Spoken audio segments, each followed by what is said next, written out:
God, I'm waiting for it. Where's the hand pun? Where's the hand pun? I'm waiting for it. It's really not, what you usually see Retro do, right? You usually see Retro rip and tear. He's got many records under his belt, namely the Tag 2 100% Ultra Nightmare record. Very impressive stuff. He beat Frosty at it, which is extremely impressive. Taking down Frosty at anything is super hard. And now he's doing this, which is very hard. You have to manage aim, you have to press buttons, you have to know where things are, and also have to manage like your inventory, ammo, and everything. Like, you really gotta hand it to him. Oh my god, I knew you were building up to something, I just didn't know what. Wow, Mute, it's almost as if I made that same pun 10 minutes ago. No. It's such a versatile pun though. Yeah, it's so versatile. Also, so versatile. Wrong, it's easy to handle. Oh my god.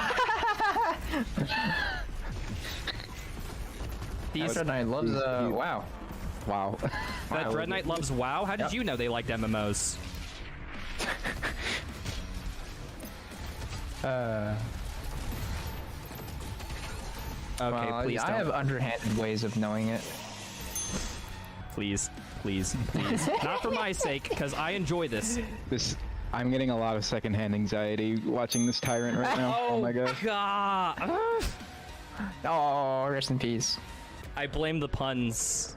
Correct me if I'm wrong, but you're controlling your movement with your thumb right now as well, right? Yes, and I have to swap things with my thumb too, because that's, believe it or not, they make majority of buttons on like one side of the MMO mouse when they make it.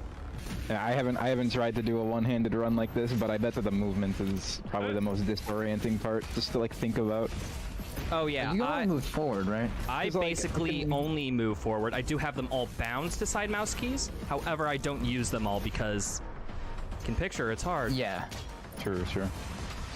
If you want us to hear your handy puns, feel free to donate and let us hear your please, and just hand it to us.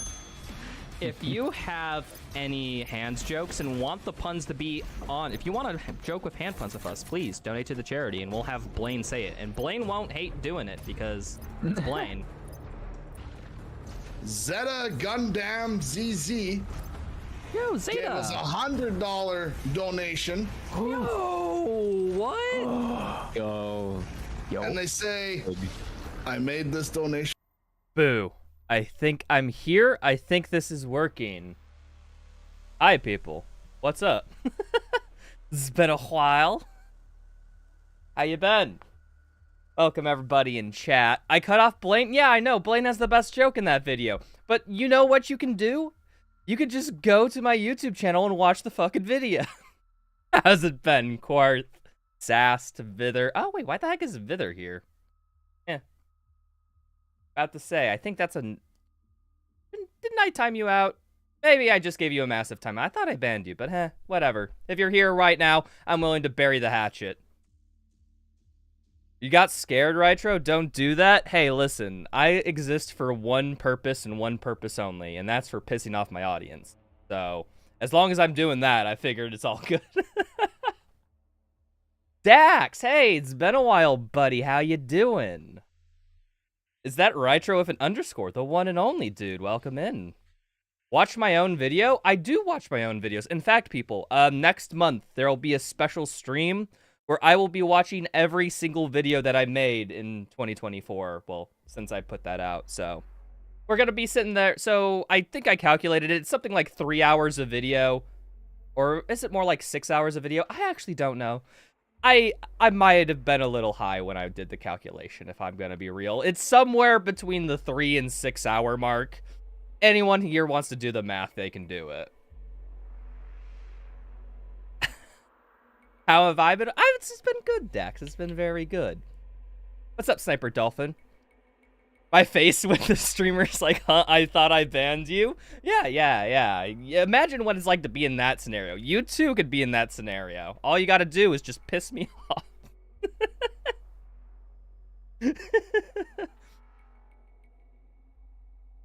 React to your own videos and add nothing, but I'm not Hassan.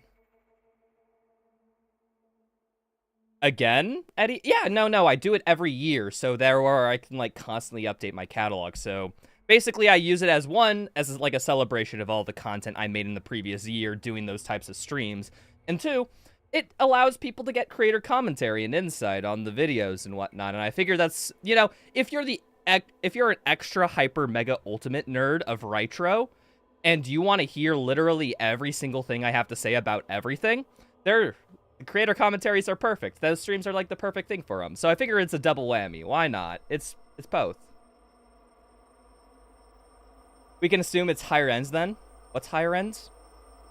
Dude, man, I wish I had a higher ends. I've been going to the gym recently, and, like, it's, gotta work to get that higher ends, dude. It's what the ladies want. Yo, what's up, Severio Style?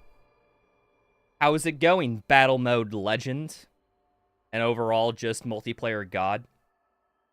Yo, what's up, Phoenix? Long time no see. Hype for the reaction? Yeah, we're just kind of sitting here waiting for people to flow in, shooting the shit with chat for a little bit. I think I'm just gonna sit here and talk. How long have I been streaming? How long is it?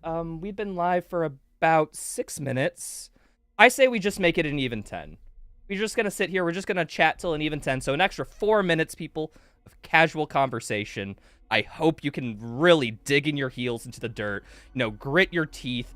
You know, take a washcloth if you need to, put it between your teeth and bite on it hard. Whatever you can do to get through this torture that is casual conversation. In the age of social anxiety, that's a lot, I hear. Hello, fellow gym bro. Yo, yeah, no. So part of the thing I've been doing since my streaming break, I only stream like once a month now. I used to stream like 4 times a month for people who don't have context. But then, you know, I took a bit back because I just wasn't enjoying it as much. And I instead took all that time and I started going to the gym. Like, I go to the gym like 5 days a week now. It's kind of insane. I have to do a lot more laundry than I previously have. You're playing Doom Eternal as I talk right now. Well, I'm watching Doom Eternal as we talk right now. I'm kidding. We're not starting. Gonna switch to Twitch. YouTube ads go burr. Yeah, people. Also, if you want to watch the stream with fewer ads, I'm just saying I have both YouTube stream and Twitch stream at the minimum number of ads. And YouTube's minimum number of ads is way greater than Twitch's minimum number of ads. So you can go to my Twitch stream and watch there, and you get 30 seconds of ads every 1 hour. I believe in YouTube it's like 30 seconds of ads every 20 minutes or something, or 30 minutes is the minimum. So, you know, you're getting about half if you go to Twitch. Just saying. You don't get ads? Well, then you have a functional ad blocker, sire, and you may want to stop saying that because Twitch will hunt your ass like the FBI. Yo, what's up, Johan? Hope all's been good. Saucy Gaming, Green Vandal, Yota, Peter the Horse, Jack, Dorito, FaZe, Gotti, Linnaeus. If I missed anybody, feel free to say hi again. Happy to have you all here. How many viewers are we doing? I'm just wondering. About 32 on YouTube. 33, actually. And about 20 on Twitch. Hey, that's not bad. That's not bad. I like this. We're pretty. We got a sizable amount of people in here. Still not the 10-minute mark. I said we wouldn't start till the 10-minute mark. Bad Bone, hello. Pedro, hello. Viniculum. The gym is such a pleasant place to be. Yeah, no, it really is. So I got like an electronic bike sort of thing for home. So if I don't feel like going to the gym, like I don't have to sit here wallowing in self-pity being like, I don't have the time. Now I have like literally no excuse. So if I don't go to the gym, my rule is, well, I have to do an hour of cardio now. And it's been going very well for me when I do that. Praiser, Mr. Dark, Steven Urbian, Raibanashu, Holden House. Hey, how's it going? Rytro, I am playing Doom 2016 right now. I have only played it twice through and thought it would be fine as preparation for a Dark Age. You know, no, that's totally fair. I'd recommend playing through Eternal too. Why not? If you have both an image of 2016 and Eternal in your mind before you go in, first off, don't compare Dark Ages to Eternal or 2016. The game's likely going to be completely different. I would say it is not at all fair to go in with the expectation of Dark Ages just for getting 2016 or Eternal. However, I think if you go into it with the mind of, like, I have Eternal in 2016 fresh in my mind as a neat comparison point to whatever the heck Dark Ages do, I think that's a proper mindset. So I'd say, as long as you're happy, dude, I'd say it's cool to get that comparison. I'm going to replay through them both, too, before Dark Ages, because I want it fresh in my mind for my first playthrough, reaction, all that crap. So hope it's going all right.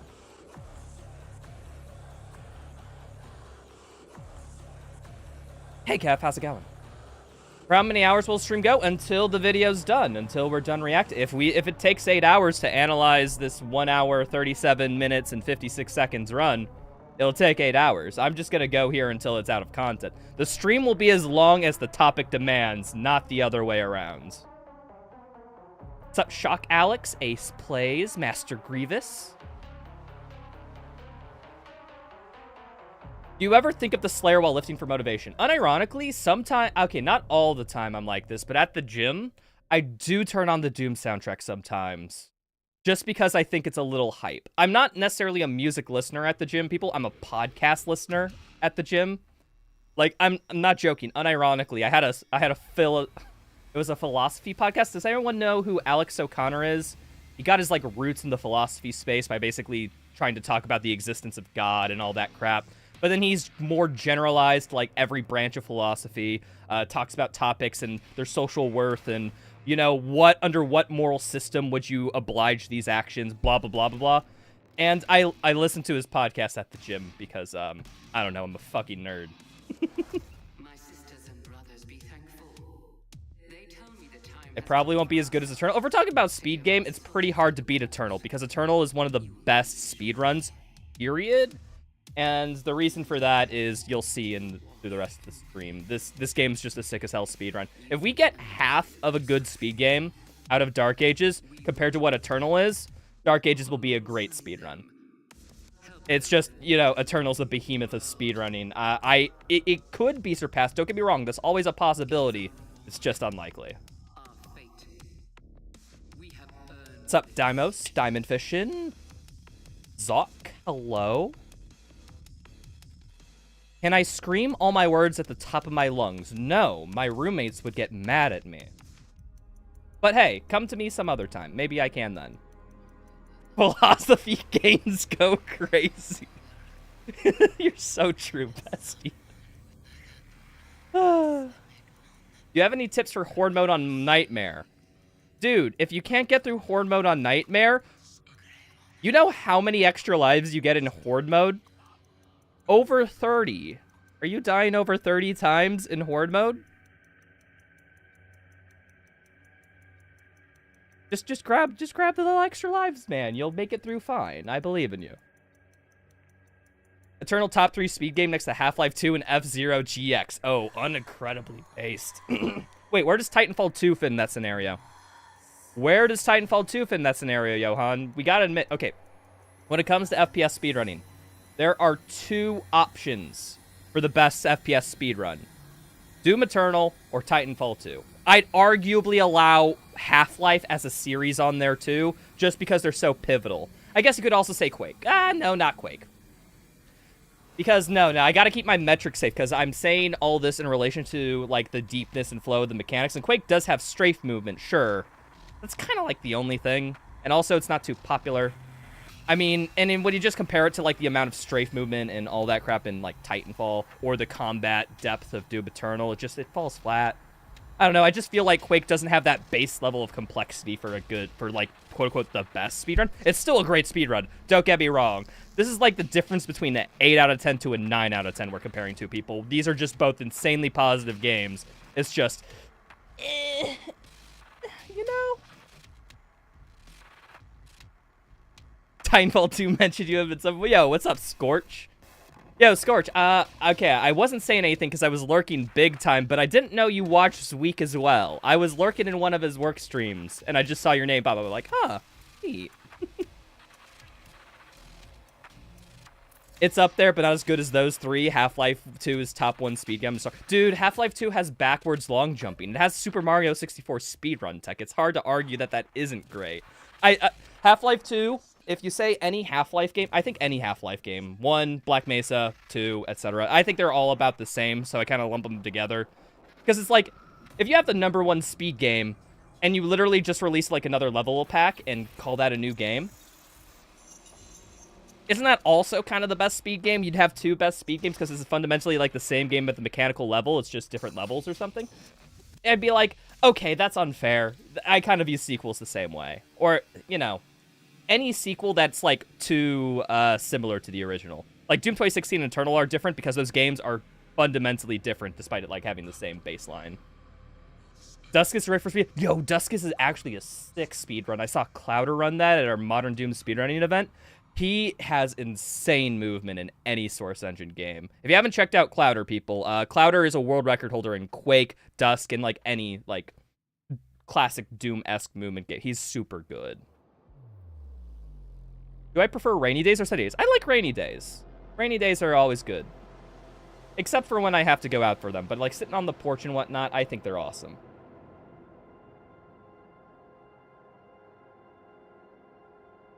You're not the same Black Mesa as anywhere close. I think they're close enough. But then again, Johan, I think this is called familiarity bias. Where it's like, you're so familiar with each of the speedruns that you can spot their minute differences and stuff. Like, how'd I put it? Like, I'm that nerd. I could do that with the Ancient Gods Part 1 and 2, you know? Like, oh, Tag 1 and 2 are so different runs from Doom Eternal. But anyone from the outside being like, dude, they're basically the same run. Why do you mean they're different? What's up, Saturo and Olive Branch? Hey, Magic Catch stream by coincidence? Cool, dude. Welcome in. Hope you have a good time. Do I have any tips for Tag 2 Ultra Nightmare? Shock, great question. I'll allow you to get this answered by going to my YouTube channel and looking up my Tag 2 100% UN tutorial for the speedrun. Any info I could give on stream would not be as insightful as watching that video, going to the place of an encounter you're struggling with or whatever, and just watching what I say about it and see the strats that I do. I'd recommend just doing that, because if I explain it here in person, I'm just going to give you a shit explanation. Start? Oh yeah, you're right. I did say it was 10 minutes, and the 10-minute mark was kind of 5 minutes ago, people. I think enough people have funneled in here. Yeah, I think we got good people. Okay. So, hold on. I gotta get right. I gotta do what every single top Twitch reactor won't, and actually fucking try. So give me a second, people. I gotta introduce the video. I gotta like do a perform. Like, I gotta make sure people are here for me, and not the run, or else it will break my heart.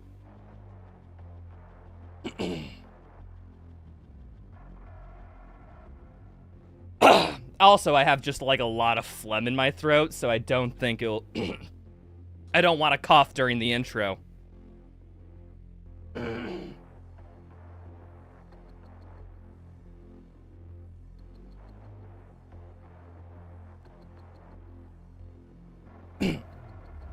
Yo! What's up, people? Definitely nobody was here before that point. So, for people who don't know what's happening in the stream today, Absolute Massive, the unit of a player, just got a new world record of 137.56. For people who don't know, I am a speedrun moderator of the boards, so the original plan was, hey, I'm going to verify this, react to it, see it all on stream, just so that you all could get the experience of what it's going through the head of a moderator, verifying a run and whatnot, just because I thought it'd be cool. And then, so I posted to all the other moderators in chat, be like, hey, let me handle this run. I'll look through it. I figured it'd be fun for content and whatnot. And then somebody said, oops, sorry, already verified it. So no, this is a world record already. We don't have to verify it. Some other moderator went through it. They just missed my message. But hey, I figured it'd still be fun regardless to do the whole process and all that crap. I was a top 100% UN speedrunner at one point, believe it or not. I almost held world record back when world record was around a 220. I remember this distinctly because there was this great new runner who nobody ever heard of called Frosty Zen, who basically beat Zero Master, beat Draku, beat James Plays Amumu, beat me, and basically blew all our times out of the water by like 8 minutes. And the only difference between our runs and his was the amount of combat optimization that he had. Frosty was one of the best routers of combat for his time. But Fast forward to today, where world record sits at a 137. You have to have the great movement. You have to have the great combat. You have to have everything down to a minute detail. Like I said, 40 minutes of optimizations from a run that blew me out of the water about 5 years ago. Oh, by the way, happy 5 years, Doom Eternal. Happy 5 years, Doom Eternal. There we are. All in one sentence. So, I guess this can double up as a 5th year celebration of Doom Eternal, if you want it to. In case you're wondering, people, any time that we consider good for the leaderboard, like if you asked a Doom Eternal speedrunner, like, hey, I'm running 100% Ultra Nightmare, what's a good time? Almost every runner unequivocally would say sub 2 hours. If you get sub 2 hours, you are the greatest of all time at this game, by comparison. The world record sits at a 137. That means there's 22 minutes of difference between what people would consider a good time over where world record is. That's not to say... Now, I think this is something important to touch upon. Because a lot of people be like, wow, 22 minutes slower than world record? You must suck. When no, Doom Eternal is just that hard of a run. That sub 2 hours can be a great-ass time, and you can go 22 minutes beyond that. Like, this... Like, it's not that Super Saiyan 2 is weak. It's just that Super Saiyan 3 is that much stronger, you know? That's the comparison point. Alrighty. And without that further ado, I think I want this to be informative and intriguing and whatever the fuck else for chat.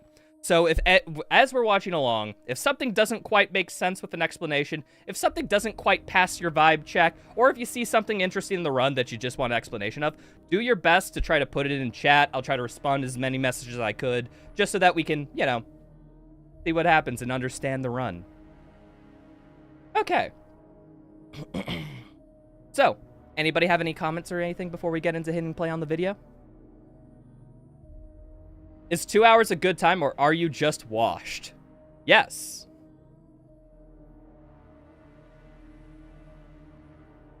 Alright, let's get into it. I am going to keep audio somewhat low. If you notice, I got the Doom OST playing just because I don't want any, like, too much distract. I don't want to be distracted by Absolute Massive's commentary. Let's do it.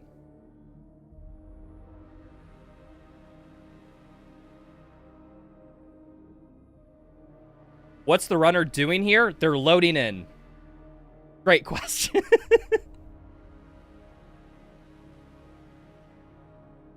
Until it is done. I have a comment. Why can't we skip the Novik intro? Okay, so we don't allow skip of the Novik intro because the game won't let us skip us. And in order to skip it, we have to download a mod. And mods are illegal for speedrunning because if you have a modded client of the game, you could be modding everything else. Oh, very tactical. 3 zombies kill here. You guys gotta watch out for the 3 zombies kill. Very tricky to get.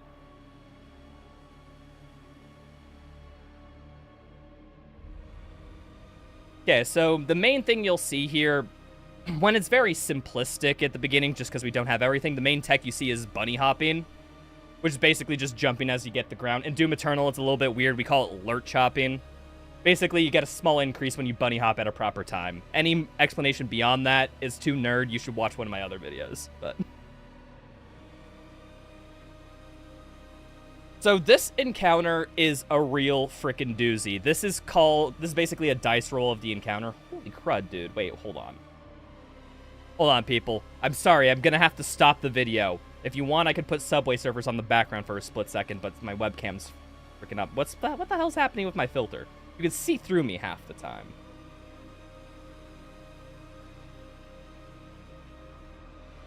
That should be a bit better.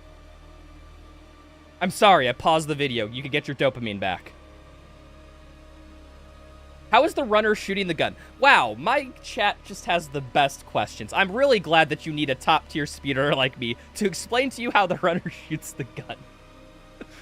No, but back onto this encounter. This encounter every speedrunner hates because this encounter is completely random. You see this enemy spawning in here? That's random. It could spawn in here, under here, over there. This whole encounter is basically reaction time. There's like 18 spawn locations and I think about like 15 enemies or something that spawns. And so All this is just quick reaction time from flipping to one enemy spawn to another, back and forth until, like, you get it done. Like, you reset if you just get an optimal patterns here. I'm too green. You're green. Shut up.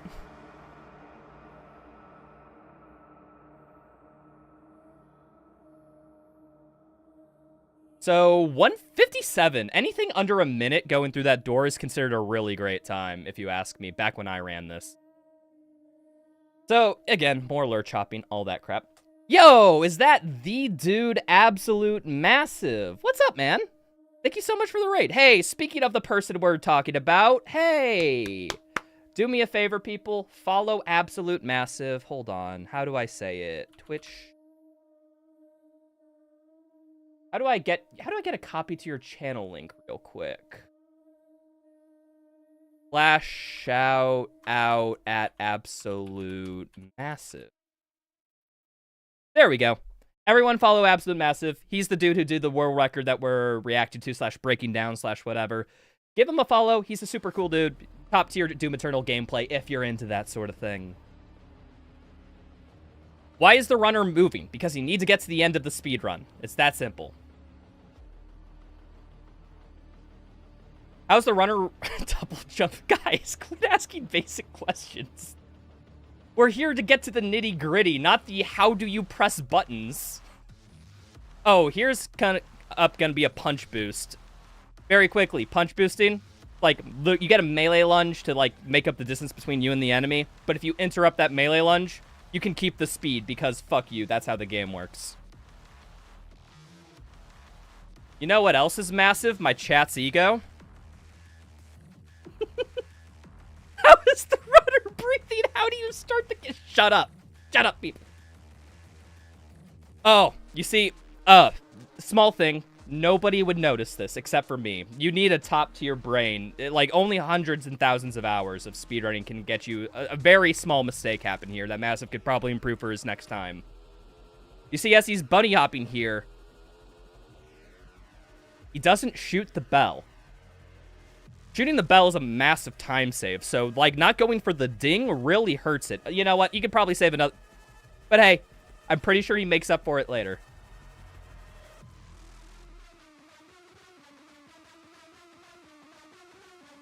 Is the automap not in 100%?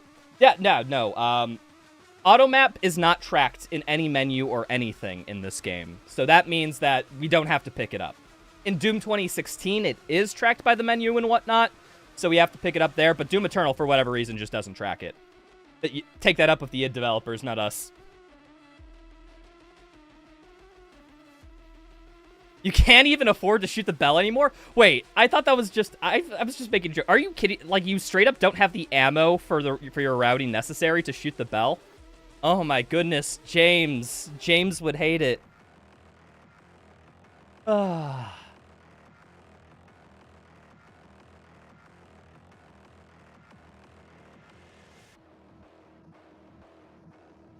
All right. Oh, wait. Hold on. Ah. Oh, frick. That's always so cool. That's another example of a punch boost, people. So, punch boosting, normally it's like when you interrupt, but here's the thing. If you, like, just a small bit of your collision, like your feet hit something, that can end it. So what happens here is that there's a little... Excuse me. So you can kind of see in the spider, it has like a turret and a body. It turns out this turret will not block your movement. You can go through that, but it still, like, triggers your punch boost a little bit. So what we do is we just basically angle upwards at the turret. Our feet barely hit the, the corpse hitbox, and that's what cancels our, basically our movement lock for the punch boost. And you're able to take that speed and do something like this. Which, my god, that's sexy as fuck.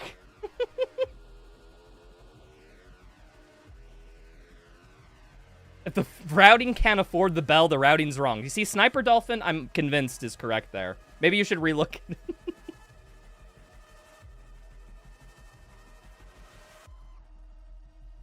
Alright, picking up Precision Bolt here. Precision Bolt, if you don't know, is just the optimal thing for the heavy cannon. It's just high burst damage, and you can swap off it instantly to shoot something. Oh, another good punch boost.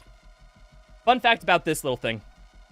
So this punch boost, as you were saying, like, oh, a punch boost is triggered by melee lunge. There's nothing to melee here. As it turns out, back in an alpha build of the game, this was a breakable wall, you know, where you had to punch it to get through. That's what we're triggering off the punch boost, is because they removed the wall, but for some reason the punchable collision still kind of exists. So we can punch boost that, and then he just manipulates his camera slightly to not grab the monkey bar. Yeah, see? Fucking insane. Isn't this video going to be 10 hours long if you pause every time something cool happens? Yeah, do you have a problem with this stream being 10 hours long? Let's go. I don't think that's a complaint, honestly. I think that's awesome.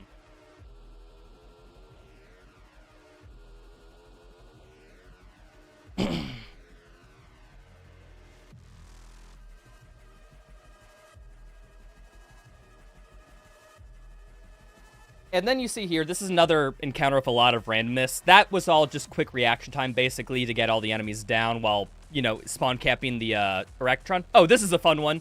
Oh, wait, what? Ah, dude, wait. Hold on. This is normally the backup, but it kind of looks like... I don't know, Massive, if you're still here.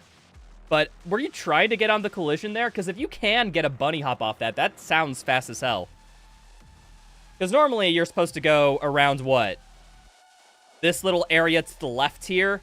However, if you just go around the building on the side, you can hit the death warp and then just skip all that traversal. It's neat. That looked like an ERJ? Yeah, no, it definitely was an ERJ. Oh, I forgot about this. So, you want to know what's cool as fuck here is that this is a precise time punch boost. So like I said, melee lunge triggers when you punch at something. He's going to kill this thing at the near same time he punches it, which allows him to basically get the punch boost speed, but because he doesn't make contact, bam, keeps going forward. And he just times that with the sticky explosion. Ah, is that not... Ah, dude. It's just cool, dude. It's just cool.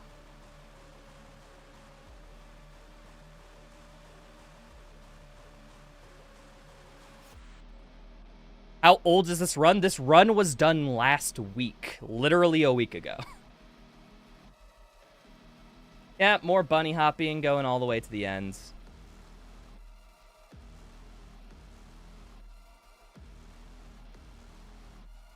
This combat routing, by the way, is super tight and precise. This has gone through many small things. Like, for example, killing that Kako was originally glory killed, but it turns out doing that grenade combo thing is just very good, very easy. And also, like, you can kind of kill it because of the delay on the explosions as you kill the other one. It's just a super small thing, but yeah, no, this encounter, like, it's only, like, in the past, like, 4 years, we've only saved, like, 1 to 1 second out of it.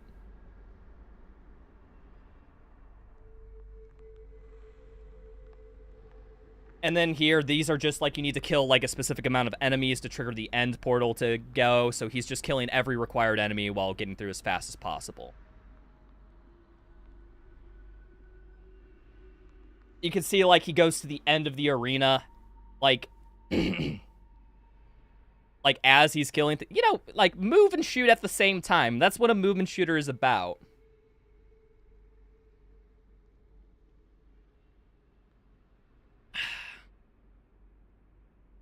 What's up, Reddinator, Janush, Eternia, Swagfest, hello. And then it's just basically collecting items and getting to the end of the level. Nothing too interesting going on that we haven't covered yet. Is this done on an older version of the game? Yes. Okay, good question. Thank you. You can see kind of in the top right, if the watch later thing wasn't breaking it, you see this 1.1 parentheses MF.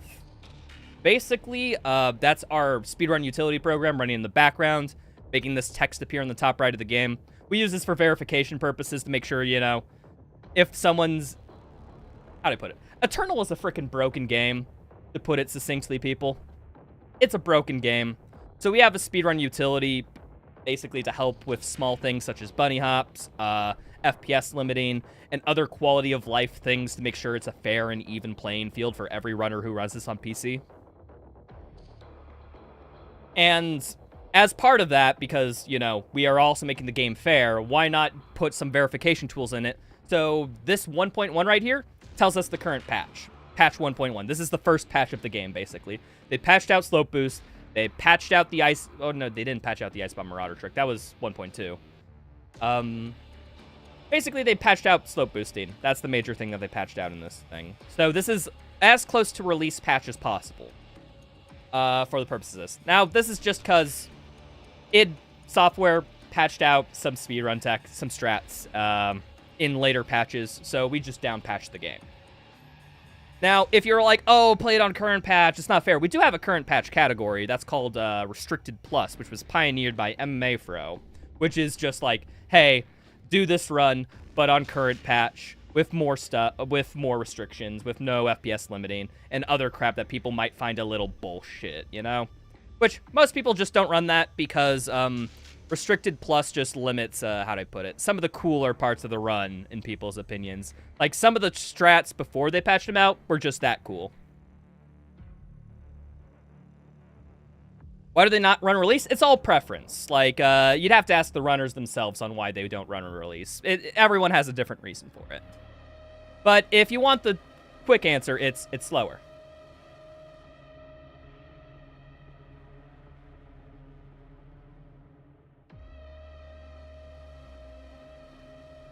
Release is also buggier? True. So it's harder in some aspects.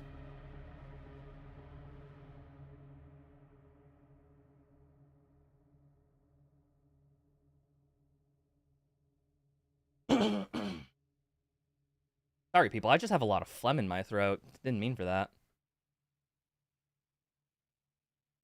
50-50 chance the speedrun utility also steals your credit card info? No, we do that with the down patcher. If you use our community down patcher, your credit card info gets forwarded straight to Zai.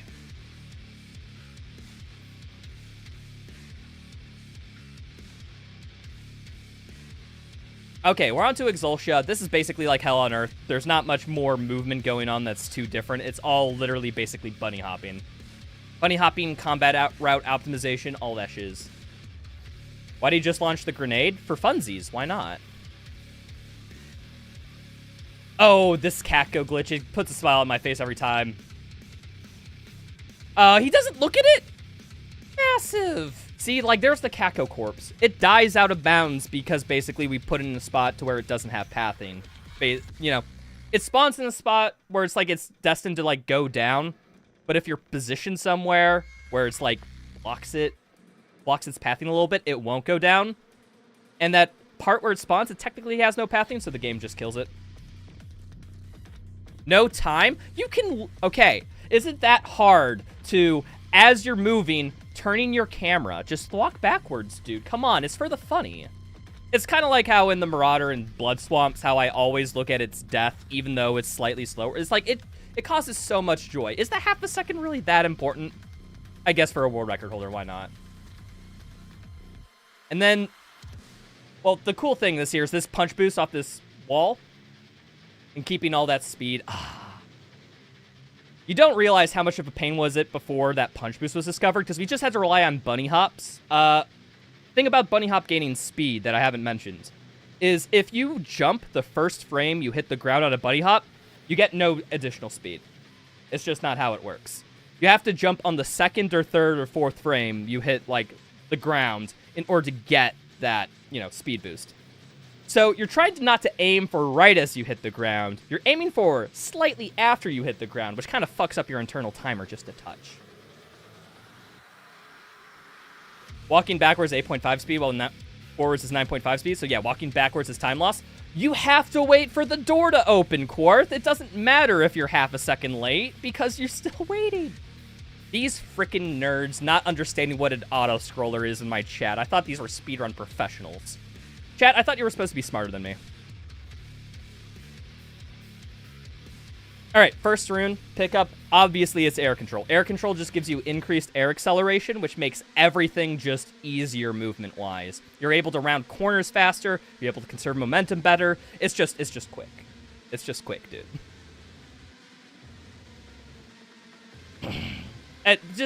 These are the simple things, but like, look at this kill combo. So these two soldiers dead instantly. Grenade, precision bolt, blood punch. You might be seeing why he's punching after every precision bolt. That's just a thing called punch swapping.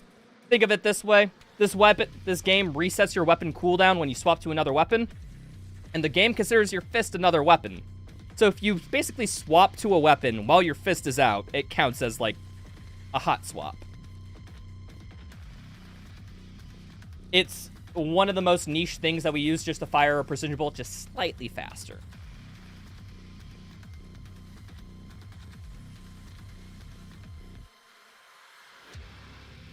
Fists are a weapon. Absolute massives fists are a weapon. That's for sure.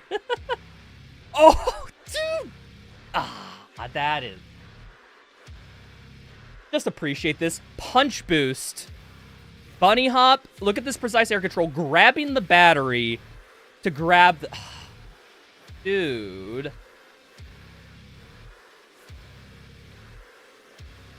How are you just not shocked, like... How does that not put, like, happy chemicals into your brain? How does it not? Like, if you... This is how we test for sociopathy, people. We show them a clip of that, and if they feel nothing, you have something wrong with you. Into the asylum you go. Anyone else second that? I think that's a pretty good test.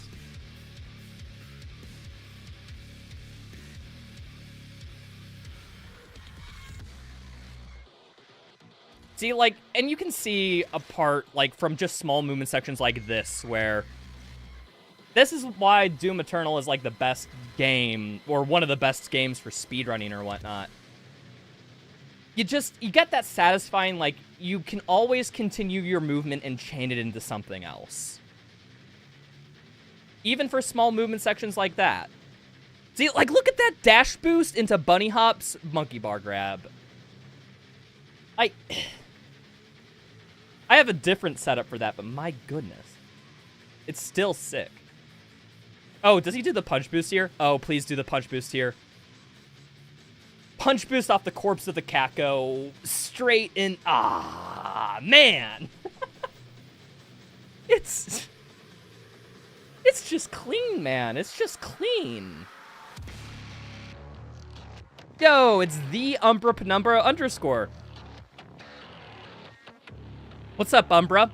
I was kind of lurking in your last stream when you returned to Doom Eternal. Glad to see you're back, buddy. Hope it's all been well. Wait, how did the other Kako die?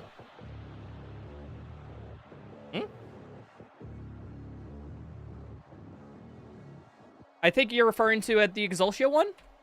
You're talking about right here? So that Kako, basically, you just kill by just shooting it. And then this one is the glory kill. And then you can punch boost off its corpse because it's, you know, its punchable hitbox is still slightly there before it dies. But yeah. Beat only speedrun. Unfortunately, I don't play into people's kinks. God, it's so fluid. I love it. That's what she...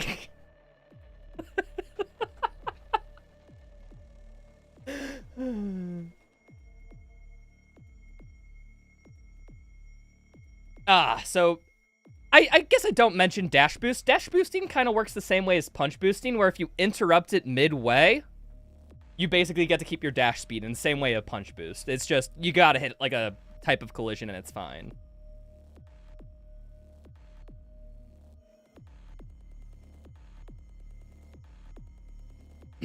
All right, and then, oh, wait. This is my routing right here. Grabbing this page after that door, I discovered it. It's the one thing that's still part of the round. Yo, what's up, Heinz? For people who don't know Heinz is another top runner of 100% here. So, you know when they say, why does he shoot the plasma rifle? Why does he shoot the plasma rifle? He's charging Heat Blast for use later. Oh, dude! Oh. Wait, I didn't see this. So, okay, he does what's called like a variation of a dash boost here called an edge boost. So you may notice FPS here, okay, if it's not blocked by the watch later, is 33 FPS. Now, what a lot of runners do is they bind movement back to scroll wheel down or scroll wheel up. So what he does limits FPS to 33 because your motion in this game is tied to your frame rate. Most of the physics is tied to your frame rate in this game. And then he clicks this mouse wheel 3 times or twice, depending on the setup, to get a perfect position for an edge boost, which is a dash boost off the corner of a slope. And then he uses that speed to get a bunch of height, get a lurch hop off that for even more speed to come out of that door at top speed. Ah, it's sexy. Cheats? I think it's cheats too, MMA, but it's also awesome as hell. I don't like frame rate limiting. It's a little weird in this category, but hey, it's how the category was run. So spear skip is no longer faster. Yeah, no, Umbra. You from the old days, we used to do spear skip in this. But it turns out it's like 2 to 3 seconds slower with optimal routing. We just found good enough combat routing. And the movement after this section, we found a way to optimize it so much that it's completely trivializes, like, basically any time gain. Excuse me. Any time we save from going up above and ignoring it. So, like, look at this dash boost into, he messes it up slightly, but he gets the backup. Ramp hop off the little slope here to get to the top. And that's why we don't do this anymore, because we can just make the section so fluid. So, ramp... Oh, whoa, wait, hold on. Moments before another big trick here. Give me a second. A ramp hop, basically... Okay, if you think and look at a slope, if your slope is steep enough, and if you jump when hitting it, what happens is, or at least is what we think what happens, is when you go at a speed into a slope, the game basically transfers your speed along the slope, and then it applies friction. But if you jump right before it applies friction, well, you get your speed in the diagonal direction of the slope, plus your jump height. That's a ramp hop. And then punch boost? Ah, dude, that is sick as fuck, man. This game just has so many cool things going on all the time that, like I said, people said if I had to pause this for every cool shit that happened, we'd be here for 10 hours. We might. Who's the runner? Absolute Massive. Here, if there's any mod in chat, feel free to just shout out Absolute Massive whenever somebody mentions where the runner is. Actually, Onyx, could you do that? Actually, no, wait, I think I can do that. Twitch.tv/Absolute Massive. Here. And then can I pin this? Onyx, could you do me a favor and pin that message that I just sent in chat? Just pin it to the top. And so people know where the runner is and they can just find his channel with one click. That'd be cool.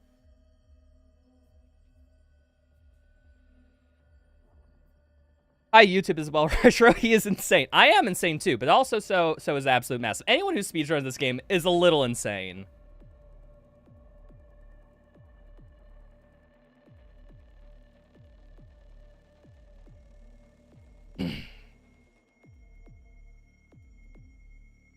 So this is the purple goo. Fun fact, actually, if we were playing this game, ideally, you'd never touch purple goo, except for like right here at the very end of this slope. If you do get a really good punch into a really good bunny hop, or excuse me, a really good bunny hop into a really good punch, you can get basically onto the lip and then just avoid purple goo altogether. Yeah, so ideally, we only touch purple goo once in this whole run, and that'd be right here. What the frick is this dude doing? Okay, well, congratulations. I guess you're banned.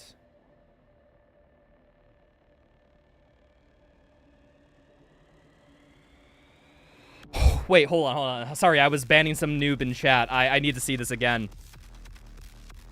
Oh, he misses the first shot, unfortunately. Gets sniped by a Kako. And heat blasts it for a quick kill. Ah, okay. So that, right there, that was an example of an encounter that didn't go optimally because of just 1 or 2 missed shots. But a thing you'll see with every long category, especially 100% UN, is you got to be able to back up your strats instantly. And Massive, even though he makes a small mistake here, like the most minutia mistake, missing that one sticky bomb, that's basically the only thing he does, still able to make this a super clean encounter, only losing like less than a second maybe. Oh. If you don't know what's gonna happen here, this is like, I'm not joking, one of the sexiest things that can happen in this game, and it's the second level. What happens is he's gonna chain a dash boost into a punch boost, which requires just precise timing. And I figured, like, I don't need to go. He's gonna line up on the floor and then line up on it visually, and you'll just see what happens. Oh, one and no! Ah, he made 2 mistakes. Missed a fodder too. Unfortunate. And then he slips in between an invisible wall and collision to get just into that crack. Ah, it's so nice. Yeah, we call that Weaver Skip. It's great. That trick is hard. It took me like 2 to 3 hours to learn that, and I still don't get it consistent.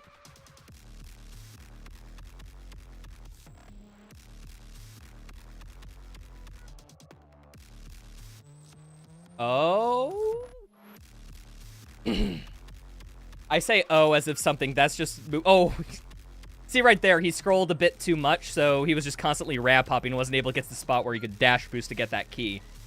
Actually, I think what goes on there is something slightly different. You won't notice this just by watching it. You only notice this from inputs or if you're paying attention to the display. That's a Zai boost, where it's basically you chain a ramp hop and a dash boost at the same time. Yeah, no, if you thought the techs were just on their own, no, you can combine several Doom Eternal speedrunning techs into one trick and make it something completely different and more powerful. Part of the reason why people love the speedrun is because you never just learn something and that's it. You learn something, it's a new tool in your toolkit to go faster. And that's honestly what makes routing / running this one of the best experiences. How to get out of the purple after the crystal? Good question. Let's rewind a bit. So, okay, so purple goo normally locks your movement. If you try to jump, it'll be like, you get like a and then you go immediately back down. That takes actually a bit amount of time. So if you scroll jump as fast as possible, you constantly get the upwards part of your jump until you're out of the purple goo zone, able to jump away. So we're spamming jump as fast as possible. Play it just for one more, so you can see exactly. See, so like what he's just doing there is scrolling constantly. But yeah, let's go back to the Slayer gate. Cheats? A little. What you gotta understand, people, is that what Doom Eternal speedrunning, we kind of allow, quote-unquote, cheating. In other words, like, for the sake of a good run, like, scroll to jump normally isn't too accessible. Like, for example, consoles can't bind scroll to jump. But we, on PC, because we can manipulate all our keybinds with console commands and whatnot, we just allow full, like, basically reprogramming of your keyboard / mouse, whatever. And a consequence of that is being able to spam jump way faster than is anywhere reasonable for a for a console runner. So MMA Fro, who's saying cheats in chat, they're saying cheats because they're one of our best console runners. Actually, not one of our best console runners. MMA Fro is undisputably our best console runner.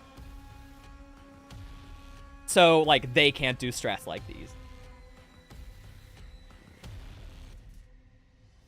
This Slayer gate is actually super optimized. The first encounter is a bunch of fodder clear, so basically stickies, grenades, heat blast, blah, blah, blah, blah, blah, precision bolts. The whole meat of this encounter comes in the second phase when the Dread Knight and Revenant spawn. We're going to end this encounter early, and Massive is just looking at a precise area to get this Dread Knight to spawn consistently, so he can chainsaw him and instantly end the encounter.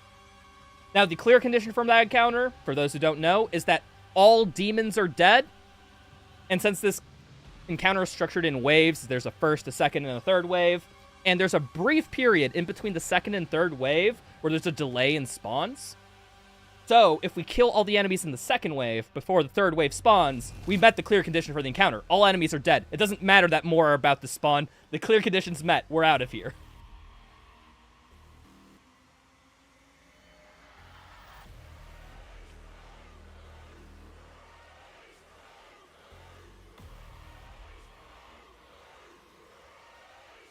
And this is just more sick bunny hop dash boost movement. Like, oh no, he failed the ramp up. Oh, shoutouts to Kovac from the Kovac's aim trainer, also a Doom Eternal speedrunner. He found this small little ramp jump that you can do here. That's very precise. Like, you can ramp jump off this little slant, and you can make it all the way to the end. But luckily, there's just a dash boost back up that only loses like a second. How do runners get through the menu so quickly? Just by memorizing. It's basically game knowledge. Oh, but before... Sorry, I got distracted by a chat message. We need to watch this in full. This is something we call chain hop, which is one of the most difficult bunny hop chains in the whole thing. We're going to change a dash boost for our initial speed. Try to carry that all the way to the island. Look, one. Bam. Oh, got a bad hop there, but is still able to save it. Still able to save it. Barely gets through the death plane. That was a nail biter.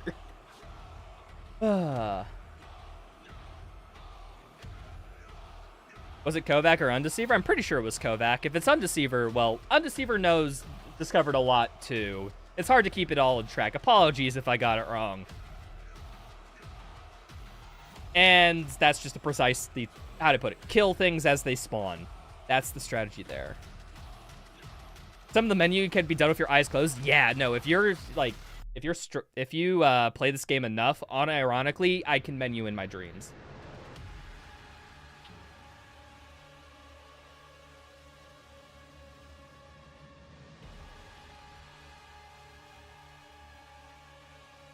Can you explain the times on the site? Oh, yeah. Okay, so we're just going to be... This is just like the in-fortress movement, so nothing's too interesting going on here. In the Repertorium, all you'll see is like...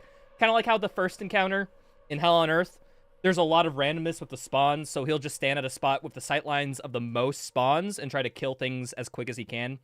You just have to be a god of reaction time, basically, for this next section. So if you look at the timer here, this is how we calculate times in the speedrunning. We do in-game time, meaning any time in the loading screens is not counted for the full timer. And the reason why we do this is because people's PCs have different hardwares. So it isn't really fair to judge somebody as a faster time because they have a better PC, so they load quicker. So we remove loading times so that these games are not pay to win as possible. Unfortunately, because Doom Eternal has all its physics tied to frame rate, like in the top left, you'll see we're running at 250. This game will just naturally be pay to win in some aspects because it's just physics-based. But we try to, like, how to put it? We try to lower the amount of pay-to-winness as low as possible. And getting out loading screens is just standard for... Every PC game basically cuts out loading screen times. Nearly everything.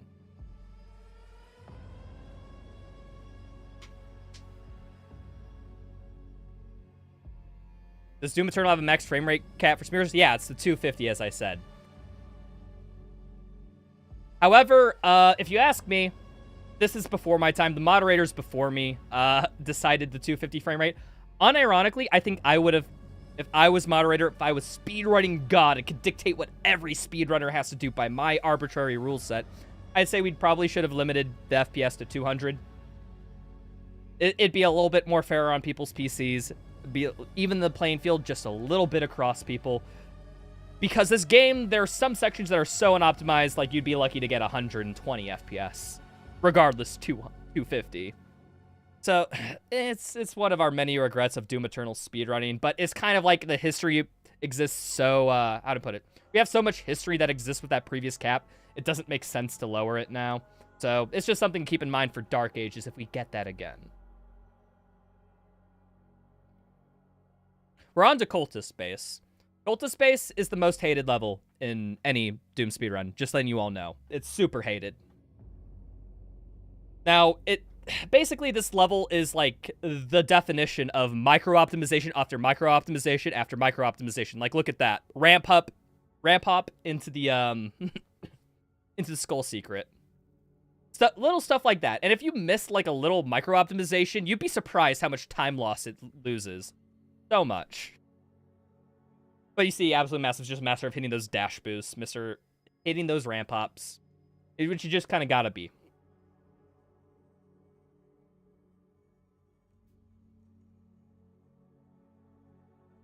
Oh, very quick course spreading misinformation in my chat. Skyhook is not impossible on 120 FPS. It's doable on 30 FPS. I've done it on the Switch, okay? If the Switch can do Skyhook, I think 120 FPS will be fine. The popular variation? Yeah, but there's still a variation you could do. Like, oh yeah, you can't do Skyhook if you ignore all the ways in which you can do Skyhook.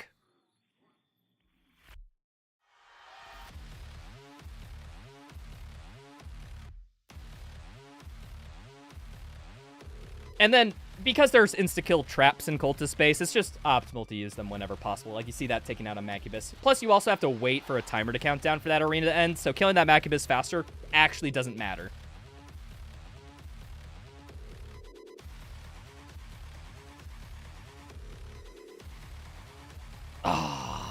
Okay. One small thing you'll see here that I haven't touched on is there's this technique with the plasma rifle called yeet blasting, which, yes, great name. You can fire the heat blast multiple times. For whatever reason, like if you swap weapons away as you heat blast, the game gets in a state of confusion where it's like, oh, hey, I don't know if we fired the heat blast before. Why don't we just fire it again? And you can fire it up to 4 times when doing that. All you have to do is literally swap weapons as you heat blast. Like, look at this. Bam. He just hit the Arachnotron like 3 times with the heat blast. Oh, dude, he does a little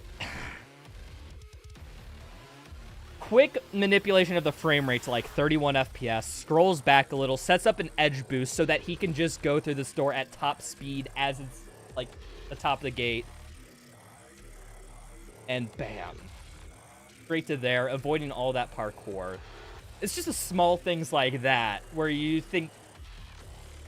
If you asked me back then when we just did like our little... Like we have like a little edge boost, like wall dash strat for that. If you asked me if we could get that little door area optimized back then, I'd be like, no, it's basically there. But then there's some, you know, cracked out nerds here with their frame rate limiting, their binding movement to scroll into an edge boost, and it's just like, yeah, no, we could save time. But here's the thing, to save that, like, extra second on that movement section required 3 extremely complicated steps. But that's just the type of gamers Doom Eternal is. Oh, punch boost, by the way.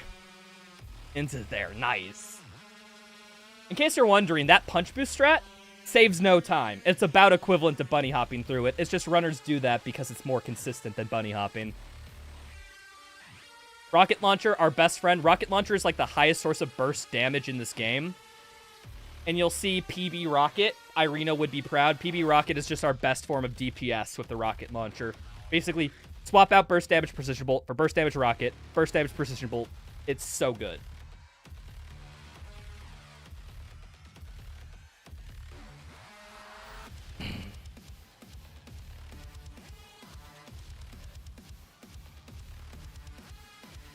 So now we're introduced to the Whiplash, my least favorite friends. But basically, we just spawn camp them, except for this one who slowly makes their way towards us. And you can see there, that's just an example. I'm going to state this now so I don't have to state it later. Most encounters in this game are basically just memorization. Rote memorization. Memorize where all the enemies spawn, memorize what type of enemy spawn, and memorize what they're likely to do after they spawn. And that's an encounter where it's just played through perfectly like that. Like, he knows where every Whiplash is going to spawn, he knows where most of the soldiers are going to spawn, and he just basically wastes the spawn capsule with PB and Rocket Launcher. In case you're wondering, he's like, oh my goodness, this is so much unadulterated skill. It's like, no, this isn't an adulterated skill. You at home could do this. You just gotta, how do I put it? This is kind of like a class where you just gotta study. Like, this is all studying. This is just like, get flashcards of memory spawns, get flashcards of enemy spawns, and just memorize them. And then you can probably do this just as well. That being said, execution is still hard, but no, the hardest part is just getting it into memory. Oh, one small thing that nobody will ever notice, but it's something that makes me happy every time. He chainsaws this last enemy. So, an enemy is considered dead at the start of a chainsaw animation. Not at the end, at the start. This is different from glory kills. Most glory kills are dead at the end of the animation. So because we have to wait for like the door unlock button to, you know, trigger, chainsaw for the insta-kill, and then while the button is triggering, we're getting that ammo. So in other words, we're losing no time from this chainsaw animation. Super micro optimization, but one of the many things we keep in mind while running. Ritro's being a bit modest here? No, it's just memorization, dude. It just takes time. That's all it is. A lot of people like to put, like, people like Absolute Massive, a bunch of speedrunners, all that stuff on a pedestal that they're so much better. No. They just have a lot more time. Most people at home could do this if they want. It's just how much time do you want to dedicate? In the case of Absolute Massive, they just dedicated like 1,500 hours to learning nothing but this route. And probably a lot more. Probably in something about like 2,000 to 3,000 if I had to guess.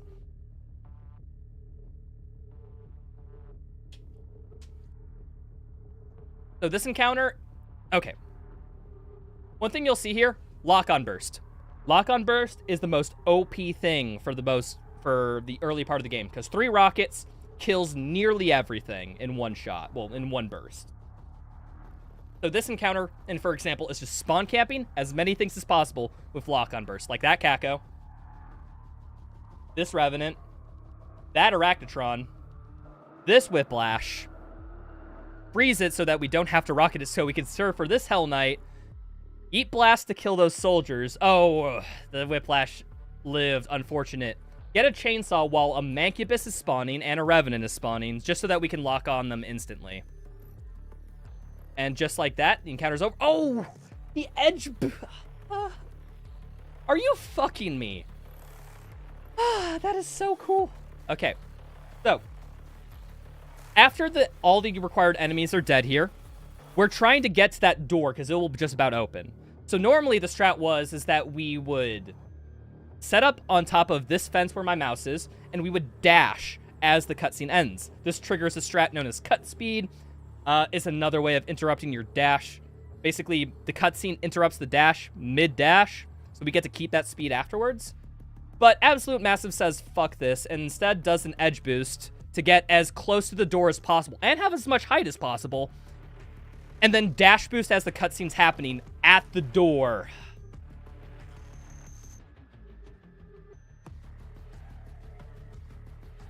What the hell, man? Like, that's just sick. Oh yeah, Barjan touches on one thing. One thing that happened during that fight was punch canceling. Punch canceling, I think, is it slightly faster than mod swap canceling? I think it's just more consistent than mod swap canceling. But that's super nerdy. We won't touch on that much. But yeah, we can cancel lock on just a little bit.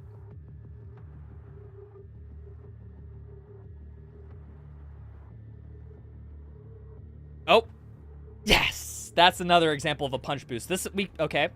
I feel like I have to rewind and get this because Mute would be upset if I didn't tell you the name of this punch boost.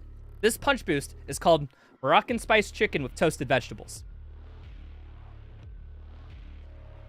And see, you can see from that boost, obviously, why it's called that.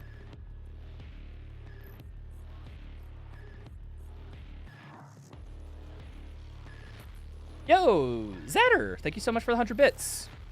Do you have an idea on who the main enemy in Doom Dark Ages could be? I assume it's some demon. I assume it's some demon. That's it. I don't know anything beyond that. So, sorry, this run is so fast paced. I can't even have an opportunity to respond to a donation. Now, this is a notorious fight called Pit. Basically, what you're supposed to be at the bottom of this pit, fire spawns up, and they're supposed to kill everything in this, like, you know, basically Fight Club-esque scenario. But there's a secret encounter up top that we trigger because normally the platform's supposed to raise, unlock the secret encounter and whatnot, and then you're supposed to do that. Turns out you can slightly, you know, get around doing this pit fight by another precise edge boost because the door opens above you. It's just the developers had no reasonable way of expecting the player to get there.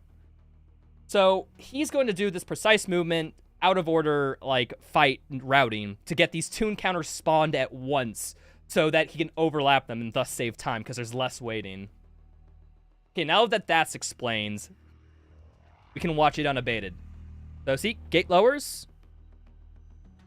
all through this traversal as he's bunny hopping through this damage things to hit this button, the first wave of the pit fight is spawning.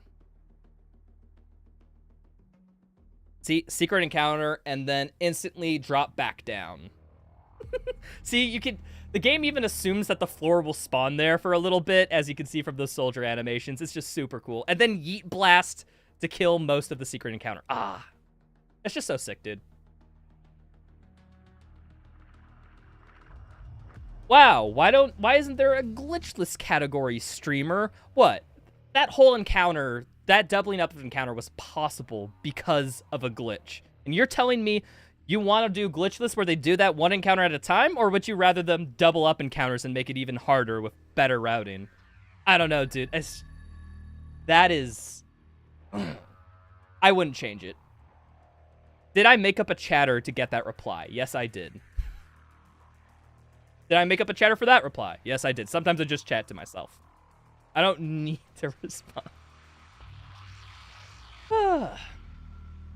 Glitches are boring and easy. Thank you, Loose Nut. Oh, the death plane... Okay. Normally, there's a death plane for, like, if you fall in that, like, level, like, right after this door. However, it extends under the floor just a tiny bit. So we can use that to bonk our head to get teleported up an elevator. Then we hit the trigger to spawn in the enemies, and bam. It saves one cycle, which is about, I think about 5 seconds? 6 seconds? Something around there. Take my meds. I'll have you know that I am unmedicated.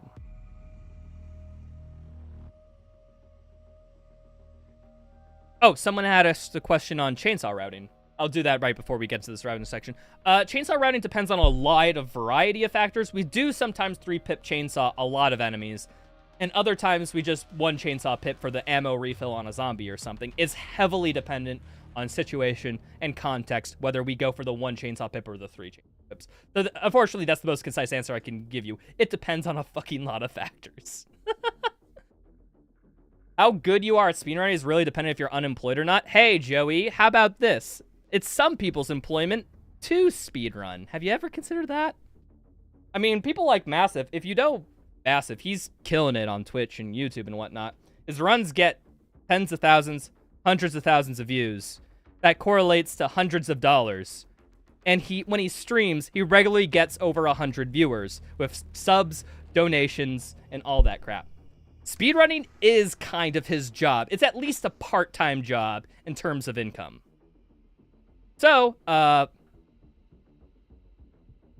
yeah, no, that's part of the reason why he could be so good, is because he is a little bit financially stable because he's good at speedrunning. So it's sort of like a self-feedback loop of you got to be good enough to get enough viewers, enough, like, subs and money and whatnot, so that you can dedicate more time to speedrunning, which means you could get more about it, and blah, blah, blah, blah, blah. That's kind of how the process works. There you go. Revenant section, this is just the battle mode, like, showcase. Like, hey, we have battle mode. Here's a little test trial. Try it, please. It's totally fun.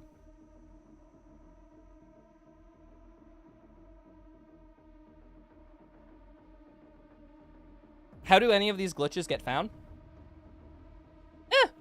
Trial error, a bunch of people in the community just trying to break the game and see what works, and a lot of the time it's just getting lucky.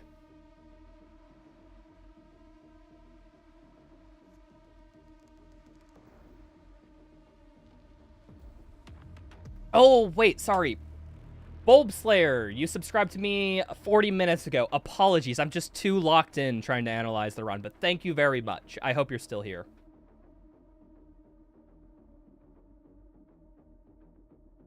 By the way, people, if you're thinking about subscribing to me, do me a favor and don't. I'm not consistently streaming at this point in my life, so I'm only going to do about 1 stream per month. You won't get your money's worth is what I'm saying. Oh, dude, I love it. People are finally doing my optimization in this loot box arena. It's such a small optimization. This is one thing that I find. I'm pretty sure somebody rediscovered this or whatever, but I found it first, so fuck it. I'm going to call ownership to this. So all the enemies that spawn out of these boxes are consistent. Basically, we're just going to double up, getting cue balls to kill all these things. Insta-kill those guys. Freeze, cue ball into this. And the precise thing here is he fires a rocket, chainsaws instantly, because if you will like start chainsawing an enemy immediately when you hit the button. So fire the rocket, teleport in front of the rocket via the chainsaw, and the rocket takes out the other two as you're chainsawing, as the door to the end of the arena is opening, saving basically overlapping time. And then meat hook up, and then it just allows for that traversal to be way faster. We used to chainsaw that zombie and then take the monkey bar, which is 2 seconds slower. It's so sick, and I found that like 2 years ago, and nobody was doing it. I'm glad that people finally moved to my optimal routing. Don't look at every other part of my run that is unoptimal, though. Sticking and Flame Belch will get the triple kill as well? Yeah, no, you're right, MMA Fro. It would as well, but Rocket, why not? Rocket's just cool, too. Also, thanks for the bits again, Zader. How's the stream an hour in if the timer is 22 minutes? Oh, because we're pausing and talking about everything. Because if I just let it play and not explain everything, what's the difference between me just playing the run and me just being like, wow, OMG, Pugger face? Obviously, I'm pausing to give commentary because otherwise I'd basically be stealing Absolute Massive's run, which... No.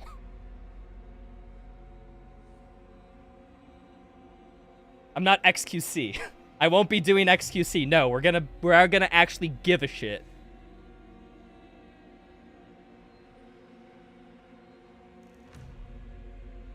Oh, one thing you'll see here. This is just another example of such cool movement that I have to point out because I don't know, what else am I here for? Dash boost, bunny hop, into ramp hop, up to the frickin' sentinel thing, skipping the entire movement section. Oh, he doesn't do the little bunny hop movement here, huh? Okay, well, small little thing to optimize for later. To be fair, that movement thing is tough. I've tried practicing it, like... how to put it? It's so much work for so little time gain. Raichu doesn't want to be on Jack's films, you're right.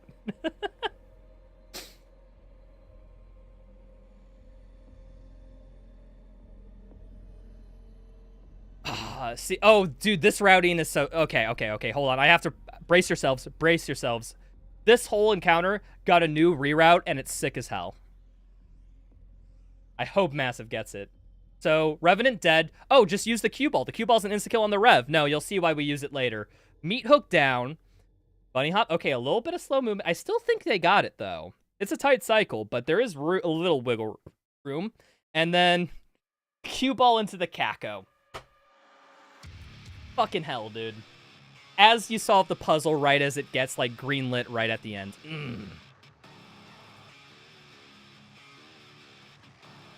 This is so fast, you don't know how the runner stays oriented?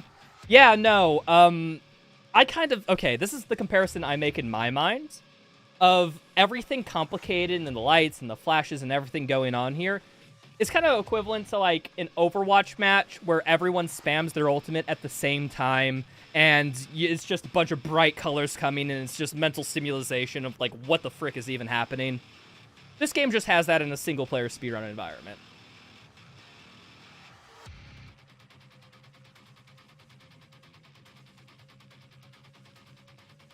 Meat hook to skip this reversal section here. Very simple. We knew about that since, like, 2 days after the game. Oh. Was that a fade-in boost or was that a cut speed? I think that was a cut speed.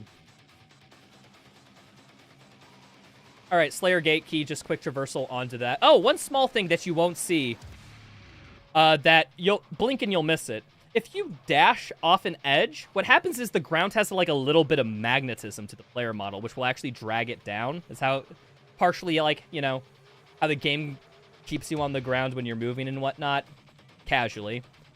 This effect takes place like after you dash off the ground, which will pull you down slightly quicker, giving you slightly more speed, allowing him to get more speed off this Lurch Hop to go to the Slayer Gate Key door. You wouldn't even notice that. You'd just think he just dashed and then jumped. But no, it's actually faster to dash off that ledge.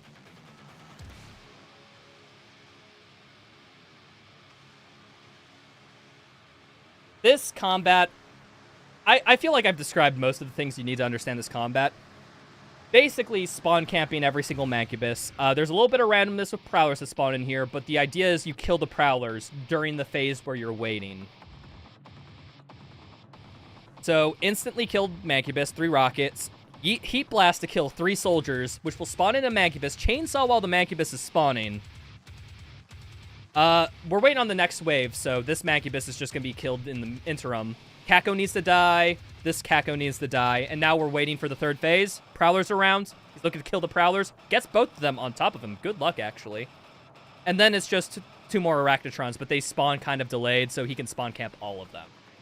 Oh, using a barrel to kill those imps just because he witnessed that. That's good reaction time and thinking. Sheesh. Massive really is on top of his game.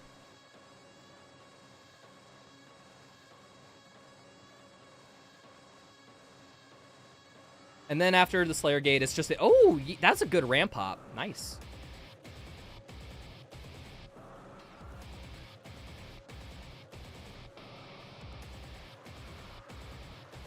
Oh, is he gonna do... this... Is that up? Yeah, no, that's a fade-in boost. So what goes on here, it's slightly different than a cut seed. But basically your movement is locked when you hit a death plane slightly. Turns out that movement locks cancels your dash, but also conserves your dash speed a little bit because your speed and your movement and your speed and your positional data are sometimes not quite aligned. Now normally, like, hey, if you're just like, hey, if I move somewhere, yeah, my position gets updated. When your game specifically locks your position, like, you can have a speed and your position locked. Those can exist just coincidentally? I wouldn't say coincidentally, but that just sounds like coincidental. So basically you have a non-zero speed while your position's locked. That position locks cancels your dash. Your speed gets unlocked. Excuse me. Your position gets unlocked, and then you get that speed the instant possible, which is how, like, a fade-in boost. And then he uses that to basically just touch the frickin' button and then jump all the way to the elevator, not even needing the bridge that forms after. Concurrently! Fuck yeah! Dreamy alien, you are my savior. That was the word I was thinking of. If only I thought about that 10 seconds ago. And here we see just another encounter where lock-on burst is just it's fucking strong, dude. The only thing that's really important here is we got to make sure that we have 3 chainsaw coming out of this for a quick kill strategy in the next encounter at the beginning of the next level. But all this is just lock-on burst to kill the how to put it, the trigger demons, which are just the demons that progress the wave to, you know, the next state. And killing as much fodder in the interim, because fodder do have to be dead by the end, but, you know, we can kill them as we're killing, you know, progressing the encounters thought process. Oh, I didn't see this, by the way. Okay, actually, no, wait. Hold on.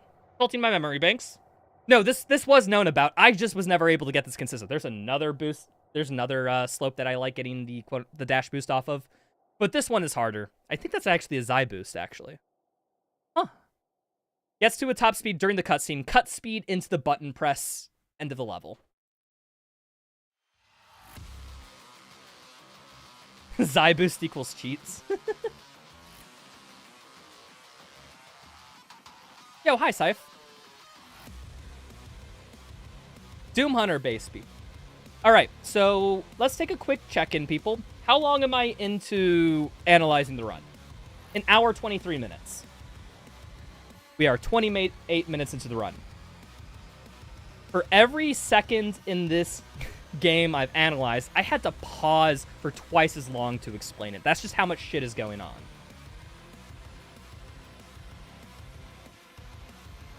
How can we dash on walls without looking at 45 degrees away from them? Okay, so dash boosting has to happen on certain types of collision. Okay, the slope is important for the dash boost, but the type of collision is probably just as, if not more, important. And you can see that he does, like, here, if I rewind it a bit, actually, he does a small camera flick here.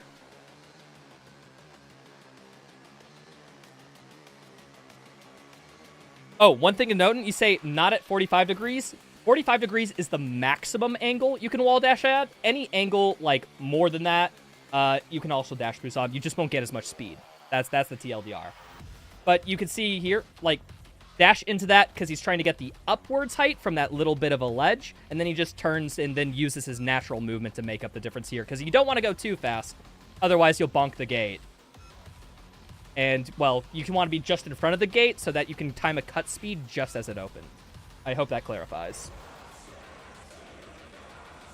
All right. Yo, what's up, Helix?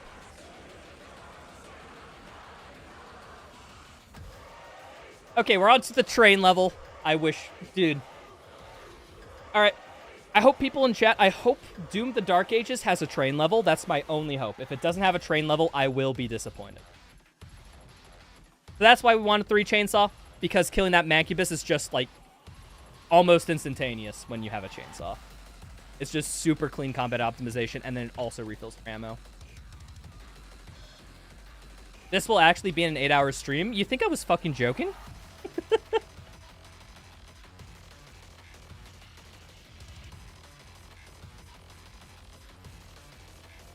Alright, one small thing you'll see here. He'll limit FPS here. Now, this is a case of FPS limiting that I'm actually completely fine with, for the sole purpose of that if you don't limit FPS here, the game fucks up. Spawn-in animations from enemies are FPS dependent, as with a lot of things in this game. So if we don't limit FPS here, this soldier will just, like, jump down to a different platform than what he's initially programmed to do. Because I'm guessing... We think that this game was, like, quote-unquote, spawn-in animations. Everything was normalized to 60 FPS for consoles. But we're running at 250, so 250 can fuck that up quite a bit, because it's more than 4 times the amount of FPS, which means 4 times of whatever function that's applied during the spawn-in. Which, yeah, no, that just gets into the issues. So limiting FPS here, just make sure the game works as intended. Doom the train ages, please. Literally, I want to Why hasn't someone made a video game that is literally just train level after train level after train level after train level? I'm not joking, it would be the best game ever, because train levels are the best video game levels. Change my mind, nerds. Oh, so that's one thing that I haven't quite touched upon. You might notice the meat hook allows you to do crazy stuff like that. Okay, by the way, casual punch boost. It's cool. So that's a meat hook. Small thing about meat hooking. You may be like, wait, why don't I get that much speed casually? The meat hook speed gain is FPS dependent. Not to mention that if you hold a diagonal direction or a side direction while meat hooking, you get even more speed. For whatever reason, the meat hook, like if you whip it off an enemy, you just get more speed rather than going directly towards it. That plus the FPS dependency and running the game at 250 FPS equals a fuck ton of speed.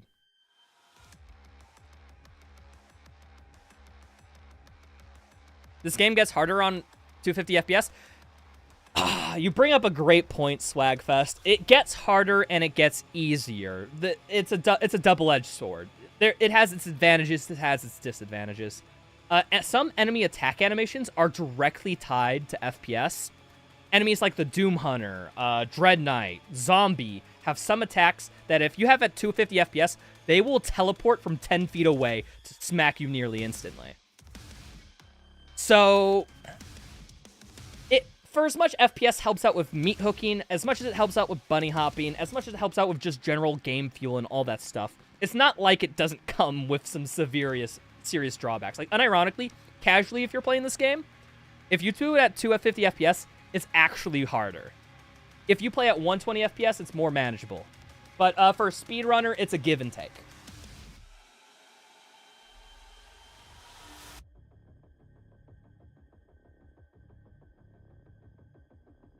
I can't believe he... Does he do the... Okay, this is going to be super nerd people, super niche, but I don't care because I think this is cool. Does he do the Drake Foes strat? No! Drake Foes is rolling over in their grave. For those who don't know, this encounter, it has a very specific encounter wave progression trigger, which is... Pinky needs to be damaged at a certain health threshold, and Fodder Demon need to be killed, like, within a timer, and then the next wave starts. However, that damage threshold is actually different than the amount of damage the Pinky has taken, because the Pinky has armor resistance on the front of its head. That's physically calculated different than the wave progression damage tracker. Like, they're both tracked independently. And the damage tracker does not account for armor resistance. So if you headshot this Pinky with a precision bolt shot as you're going through, the Pinky's damage trigger threshold for the next wave is met, and then as soon as you kill the fodders, it'll start the next wave. It's literally like a half a second time save, maybe. At most.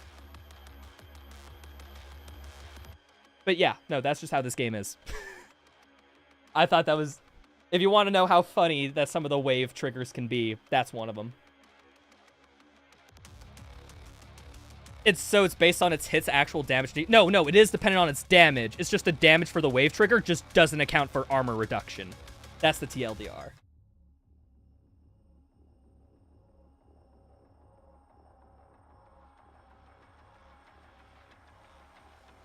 Grenade to stun the Pinky just so that it doesn't move so you can get in a super shotgun blast.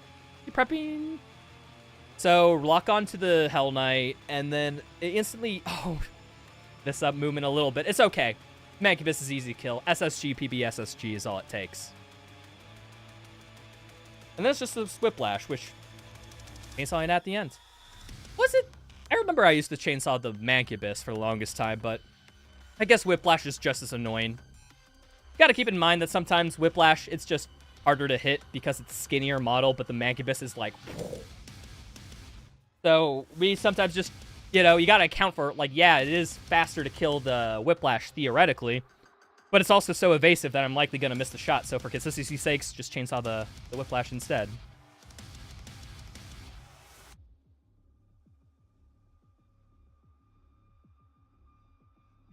Wait, hold on. I see something in chat. Sorry, people. I'm paying too much attention to run. I love how you're here just to point and laugh at casuals. You don't understand how much frustrated teeth crying go. MMA Fro's getting triggered by chat, people. Quit saying incorrect things. MMA Fro's gonna be pissed. And just letting you know, if any of you disagree with MMA Fro, just know that you're likely wrong. The dude has over 3,000 hours of speedrun experience in this game and is one of our top runners on a console. I'm not sure. I play on PC, and that dude has a better time than me on Xbox. 3? Oh, is it more? Is it closer to 5K at this point? Holy shit, I didn't even realize. I didn't think you had that much abuse in you. Sorry, I thought you were mentally healthier.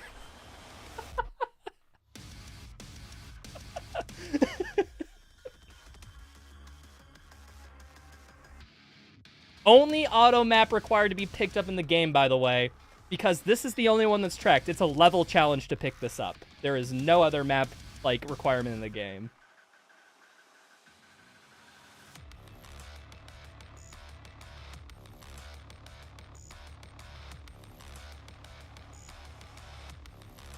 And this is just a yeet hook into a cutscene, into all that stuff. Those enemies aren't required. Oh, forgot to mention, I guess it's an important thing.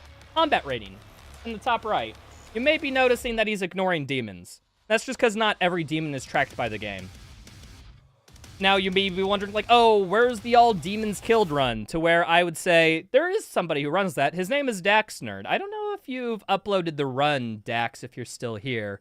But no, there are some people who like to play with every enemy dead and then just complete the game in one sitting. It's just that most speeders don't want to, because think about it this way. If there's demons we don't have to kill and demons we do have to kill, we get a good optimization mix of movement and combat. That just makes for a more diverse run, which a lot of people just find enjoyable. Also, not to mention then, if we required every demon to be trilled, that opens the can of worms of how do we fucking track that? Some enemies will literally just spawn infinitely. How do we account for when spawns are infinite? Do we just sit in the arena for forever, killing everyone? And stuff like that. So to ignore it, we only do with what the demonic corruption meter tracks for 100%. Oh, by the way, yeet hook. Oh, does he get the awesome? Ah, dude, that's just... That is so precise. It's just honestly... It's a work of art. Undeniably. Very important thing here, meat hooking off demons as he finishes the encounter, just so he doesn't have to do the traversal section. It's so good. And then we pick up our 3 runes. Now, if you notice here, hold on, let me see if I can get the exact frame we select the runes, just so I can touch on rune optimization for a second. So, there are 3 runes that are optimal for the speedrun. We have to pick up every rune, but we only keep 3 equipped because these are just the most optimal. Air control, as previously discussed, just increases your movement speed, makes every level undeniably way faster just from movement speed. Blood fueled, which gives us bonus speed after glory kills. This is just free time save in literally every way, because there are required glory kills, it applies after chainsaws, yada yada, so why not just take free speed after it? And then this, faster glory kills. There are required glory kills, as said, and it'd be really nice if those were speed up. Every other rune in this game, it's just, they're not really time save. They just aren't. Like, oh, increased stagger time on demons. We kill them all instantly anyhow. It doesn't matter if they're in glory kill for an extra seconds. Equipment power. It would be nice to have some equipment up earlier. However, typically we're able to just route around it because grenades and ice bombs, like, despite being nice and helpful, they don't really save that much time in comparison to just doing things faster. Yeah. Yo, what's up, Nublar? Thanks for the good kind words, dude. Hope all's well.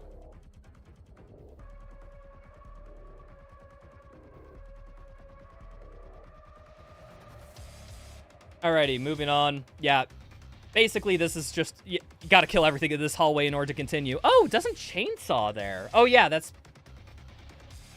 I wonder why he doesn't chainsaw there. I chainsaw there in my route. I guess, different chainsaw routing. That's weird. Oh, this encounter is a pain for several reasons. You see all these damaging shockwave fields? These actually deal damage to demons. So depending on enemy AI and where it is, you can actually get a lot of demons to just die by standing there. In fact, it's optimal for it. They're kind of rolling the dice every encounter, seeing how much these killed. So what you see here is absolute massive, just basically doing a consistent strategy of, hey, kill this demon, move on to this demon, check this area to see if they're killed. It's a lot of reaction time. This game does a good job, if you ask me, of introducing little bits of randomness to where you're not just testing literally someone's memorization and execution, but rather you're testing their reaction time, which is neat. This fight is clenchy always. Yeah, no, a reason why this fight is clenchy is because these actually do quite a bit of damage to you as well, and you have to be very close to them, you know, for optimal kill combos.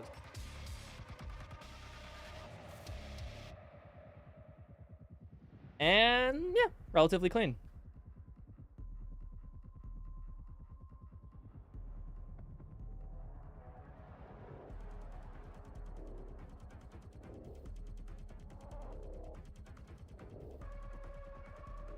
Yeah, this is just...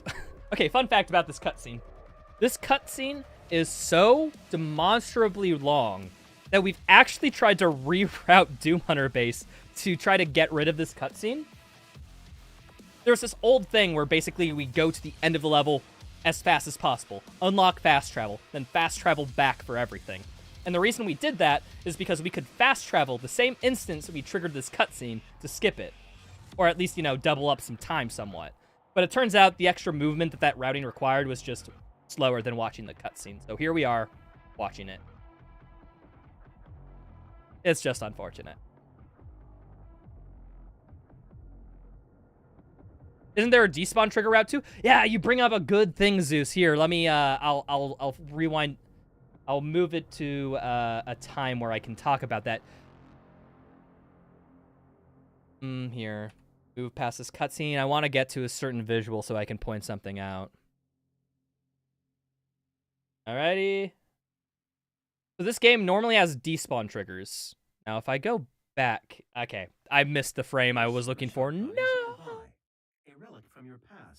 So right here, you see this kind of red wall? Right beyond that is a despawn trigger. Every level has despawn triggers in this game. So basically, like, if demons are spawned in previous sections of the level, because, like, you just missed them, or you didn't completely clear an arena, or for whatever reason, the game has these triggers to make sure they're despawned to free up memory for future encounters so they can spawn more things in, have better resources, the game run better, etc., etc., etc. So you can literally, you see this little dash boost here? We can just meat hook off an enemy and go to the exact same spot, hit the despawn trigger, and completely clear the arena, and, you know, move on.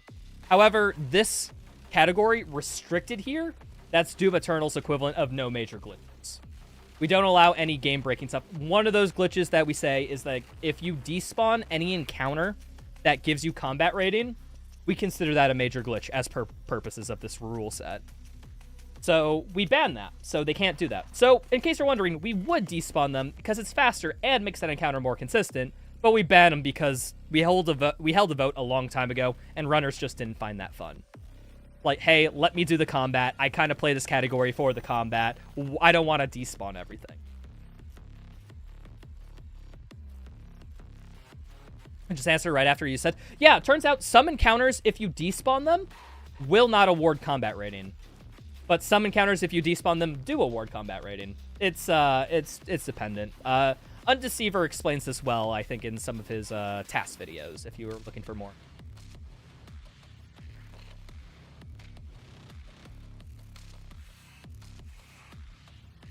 Yeah, all this is just collectible grabbing. Now, here, before we get past this door, because people who've seen this run know exactly what's going to happen. So meat hooking gives you a lot of speed depending on FPS and if you're holding the side direction. That's how you get it to go as fast as possible. Now, because it's FPS dependent, if you are down to slow down time, basically the game runs at the same frame rate, but per less in-game time, allowing more speed, more frames for a certain in-game action. That in-game action being meat hooking, meaning that the function that adds speed is just adding it continuously during the time slow, which allows speed like this. Whee! And just like that, we're at the end of the level.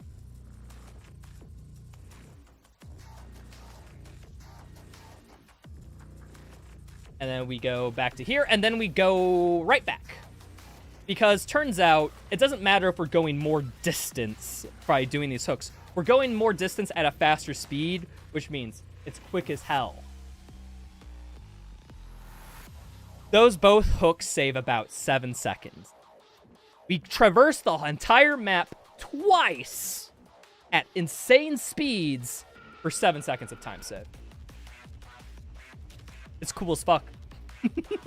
That's probably more of a valid reason than doing that, honestly.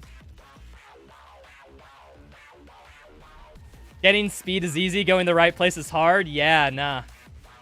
Oh, by the way, you know that whole level, that whole map traversal stuff? He also had to keep in mind his positioning during that whole time where he went because of this caco right here. If you get your movement slightly wrong or whatever, this caco won't be in this place, which will not allow for this meat hook. So, in case you're wondering, oh, it's just traversing the level twice at high supersonic speeds. No, it's also caco manipulation. Oh, speaking of which, getting a dash... So, he's not just jumping around here because it's fun. He's keeping the high speed from the meat hook and just buying enough time as possible to keep that speed going through the door as it opens so he doesn't have to start from 0 speed. Oh, yeet hook into a ramp pop all the way to the frickin' Praetor token too. God.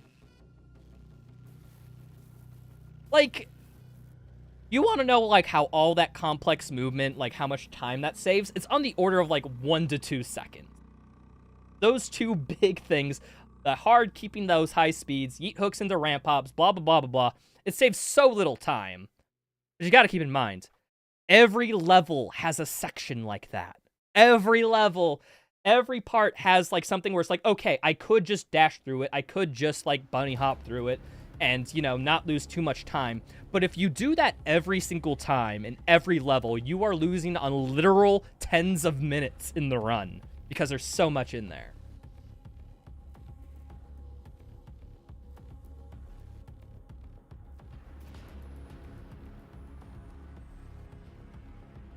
Is there a specific method of mouse movement to get the most out of meat hooks? No. Basically, mouse movement isn't really a factor in most meat hooks. I don't think, yeah, no, I'm trying to think. There's not many, no. There's, like, no yeet hooks where you have to move your mouse. In fact, you can keep your camera stationary and it's typically fine. You just got to make sure that your movement is like perpendicular to the direction like where your yeet hook is. And then you can get the most out of it. That's basically the main thing. So mouse can be a factor, but most of the times it isn't. Chat, is this the new record run? Yeah, no. This was literally done a week ago by Absolute Massive. I believe his Twitch channel's pinned in the chat if you want to take a look and see some of these runs and stuff live. Oh, by the way, small thing. There's a button, like, right at the lip of this little ledge here. You can shoot it from behind because its hitbox extends behind the wall. They just made that hitbox slightly too big.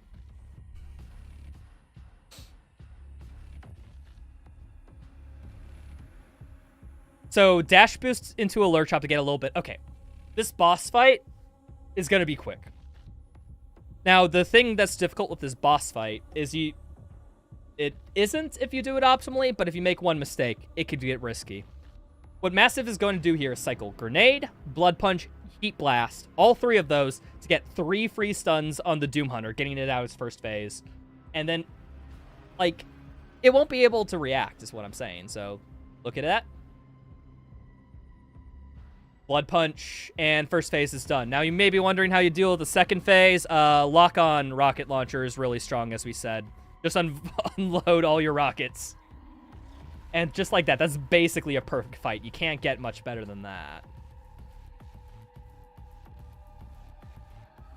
Right there, there's the tactical double grenade power-up pickup to, spoiler, 2 Doom Hunters show up. So we're basically going to have as much stun as possible so that we can cycle stun of each of their first phases, just like in the previous phase. But, you know, with 2 at once.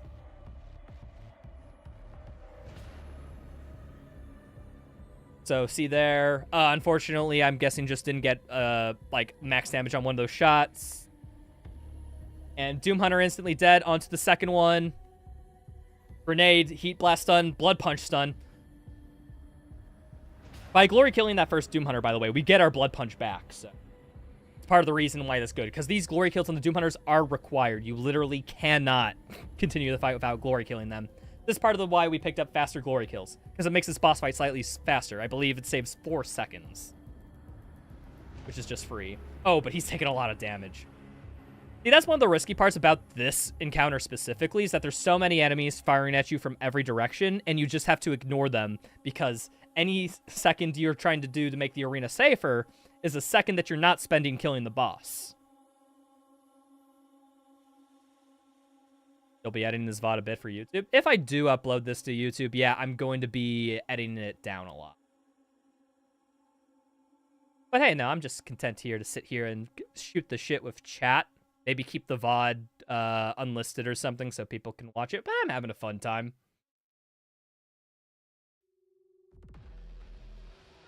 Picking up Precision Bolt. Oh, I guess I forgot to touch on Weapon Mastery. Yeah, you might notice he's going to be working on a lot of Weapon Mastery. Mostly stuff that coincides along, like, just how you naturally play this game quickly. For example, Precision Bolt is being upgraded because the mastery for that is just headshots. We're aiming for headshots on Precision Bolt anyways, so might as well just pick that up. Same thing with SSG. We meat hook onto a lot of demons. Why not just pick that up and kill them during? So we'll have everything done by the end. Well, quote-unquote, everything. We only need about half because of mastery tokens, but that will be later.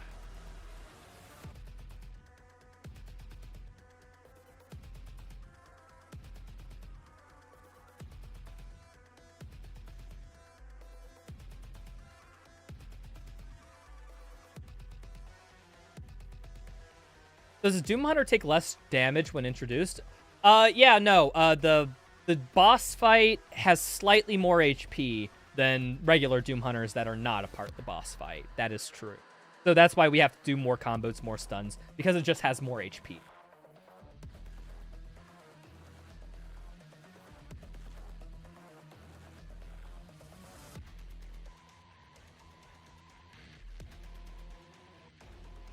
Oh, if you... Oh, in other words, you want to join the watch party on MMA Pro. That'd be nice, I think. However, I don't know. I think it'd be nice... How to put it? I've already started this commentating alone. I feel like that's just kind of the vibe of the stream I want. But We should totally do something again. How do I put it? We should plan something. Maybe we could do that to something else sometime. Maybe a shorter run or something. Talk to me about it. We can plan something like that in advance sometime.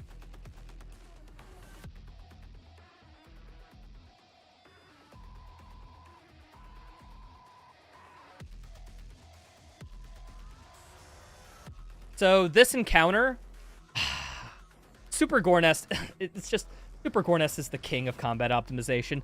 All of the encounters have such a fine-tooth edge to them of, you need to play it like, kill these trigger demons, the spawn in these trigger demons, the spawn in these trigger demons. Like, I'm not joking, some of the most satisfying encounters to pull off are literally in this level. Like, I can think of 3 of them off the top of my head.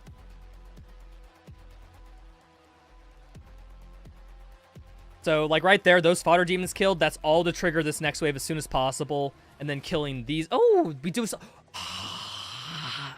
That's a nice optimization. For some reason, I could never get this. I don't know what it was about it. The optimization just didn't make sense to me. But grabbing the secret as the next wave spawns in, which is this soldier. Oh, see, like, he missed 1 grenade there. 1 explosion was all the difference it took to, like, lose, like, half a second there. That would spawn in this soldier, which then we would kill this Mancubus, going on to that soldier, which is, how do I put it? That last soldier, not required for the next wave to spawn in. However, it does need to be dead by the ends, you know, for the ends level, for the end arena trigger to happen. Sorry. For the I can't speak. I can't speak. I should have done vocal warm-ups. What the hell am I doing? Tongue twisters. Irish, wristwatch, Irish. For the end arena trigger to happen, that soldier needs to die. Wasn't so hard, was it, Rytro?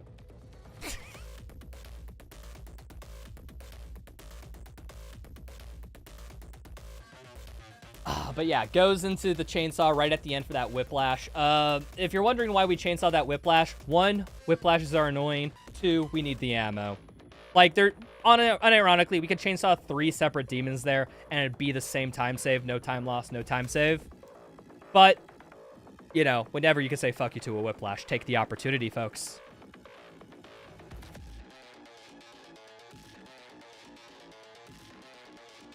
Vocal speedrun needs work, yeah. Dude, okay, so first off, cut speed. By the way, you may be wondering, wait, he cut speeded and then he teleported? No, the game just teleports you during this cutscene for whatever reason, but it also allows you to keep your speed from the cut speed. And goes quick into Heat Blast, Precision Bolt, single heavy cannon shot, glory kill. Beautiful. That is just such a sick glory kill setup. It's also hard to keep all that in mind. Like, how did all that happen? In the span of like 2 seconds. Doom Eternal speedrunning, ladies and gentlemen.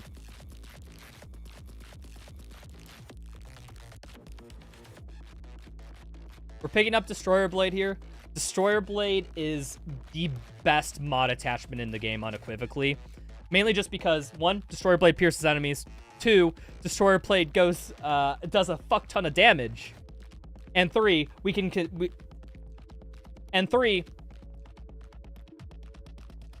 Destroyer Blade normally, like, slows down your movement, but we can get around that. Oh, fuck, that was close.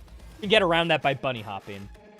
But that is such a neat little strat. Normally, okay, in the route I learned, we fast travel back for this. We get fast travel early, and then we go back and pick up a bit of secrets.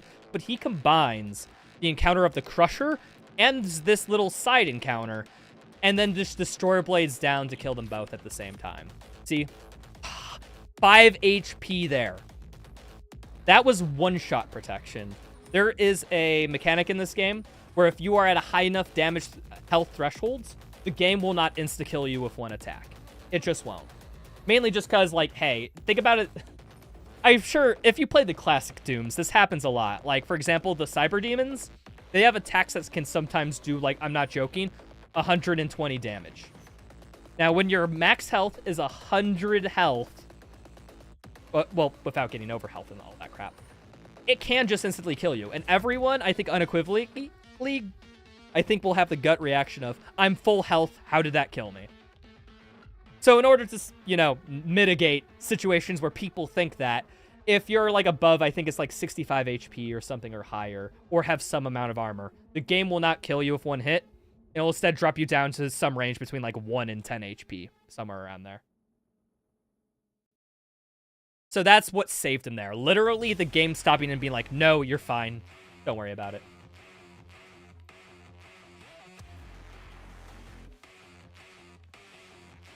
But yeah, this is just secret gathering. Oh, this encounter. So buff totem introduction. This is just another heavily optimized encounter. Chainsawing that shield soldier as the prowlers spawn. Making sure that you aren't wasting any time from chainsawing. And then this is just all movement. Going through the teleporter sections. And grabbing collectibles. I mean, this encounter honestly is pretty tough casually. And what? That's just done in like 10 seconds? Not even?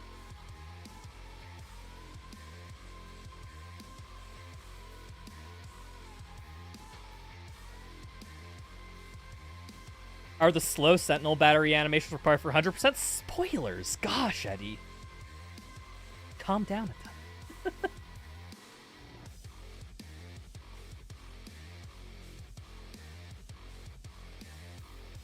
Oh. So, one power-up we haven't seen in this run is the 4 damage power-up, quad damage. And this is probably my favorite arena in which it shows up, because it's all based around the quad damage. So, Arachnotron's dead with 1 SSG, Rocket, double precision bolt on the Mancubus, needs to kill 4 fodder here, 3 fodder for the next wave to spawn. 2 Revenants insta-killed, Kako insta-killed, and then 2 Carcasses insta-killed, and that's the arena. Quad damage, excuse me, Onslaught, its full legal name, my bad, people. Basically allows you to spawn cap every single demon in that fight. It's insane.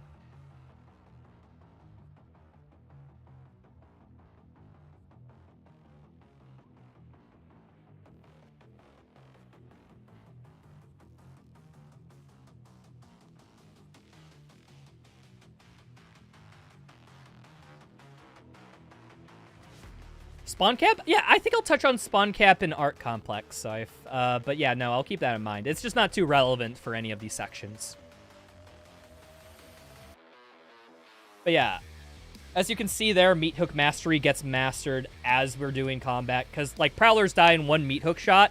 So why not just grapple onto them beforehand and then shoot them rather than just shooting them? Like, it's such a small thing that wastes, like, no time and gets you Mastery Tick. Oh, that punch was... Okay, now if you're wondering how much time to save that punch boost saves, not much.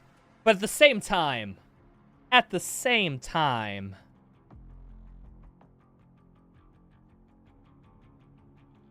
you know how easy it is to fuck that up? You know how easy it is to screw up this movement? It's freaking easy. But Bunny Hop, you see him wiggle basically just to avoid hitting walls to bide enough time for gravity to take its course so that he can get low enough, use the double jump, all the way to this hallway into the secret encounter to make sure that he keeps at top speed. Ah!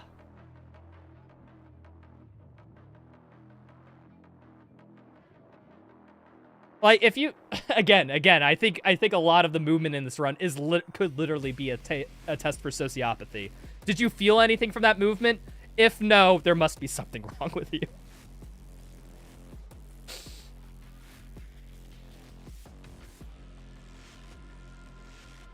Oh, does he kill these guys? Huh. Yeah, no, fun fact about those whiplashes and those shoulders that he just destroyed blade, those are not at all required demons. However, it's just does that for safety. We have the ammo routing for it, and also, like, it's a fucking whiplash. If you leave a whiplash uncontested in a tight area, if you played this game casually, you know that's dangerous as hell. So, yeah, no, that's basically a safety strat. Oh, small thing. Remember that chainsaw about an enemy dying on the first frame? Yeah, we kill those 2 zombies, get a chainsaw so that, you know, chainsaw animation overlaps as these guys are spawning in. Woo! It's always the little stuff like that over the course of the run. Each little thing adds into the next, which adds into the next, which adds into the next. It's the butterfly effect of a fucking speedrun. It's really good. Oh, punch boost. I think I found this variation of routing. This is another one of my things. That being said, I didn't find the punch boost, but I did, like, do the routing and then people optimized it. So, yeah, I'll be taking my paycheck. Every time, I'm just having you know, this is my stream, people, I will point out every strat that I found because I'm, how to put it, egotistical.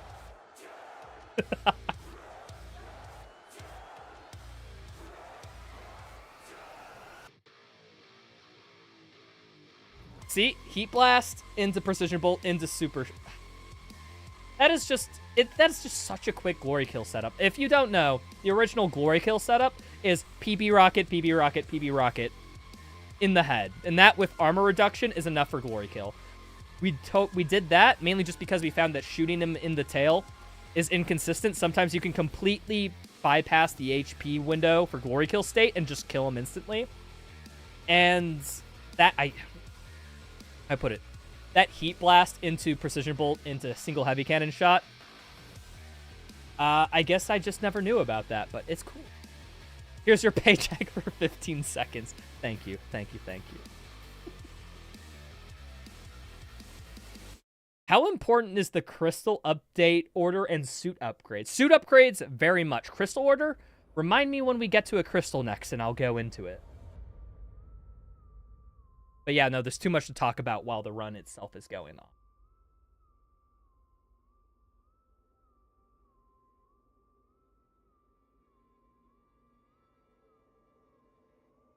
Up. And yeah, that Mancubus, well, it's required to kill. I don't know, we're just seeing a bunch of movement and stuff that we all seen before. So, we completely bypassed the intended way to get that secret because, well, that secret overlooks this arena, so we could just do this last fight while at the same time grabbing the secret, and while we're boosting back to plug in the keys, kill the last enemy in the encounter, because why not? That's just optimal, dude.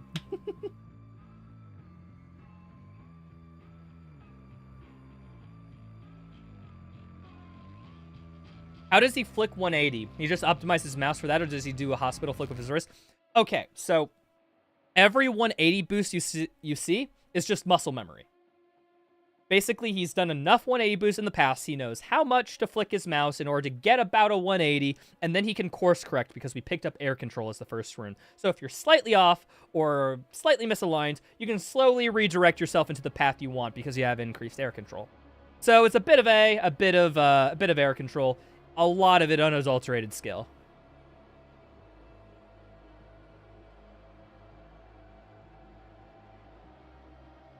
Why did he end up glory killing the last Pinky? Something went around before. I think I don't know if it's in his route to glory kill the Pinky at the suit token by the Crusher.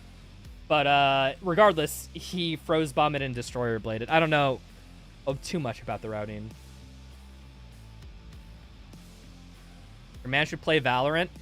Fun fact, people. You may think that all this would translate into multiplayer games. And you're right. It does to some extent. However, if you're talking about aiming, reacting, and firing at people, a lot of this doesn't really transfer over to multiplayer games, because I'm big into hero shoot. I'm big into multiplayer games. I like playing in Overwatch. I like playing a Paladins.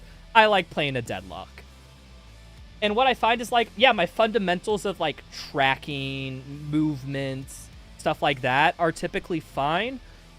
But it's one thing shooting at an AI entity whose pattern is somewhat consistent that you have trained for thousands of hours, and a person you never met before who has erratic movement, of which you have to, like, play 5D mind chess to really predict how they'll move and whatnot. Because they'll have crouch spamming, they'll have side strafing. They could just do the unoptimal choice for the sole purpose of to catch you off guard and then get you.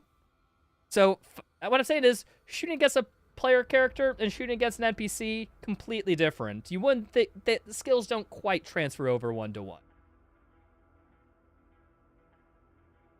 Yo, Delta, thank you so much for the 4 months, dude. Again, people, don't subscribe to me. I'm on a streaming break right now. I only stream about once a month, so you aren't going to get your money's worth. But I still appreciate it. Oh, Massive also does a bunch of aim training. Yeah, see, like, I'm a weird one. In the Doom community, I don't do, like, any aim training. And my logic behind it is I don't find aim training fun. That being said, I haven't really sat down and gave it a valid attempt, so maybe. Oh, guys, okay, completely besides the point, but I think a fun idea for the video would be me trying an aim trainer for the first time. I'd be like, oh, Doom Speedrunning Pro tries aim trainer, gets surprised by results, and then I put a pog face and a red arrow and Mr. Beast right behind me, you know? I think it could be a really valid video.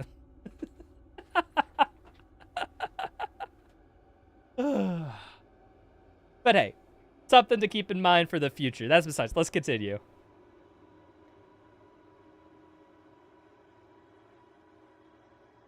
So yeah, we got to the end of the level, unlocked fast travel, basically for the sole purpose of picking up the Slayer again and getting back to it. We cut out a little bit of movement just by fast traveling.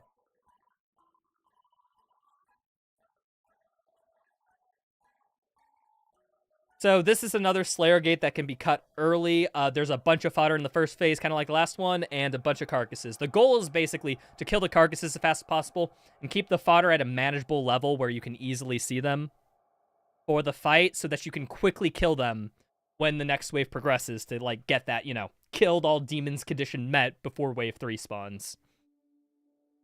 See, like, even, like, especially in this Slayer gate, like, this is world record. A 137. It's a time faster than how... You know what? I wasn't going to say it, but now I had the thought, which means I'm legally required to say it. Like, this guy has a time faster than God, but he still misses shots. Like, it's all about how you recover after, how you can adjust on the fly and still do that. Because it's a 1 hour, 37-second run. You're going to make mistakes. You got to make sure that you can, like, just capitalize off them regardless.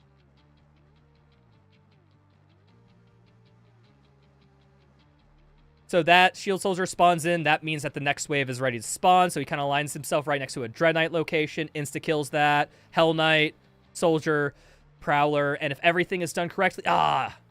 See? Like right there, if he was quick on that Prowler kill, would have gotten that just a half second earlier. This gate is so random stupid. Yeah, it's one of those things where you just kind of have to optimize the randomness. How to put it? Yeah, I got to route around the randomness. And then this is just the escape section. Which is just, you get like 100 seconds to leave here. We don't need any of that just because of all that movement. Oh, I didn't even talk about ballista boosting because sorry, folks. It's just, it glazed over my mind because it's such a basic thing. I'm familiarity biasing this. But this ballista, it provides knockback whenever you fire it. So if you just turn around, that knockback speed becomes your forward speed. It's as simple as those 180, as we were talking about earlier. Those 180 flicks are very important.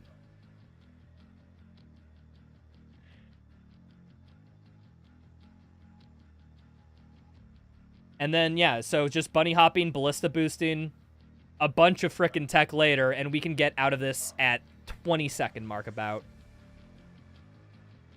We kind of, how do I put it? We talked about this, but we would, a speedrun category specifically for getting that timer as, like, for getting through that section with the timer as fast as possible would be a sick-ass category.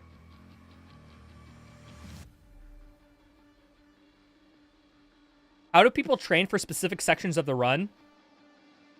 Okay, Zeus for Earth. They do this very complicated strategy. It's not at all intuitive, so I completely get you for asking it. Of when they want to practice a specific section, they go to the specific section, and then they do it again and again and again and again and again and again and blah, blah, blah, blah, blah, until it takes enough time to where it's burned into the back of their retinas that they can do it in their sleep. That's basically how every speedrun is done. You take a section, you practice it to death, make sure that you can do that so well that you can do it during a full game run, and then you move on to the next one, and you rinse and repeat until you get a time you're happy with for each section, and then you just start doing attempts. That's basically how it goes.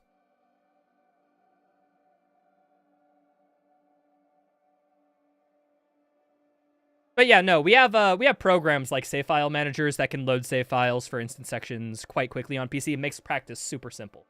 Consoles, you'll have to, like, basically go to a level and practice it at a hole. There's no good safe state thing for console. Sorry, MMA Fro.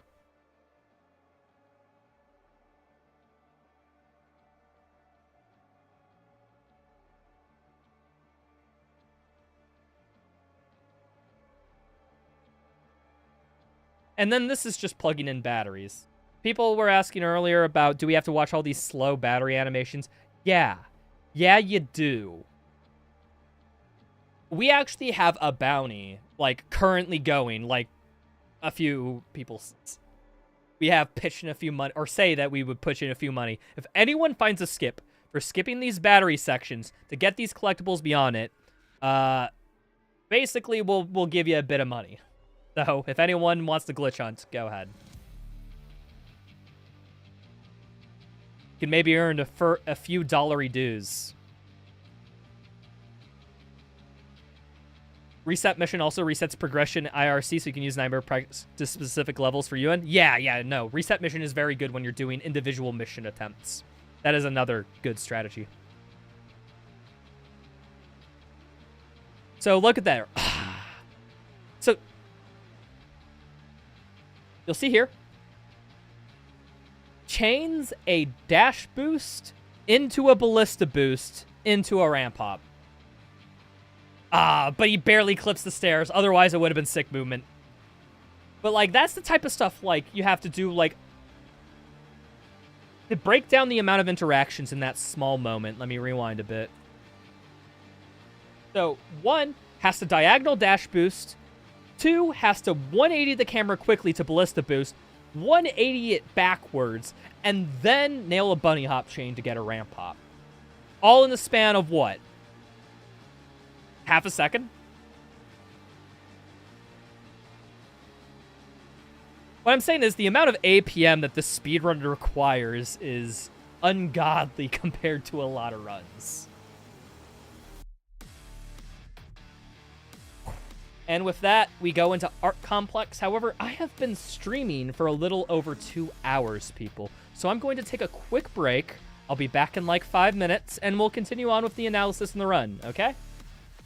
Okay, BRB.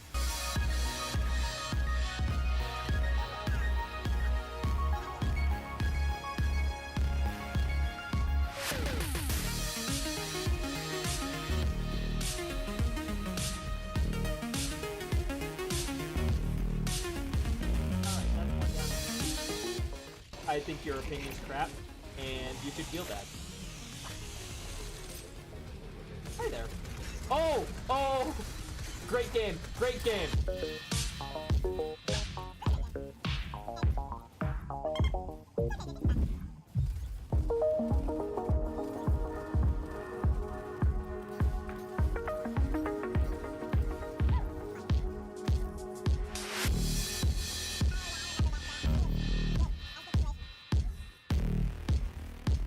Dude, I like that. 2 gladiators at once. That's freaking fun.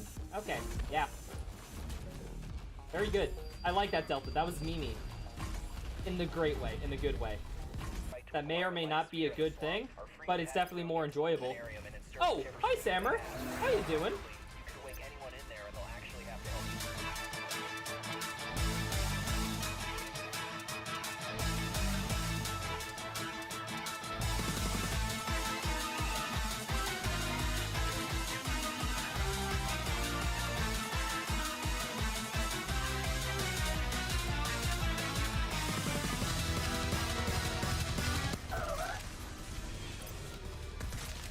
Enter chats and just don't even say hi, but just, Oh!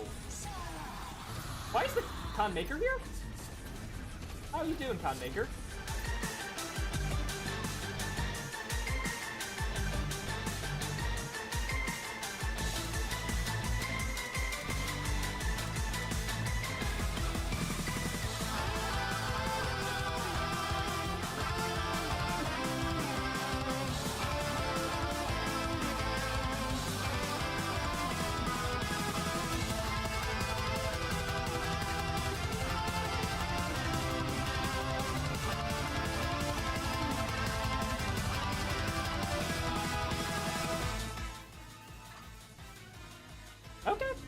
like that. That's definitely a fun variation where you have to deal with enemies while the con maker is up. That's cool. Welcome to the Atmos Funsies. I'm having really fun so far, Quarth. I've had no issue with whatever, with Urdex so far. But keep this in mind, I do like memes. Wait, freaking Sammer is the Spectre. Okay, never mind, I hate this. I hate this. It's horrible. He goes from 0 to 100 real quick with that response.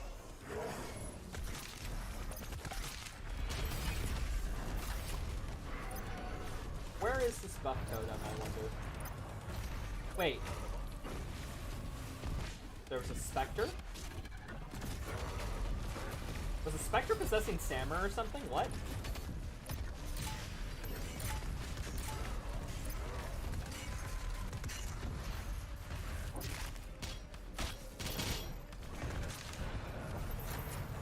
Wait.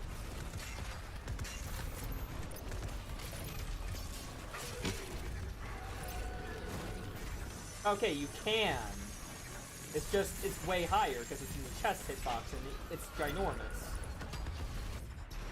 It's the other stuff that would get it, but if it's just, oh. This. Ah!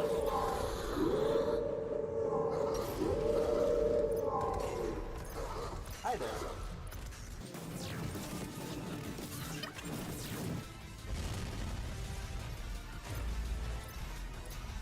What? Oh, the Icon of Sin is here! Let's go! With 2 con makers?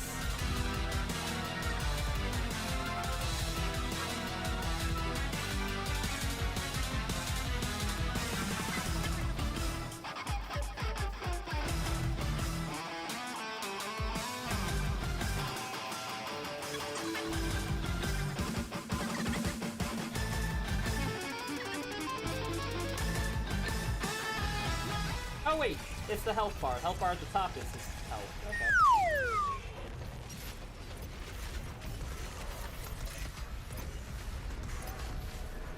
What?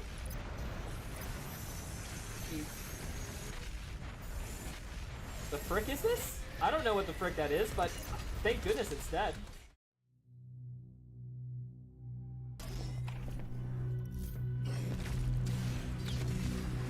Oh, hi there.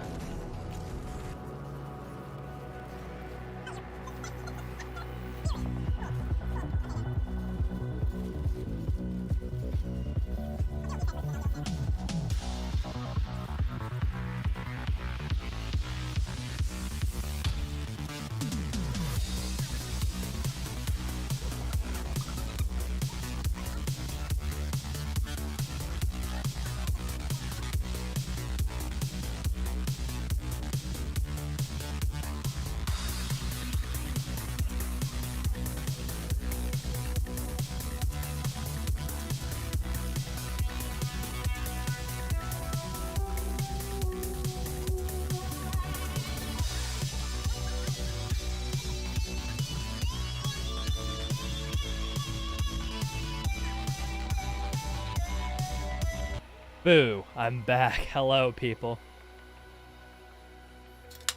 How is it going? Yeah, I kind of revamped a little bit. I'm in the process of rebranding a bit of my stream assets and material, folks. Part of that was just me making a BRB and news starting soon stream. All that jazz. But hey, what's up, folks? I'm back. I got what every Doom speedrunning analysis means. A Diet Pepsi. Perfect. Retro needs to get better at reacting. Doesn't he know he's supposed to let the video play while he's reacting to play out while he's gone? I see you back. Where's Retro underscore? The underscore is silent. Tall shade, obviously. Gonna have to reject my analysis for taking a break. I'm sorry, I have to go to the bathroom. Wow. OMG, streamer, don't you know if you pause the video while you're reacting, it drives down viewer retention? Who would have thought?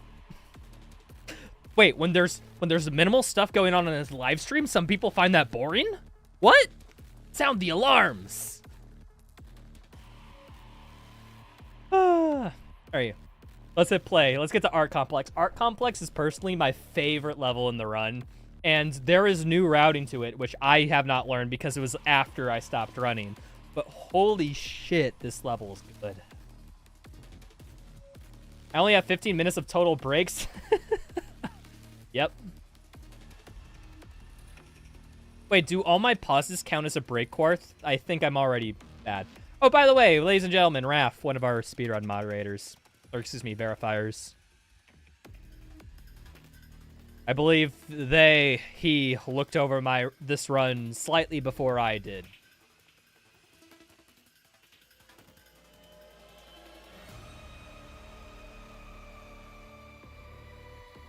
Alrighty, this level, the beginning is not at all complicated. It's basically just a bunch of hallway fights. Kill all the demons, get to the next area of the hallway, blah, blah, blah, blah, blah. But this is where you start seeing the use of Destroyer Blade plus bunny hopping. Now, Destroyer Blade slows you down while you're on the ground with it. However, if you jump as you hit the ground, you can conserve your speed from beforehand. So what we just do is to prevent that ground friction is just to constantly jump, and we can just do stuff like that. Oh, except for that hallway fight. That hallway fight, the only thing that's required to be killed are these 3 whiplashes plus the soldier right there. Or is it 2? Regardless, those enemies just need to die. I don't know what those enemies are because we kill them so quick that, you know, they were never there in the first place. We get into the worst. This is the worst level challenge in the entire run. External combustion. Basically, you have to blow up shields with the plasma rifle and get kills with it. 6 of them. Now, ideally, you can get all of them in this fight if you're extremely lucky with enemy AI. So just wait for the carcass, blow that up, blow the shield up, and 4 out of 6. That's not bad. That's actually still workable. Like, you only lose like a second, maybe 2 later going for a backup. But it's not that big of a deal because, like I said, this runs on the order of magnitude of what? An hour 38 minutes about? A couple seconds here or there doesn't matter too much. You just got to make sure you can't make them all the time.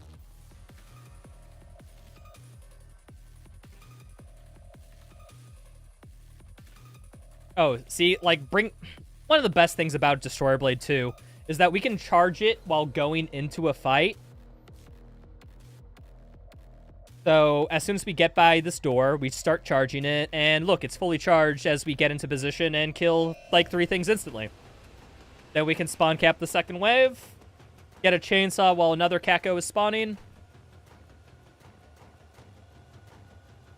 And then it's just the Dread Knight and the Revenant, basically. And an Imp, but I think he killed that beforehand. There can sometimes be sneaky Imps. And then, normally you hit that button, and then you go into the next area and all that stuff. But this is a reroute of Art Complex, where we do a strat called Convention Hug. Oh, massive. I guess massive failed the initial strat and is going for a backup, basically. Oh, no! They failed the backup! Main strat and the backup. Ah. See, like there, that lost like 10 seconds, which does eat into your time. This level is just difficult, honestly. But yeah, to get to that dash boost. Oh, fails the dash boost. No! Fails it 3, 4, 5. And then gets it like the 6th time. That just eats. That's like 20 to 30 seconds there. That pains my heart. Sometimes you just get that mental block for 1 point in the run, and then it's just like 5 things after a row. You're just like, it happens. It happens. Every runner here who's ran any game ever can relate to that wholeheartedly.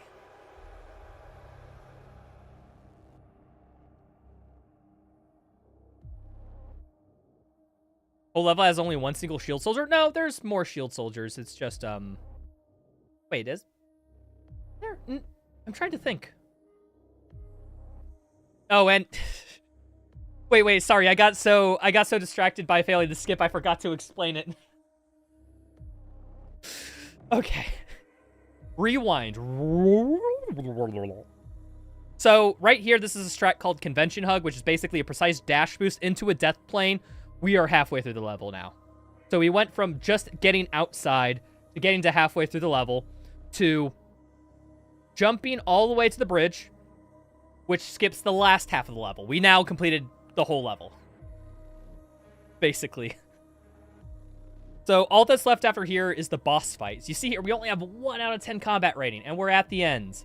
Now, if you were paying attention to the previous levels, this is all done to get fast travel, just so that we can travel through the whole level, skip a few cutscenes, skip a few unneeded movement sections, and just, you know, how to put it, treat Art Complex like it's Breath of the Wild. It's an open world exploration game with a few fast travel points. That's the logic. And look at that. Marauder killed. For people who don't know, on previous patch, Marauder, for some reason, has its like AI programmed to look at where the ice bomb is, so that if it gets hit by it, is be like, no, I blocked it. Like, that's, for some reason, its utmost priority. So while it's trying to block the ice bomb, we can just shoot it in the back. They, of course, patched that out because, I don't know, some id developer didn't think that was fun. Yeah, now we got fast travel, and we're going back through the rest of the level. We teleported to that arena, you know, that we were supposed to go to right before we did Convention Hug. Oh, I didn't realize those enemies spawn in before. Oh. This is a bit of weird routing I haven't seen before. Doing the Slayer Gate first and then the encounter? Huh, interesting. Hold on.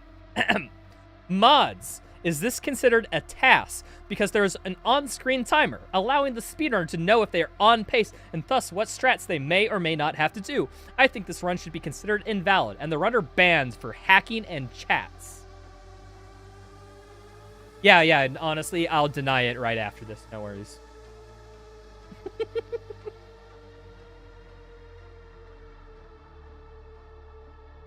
Oh, okay, so this is the first instance you'll see this in the run, and one of the last instances, just because it's so niche for our uses. But this is called Double Destroyer Blade.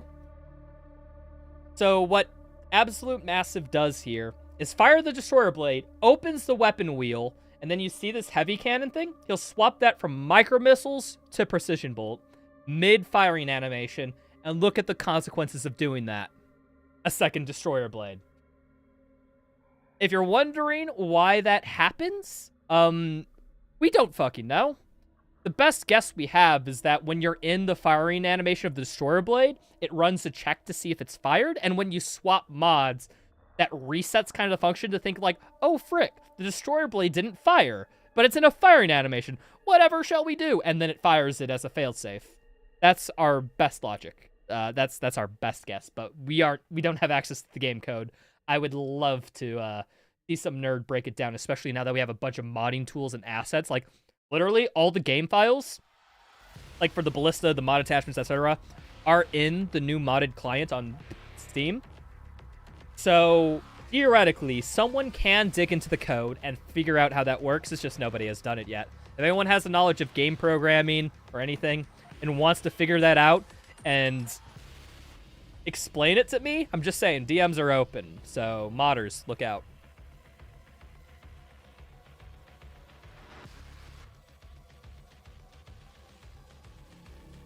Hentai skip. Yep, Violent Rose, that's what it's called. Well, the one after Convention Hug. By the way, I named Hentai Skip. That's my one badge of honor. I didn't find it. The person who found that, though, is banned in the speedrunning community because they were a dick or something. I forget exactly what it was, but basically no one liked him. They just were too insultive, and they got banned one day. And we were like, hey, we called that Art Complex Skip. Well, the dude who found it called it Art Complex Skip, but they're gone now, so want to change the name? I was like, yeah, sure, let's call it Hentai. And then it stuck. It just stuck. I think it was literally just because I would tell people in my community, like James, Umbra, Irina, like they were all my friends at the time, and I would call it that, and I would basically say that to them. Then they would pick up the nomenclature, the people in their chat would pick up the nomenclature, and it just snowballed from there. Hentai skip lore is wild, yeah!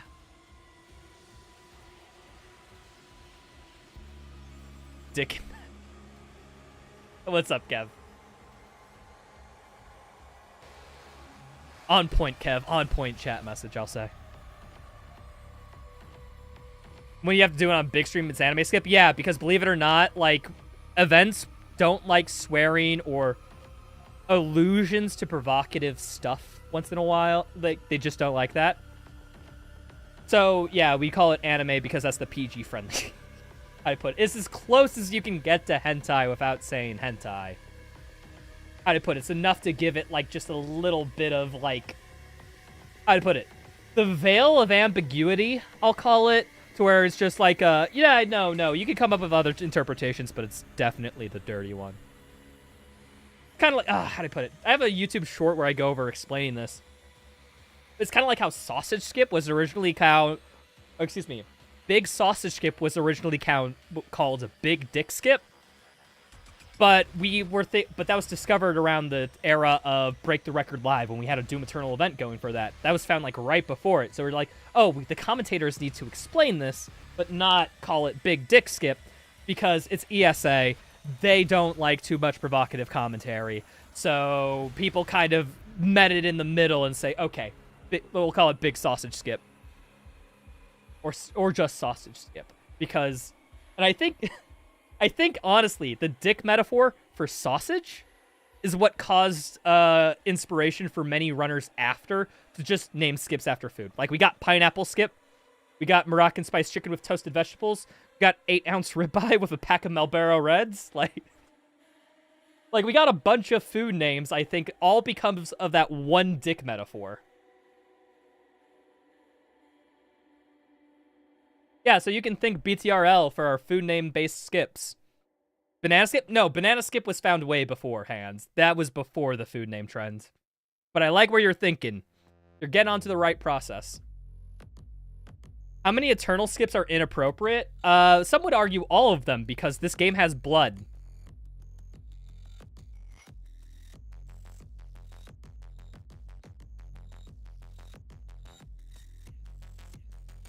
This game is inappropriate for children, so there's a ball that bursts into guts.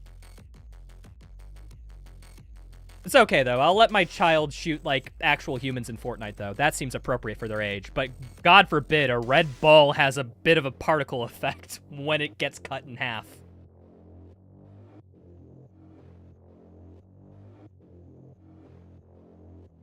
Oh, I didn't realize there was an... Okay, so...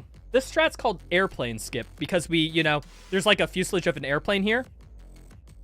I didn't realize that there was a jump. I thought you had to do the ballista boost, but no, you can just jump on some collision and then go up. Huh. So the reason why airplane skip is optimal is that there's normally a bunch of stairwell fights in this game. The stairwell fights, they block progress, but they aren't tracked by the demonic corruption meter. This skip allows us basically to hit the trigger to spawn an enemy so that we can do a fight later, but also skip those hallway fights. So in other words, I'm safe. Yeah.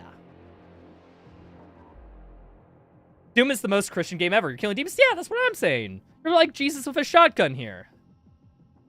You're telling me Jesus wouldn't be doing this in the Doom universe?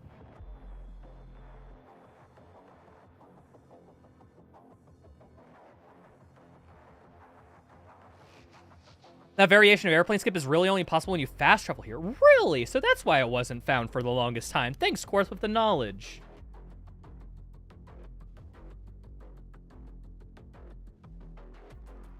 And then this is Mario's Restaurant. This is just one of the best fights in the game, if you ask me, like, casually. But here, we basically just have it optimized to where you kill both Mancubuses, then you need to kill the Pinkies, then you need to kill the Whiplash. Oh, get an animation kit. Oh, animation kit! Wait, I didn't realize you could animation. Wait, was he trying to animation cancel? Can you animation cancel those things? Because I think he just failed it because they still spawned in and they just sneaked out behind him. Yeah, once those are dead and a few other demons are dead, Cybermank spawns in, Mancubus spawns in, and then we're done. Now, this is a big skip, or excuse me, a big thing to keep in mind in Art Complex, is the concept of spawn cap. The game can only have like a limited number of demons spawned at any given time. It's about 32, I think, for this game, or 31 plus the Slayer at the same time. And we skip despawn triggers throughout the whole level because we're fast traveling, we're doing all this hot girl shit. Which, developers didn't expect you to do that hot girl shit, so obviously they didn't put despawn triggers there. So in this encounter particularly, these demons are not required to go to the rest of the level.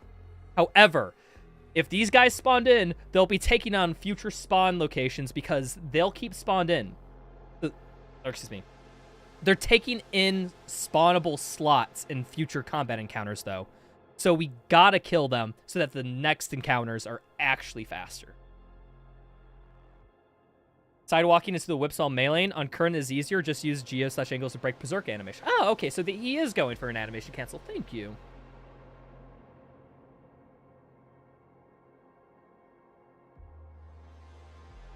The ballista boost happened because walking too far forward triggered the orange walls.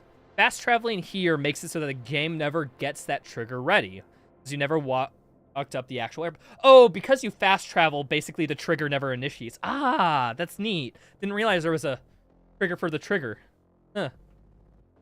It's triggers all the way down, just like turtles.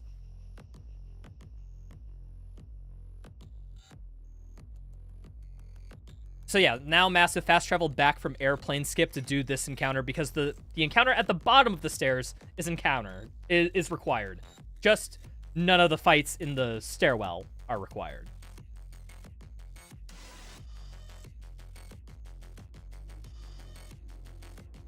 We can play a game of Blood and Guts, you can't say hentai. Yeah, that's something that's weird just about with people's weird moral systems. Seems kind of awkward, right? You would think that blood and gore would supersede saying a no-no word. But it doesn't. Because human minds are a little weird. We think with our emotions and not really logically. It's like, yeah, chainsawing a guy in half completely fine, but you can't say the word hentai. I feel it should be the other way around, personally. That feels a little strange to me. But hey, we're giving 8-year-olds guns to shoot other people with in every game ever, so... By the way, I'm not going to claim any moral high ground. I was playing Call of Duty at the age of 8, shooting people in a military shooter. I found that fun as heck. But that gets into a separate conversation of, well, you disconnecting yourself from the gameplay and living a fantasy and all that shiz. And let's be real, I don't want to be called satanic by D&D moms again, so, ooh. That's more of a thing in the East and the West? Yeah, no, America's also just got effed up. I don't know. Cultural values are weird, people. That's all I'm going to say. Cultural values are weird.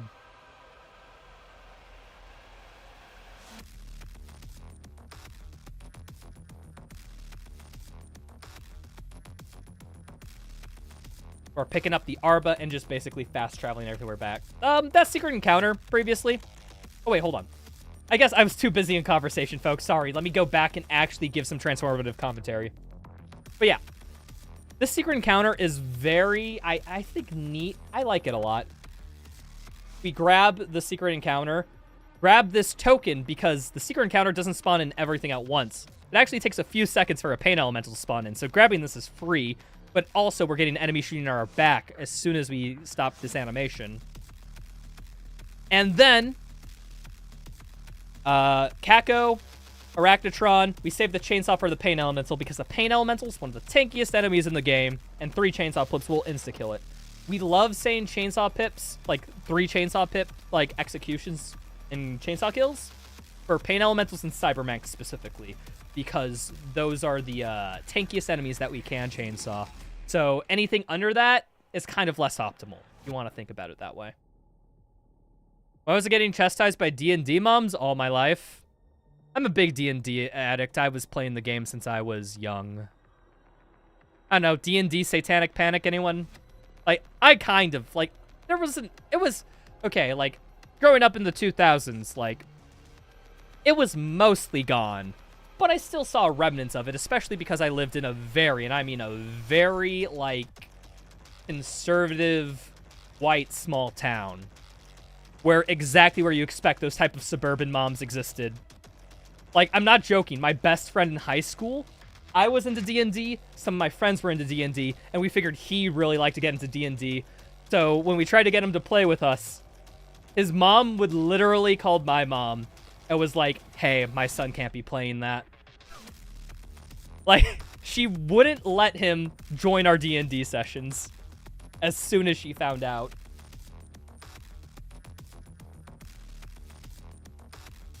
So yeah, I had to deal with it a bit in my past. But yeah, no, I mentioned one thing where like an event cares about swearing. I also, on the YouTube short, the comments also have this where it's just like, play the most violent, gore-filled game but can't swear. It's just like, it's such a weird cultural value, but unironically, that's just kind of how it works in the West. Okay, culture difference. Let's get back into the run. Brief aside over. We're back on topic. But one thing about this hallway movement you'll see, it is, like I said, with a lot of the movement, very precise. Like, you can bonk, you can, like, mess up in a lot of places. Like, see that pinky just hitting him right there? Like, movement here is very tight and it's very difficult to do optionally. Even Massive, see, like in that situation, just didn't have the clean movement. Getting that consistent is, like, oodles of time save, though. I'm trying to think of who's a runner who does that section very well. I think Zai, back when he ran, had that hallway down to a T. For some reason, it just clicked with him. It made sense. He was able to adjust to the enemy AI on the spot. Was just able to freaking get through that hallway, no issue. But yeah, no. Even gods like Zai, even gods like Absolute Massive. Mute's another good runner that comes to mind who is really good at that. It's just a hard hallway.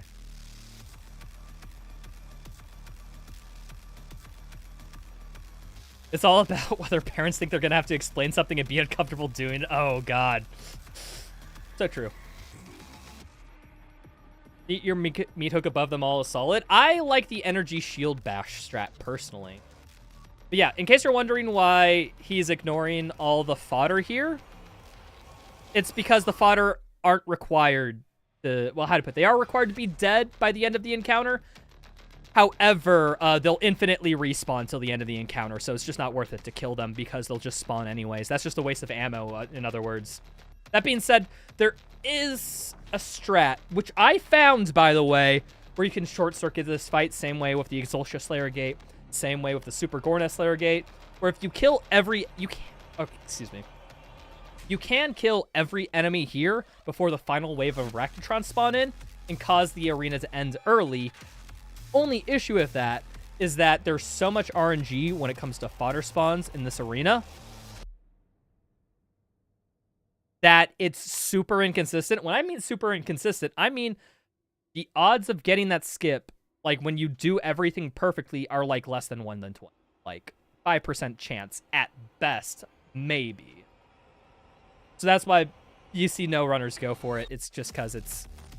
You have to do a lot of work to grind it to just get like a 1 in 20 chance. It's ridiculously hard.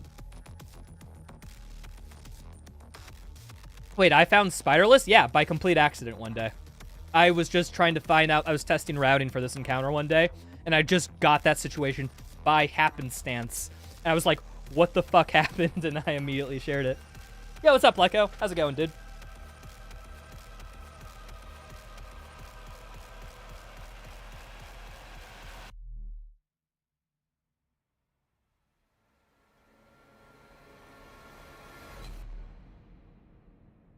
But yeah, I won't take any, like, how do I put it? It was a random chance that I found Spider Skip, so I won't be like, how do I say? Wait. Was that one? I guess, there was a Revenant running around, right? Huh? I guess, I didn't realize, but apparently one of those Revenants is just never required, so he doesn't kill him. I kill them in my route. I mean, I guess it doesn't even lose time to kill them in your route, right? Because, like, a lot of this fight is just waiting for spawns. But Massive just cares about their ammo so much that it's a waste to kill them. Huh.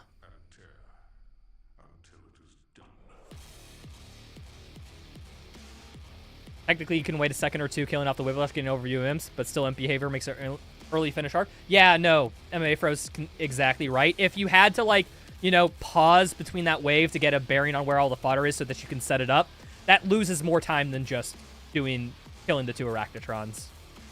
So if you do, quote unquote, make a consistent thing, it'll still lose time. Did they kill Steve? I don't remember. I assume not, because killing Steve technically is unoptimal, but you should always do it because it's fun.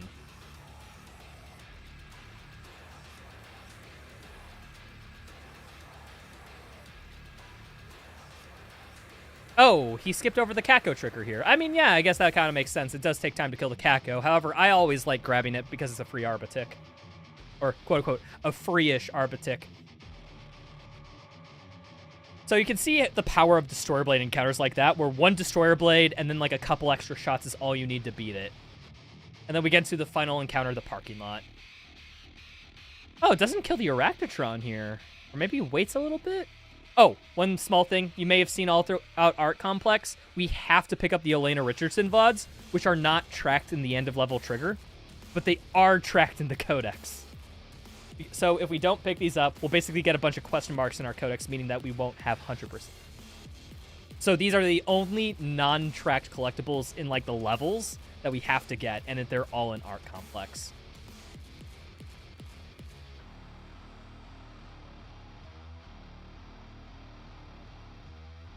Oh, he saves his chain. No, fair. I used to save the chainsaw for the pinky personally, but I don't think it matters. Oh, so this is where he gets the final explosion tick right there. Really? I thought that... Oh, wait. No, he has to get the final explosion tick here because I remember the first backup spot he was unlucky and got no ticks. So he had to do this, which is, I think, the only second backup spot, which, good on him.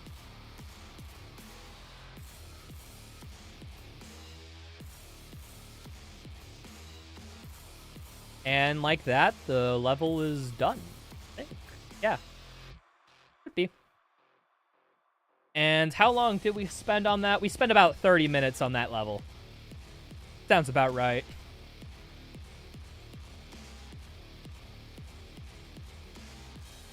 You don't understand Spider Chainsaw when Whiplash Chainsaw below better? I don't even think the Whiplash Chainsaw is better. I think it's important that you get a chainsaw just for, ammo routing. But typically, my thought process was always chainsaw the pinky because you're on your way out. I mean, the pinky isn't required, don't get me wrong, but basically, it's the opportunity where you can check where if the next wave is spawning or not, where if the bottom level will spawn. And that's kind of my logic, is that chainsaw gives you an opportunity for a quick breath to see if you're in the clear condition. If not, throw a few grenades at your feet, move on, and then you'll get it. If you are, okay, well, then you don't have to do that. At Absolute Massive Live. Dude, they're probably asleep. They raided me like 2 hours ago.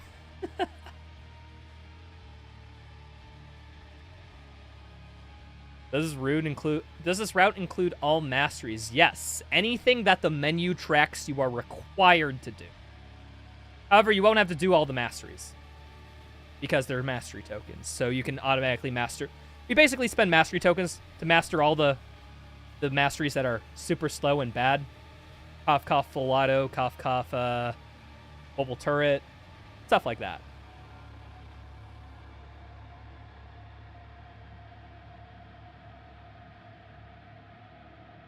Mars Core is a beautiful level for several frickin' reasons, but it's got a bit of a slow start. Kind of like the introduction to Art Complex. It has a lot of small hallways. It's nothing that we haven't talked about before. Oh, he gets a beat hook tick there? See, there's small things like that where it's just like, there's a lot of room for runner creativity and runner preferences to be exemplified in this run. Like right there, I don't go for that Prowler meat hook tick for the sole purpose that if you ballista boost here, you can get straight to the stairs, get a cool ramp hop, and go directly up there. It saves like a half a second maybe over doing that, but I guess Massive just values the meat shot tick a little bit more. So there's tons of like ways to go through where you can trade off like mastery ticks. Like, oh, this is another great example of trading speed for mastery ticks. Look at how many zombies are there. 1, 2, 3, 4, 5, 6, 7. About 7 zombies there. It only takes 1 pellet to kill a zombie with a super shotgun. You can get up to 7 meat hook shot masteries here by just shooting these guys. And is that worth it to go through this hallway slightly slower? A lot of us would argue yes, just because it's so many mastery ticks for literally 1 shotgun shot. But yeah, no, he doesn't. I'm guessing just slightly off on the aim there. Only gets a couple of them. It's still fine. Still getting like 3s. Okay.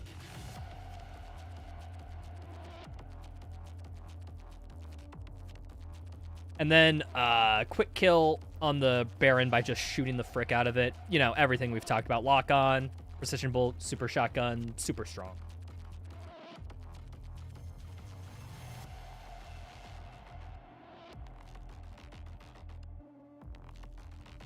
But yeah, we're just getting up the runes. Again, we already have the optimal runes here. Oh, he's doing the advanced routing, I think.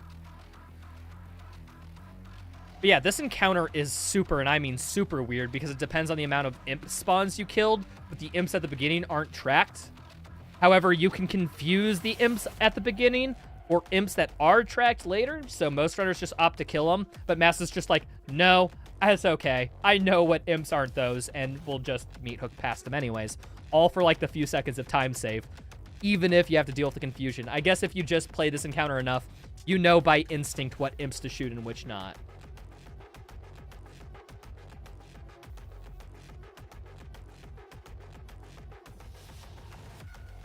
Oh, is he? He's setting up a double destroyer blade here, isn't he? Yeah, that's why he swapped to micro missiles. In case you're wondering a weird thing about destroyer blade, it does depend on what mod switch in the weapon wheel, what mod attachment you switch to. Like micro missiles to precision bolt will give you a double destroyer blade. But if you swap from precision bolt to micro missiles, you don't get it. You can't destroy it. However, if you swap micro missiles to precision, if you swap precision bolt to micro missiles mid arbalist animation, you double arbalist. So yeah, in case you're wondering, mod swap order is very important for allow for double ballista attack. It's weird and cool and kind of spaghetti. Like, don't get me wrong. Like, is that indicative of like broken mechanics intertwining how they shouldn't? Yes, but at the same time, it's awesome.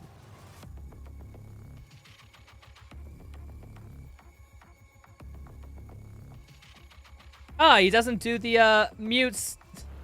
Mute does a double arbalist ballista boost, weird frickin' strat using that same double shot tech I was talking about. It is super hard, it is consistent technically, but just because it requires so much execution, you see a lot of runners like Massive here don't even opt to do it. Is double arbalist used? I don't think in this category, but it is used in the DLC speedruns. Doom Eternal, held together by duct tape and confetti? Yeah, toothpicks and bubblegum is what this game was programmed with. That being said, we love it. But yeah, no, that's just, you'll see here, because the level very much opens up after we do what some idiot says we shouldn't do and shoot a hole into the surface of Mars. Because there's a bunch of rocks in space that we're jumping between and all that, you'll see a lot of the strat here is literally just to skip rocks and find precise ballista boost, jumping, routing, etc. To just, you know, cut out every platform in the middle and just go straight to the ends.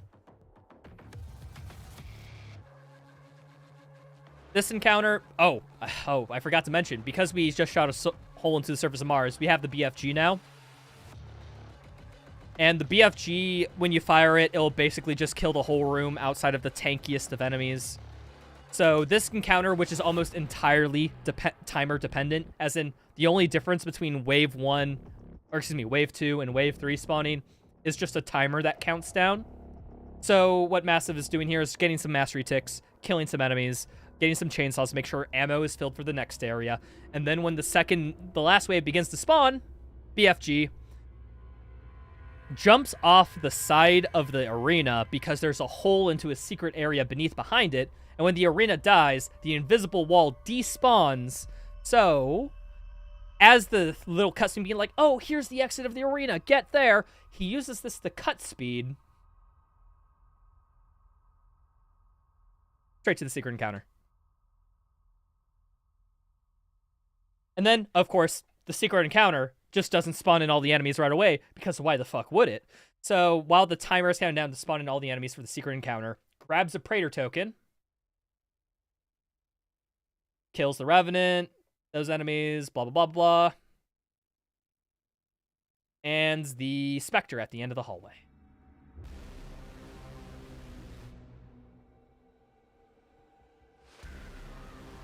But yeah, what I'm saying is, with Doom Eternal, the little stuff does not stop. It just keeps going. It just keeps going. It always leads one thing into a small thing into another small thing to where there's a million things going on over the course of like a level or whatnot. Part of what makes this so interesting is just how the little things add up over time. Oh, see, like right there, Absolute Massive missed the bunny hop frame. Basically just jumps like, it's just slightly out of the lurch animation. So lost a little bit of speed. And it's just like, oh, back up dash boost against the wall. Gotta keep in mind all that crap.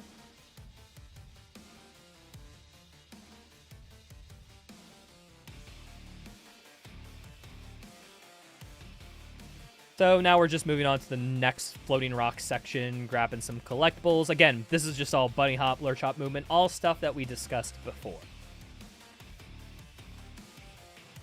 Oh, look, hey, there's MMAfro in Absolute Massive's chats. They're here too. Weird. Like, people who watch Doom speedruns also watch other Doom content. Same. Share the playlist? This is just the Doom 2016 and Doom Eternal OST that's playing right now. Just download those on iTunes, Spotify, or whatever the frick. But yeah, same thing with this secret encounter. This level loves timers for whatever reason, so it's a free chainsaw here as everything else spawns in. Like you see there, like, the whiplash just instantaneously spawns, no spawn in animation, it's just there.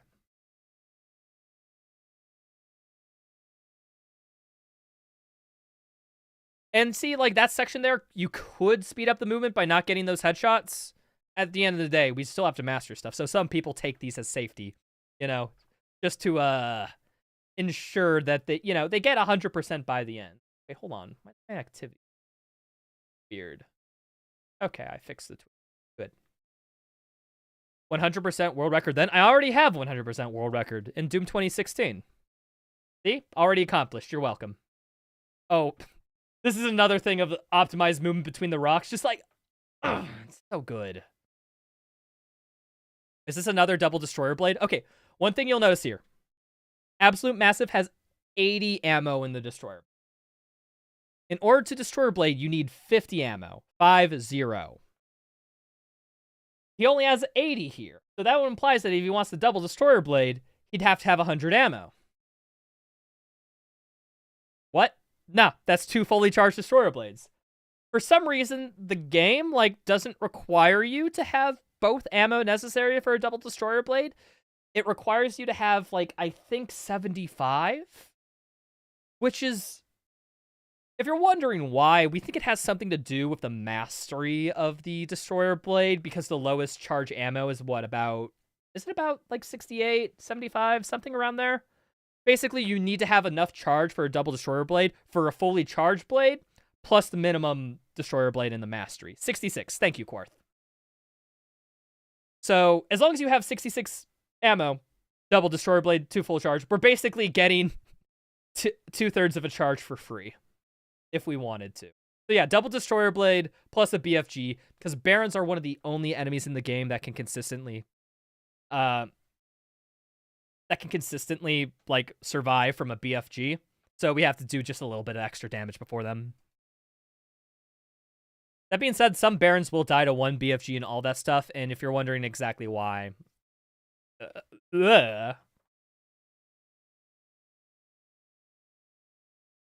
but yeah, look at that. Arbalistic onto a Caco, and then meat hook off its corpse to the next collectible. Sexy.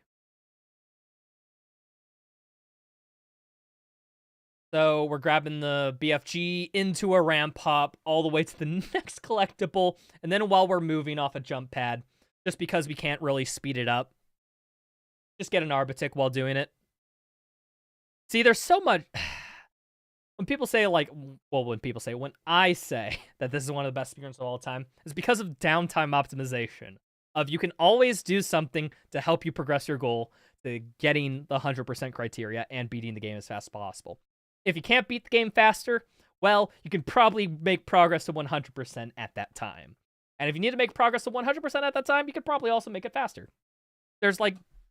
How do I put it? There's a lot of options to complete this run, which kind of makes it cool. Why did my play... Second. There we are. Apologies.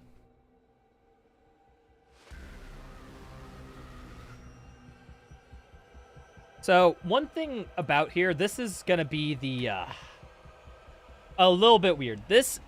Every enemy in this hallway is not required. This is not a tracked encounter by the Demonic Corruption Reaper. Basically, this encounter is just here to kind of slow you down, so we ignore most of them. Now, Massive is grabbing this secret first because it prevents a soft lock. Or, quote-unquote, a door lock, more appropriately, that's preventing us from getting to another secret later. And going through that secret path just basically guarantees that the door is open.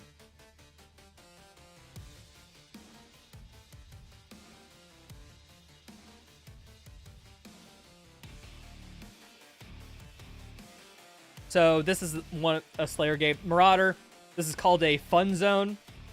Now, normally we could Ice Bomb and all that grab, but it turns out if you stand at a perfect range from when a Marauder spawns, it will always do the counterable attack first. Like, literally always. So that's what Massive is doing here. Breaks the wall, gets in position, waits for the counterable attack, then just PB and then rocket launcher him in the face, and he's dead. And now we just have to wait a little bit for all the Hell Knights to spawn, BFG to kill them all. And look, there's going to be Barons that spawn in that are the last wave, but another double Destroyer Blade into a BFG, and they're dead. If you're wondering why Massive looks down here, it's to save frames. You can see at the top how he has like 210 FPS. The more frame rate you do, the more frame rate you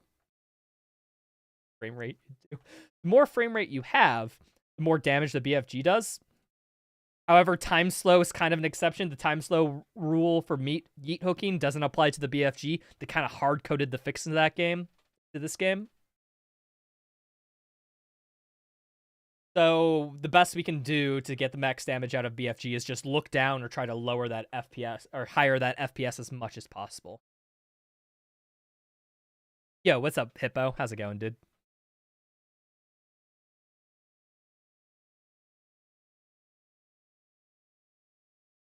Okay, so then, yeah, Massive's just backtracking through this to get to the end of the level. Now, he still has one mastery tick left on the Mancubus challenge. Basically, break Mancubus arm cannons.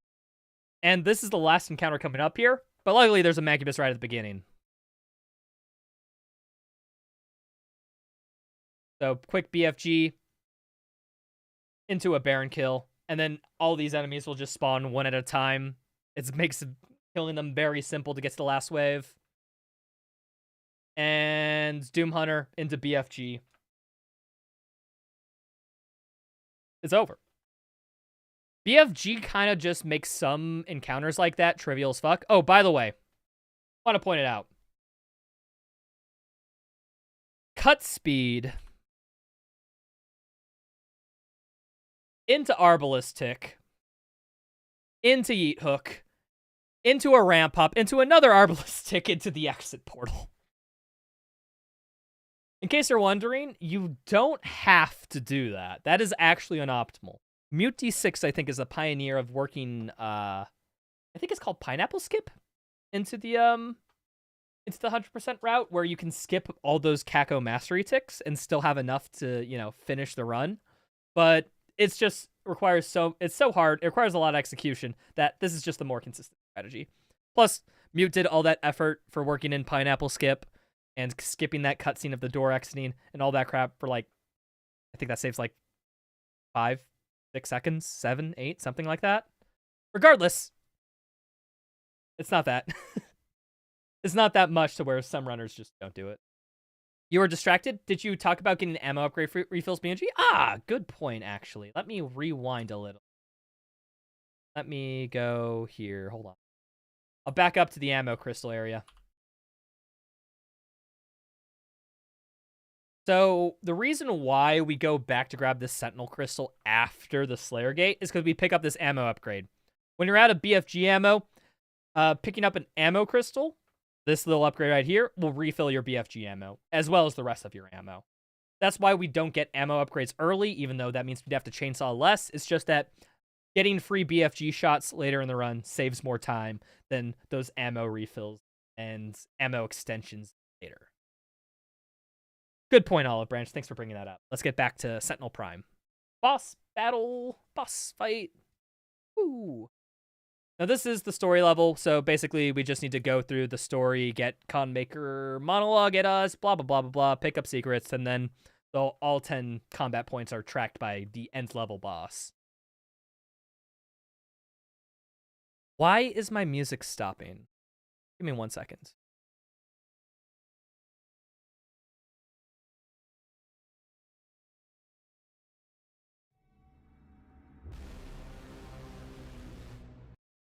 I'm having a small technical issue. Give me just half a second.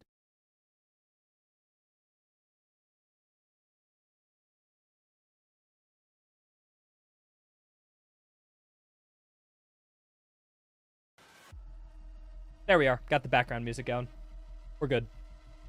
For some reason, the playlist just wouldn't repeat itself after.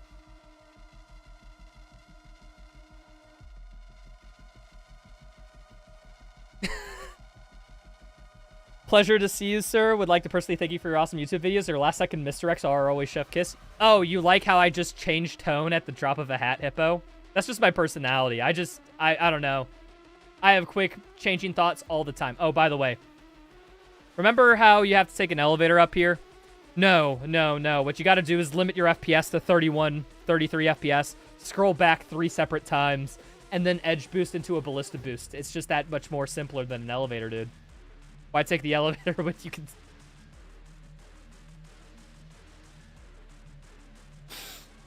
Oh. Gladiator. What you'll see here is basically a very precise setup to 1 cycle. Now, fun fact, they patched out this 1 cycle on later patches. You know how they did that? Basically, the first time the Gladiator spawns in, the first time you meet him, he has an extended animation of him doing stuff, and his first glory kill state will always be way faster. And on this patch, his glory kill states are always the same length and are longer. Now, you could just reload checkpoint in order to do, you know, the 1 cycle on current patch. However, on Ultra Nightmare, you can't reload checkpoint because they disable that feature. So, you can't do this strat exactly. But, getting into it specifically, you'll see how every firing animation that Massive does here isn't exactly for more damage. It's actually to temporally space out when he should, like, BFG, when he should shoot at him, and when he should get damage. So, if we look here, he quickly goes to the side, SSG, PB, SSG, that puts him perfectly, if he walks backward immediately after that point and fires the BFG, that will perfectly hit his counter window.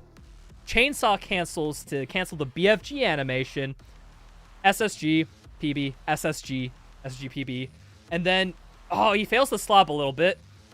Or, yeah, normally you're supposed to do a technique called a slob, which is basically a way to fire a rocket and then immediately start a lock-on after. But you can see here how he only goes 1 rocket, doesn't immediately lock on. Slightly fucked it up. It's okay. He still gets a lock-on in, still does a lot of damage, is able to back up by yeet hooking off a gargoyle, and then just shoot the fuck out of him from the top. Because, believe it or not, he will not change, like, a Marauder shield. He won't, like, aim it vertically up and down to block your shots. He can only do it, like, vertically. And that's just an easy way to get free damage on that. Feel free to use it at home. That still happens on current patch. You can just hook off a demon and then shoot at the Gladiator from above if you want to.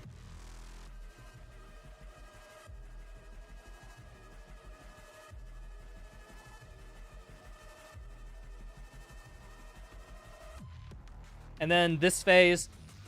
Now, this phase is a little bit more precise than you could give it credit for. So, the Gladiator, he will do certain attacks when you're a certain distance away. Kind of like the Marauder-esque. So, Massive will dash in, bait an attack to where he can shoot him during. He will put up a shield animation, but while he's doing the shield, he charges a Destroyer Blade while getting close to him, constantly taking damage over time from the, you know, the mace shield thing. And that's only to bait him out of that shield state sooner, so that he can double Destroyer Blade him and then lock him on to death. Now, when the gladiator reaches certain HP thresholds, he will spawn in waves of demons to help him fight. So, after that double destroyer blade, he will constantly just lock on the gladiator, constantly getting him into that state to where he can spawn in demons. Because when he spawns in demons, you can still shoot the fuck out of him. And so, boop, boop, boop. And look at him, he's low HP and still has to spawn in demons. And he's in Glory Kill. And he only did like 1 Mace Shield cycle for that whole fight. That's basically as perfect as you can get. Although you will see, that strategy rides the line fucking close. 12 HP. Look at that. 12 HP. So, is that strat dangerous? Yes. Is it fast? Also yes.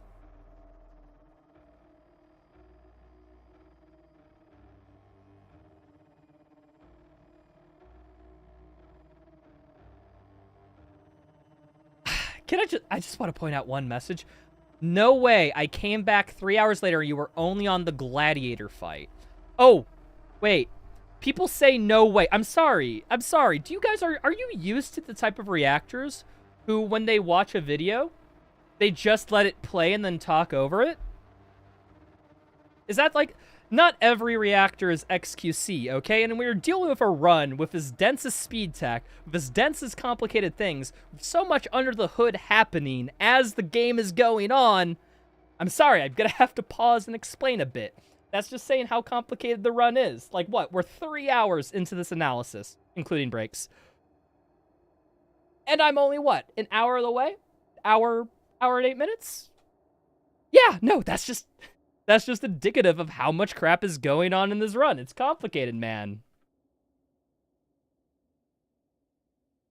So yeah, what I am saying is if you expect me to just watch this and go, yeah, oh, that was interesting. Oh, look at how cool that was. Stop it.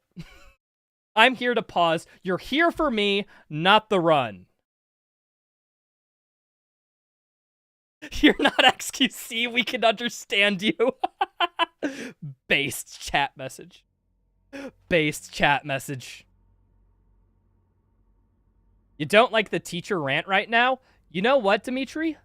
I was a teacher for like 6 years of my life. I taught physics at a university as a teacher's assistant.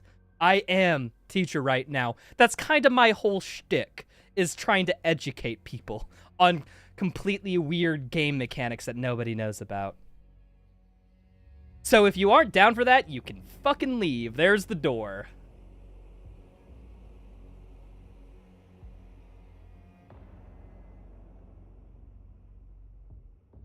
Yo, Jaxamax, thank you so much for the Twitch sub. Appreciate it, but also, like, you should not be subbing to me right now. Don't. I'm not consistently streaming, dude. I only stream about once a month, so you will not get any of the rewards you want off of that, but I still appreciate it. No commentary skips. Yeah, we don't do commentary skips. We are not skipping the cutscenes here.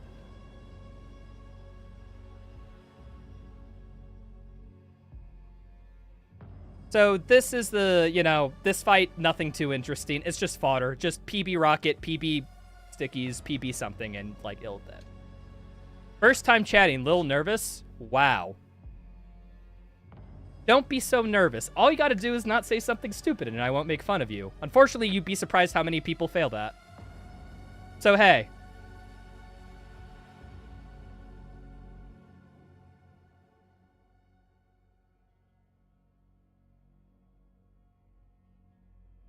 Oh, what's up, Inu Master has a question. As a professional, what's the best way to take out a possessed marauder? BFG it before it spawns. Easily. You watch Tag 1 speedrun, we do that. We BFG before it spawns, and it deals damage as it spawns in. So we're on to Taurus. A lot of people hate Taurus. I think for invalid reasons. Or excuse me. I think people hate Taurus because they don't have a good enough PC and can't get consistent Archvile kills. No. The real reason people hate Taurus is because this introduces the Archvile, which is another degree of randomness for this level. The Archvile has random spawn locations, typically, and it is so positioning / PC / frame rate dependent on getting quick kills on Archviles that some people just really don't like the inconsistency. Me, I was just blessed to have a PC that ran consistent enough at these sections to where the Archviles would just consistently die for me. So I didn't really get the hate. But if you have issues with that, I imagine you probably not like this level all that much. Like a lot of top runners. He doesn't do the sexy Drake foes moment. Drake will eventually, how do I put it? We'll eventually get to the part where it's optimized. But in case you're wondering what I'm referring to in this movement, is after this movement section, a slightly faster method is literally, instead of going straight for that collectible, what you do is you kind of wrap around to this encounter first, do the first wave, go and grab the collectibles as the second wave spawns, or excuse me, as the first wave is spawning in. It's just slightly faster by, like, I'm not joking, like literally 1 to 2 seconds. But it's oodles harder. I guess I feel like that's a little bit of a consistent theme of me going through this run and just letting you know in some of the areas where it can be faster, it's just so harder that, yeah, not even world record holder goes for it yet. Yet. In the future, if people continue to run this game, which they probably will because Eternal's the 6th speedrun, we'll probably see stuff like that. Yeah, micro missile tick. We're working on that mastery now. As obvious, just get it to when you're waiting in an encounter. Oh, gets a free glory kill. That, I guess, for some blood punch charge. Yeah, I mean, I might as well. Instant marauder kill into Kako. Yeah, the weapon, in case you're wondering, people, the weapon that is, like, that loses the most amount of time mastering is the Arbalist.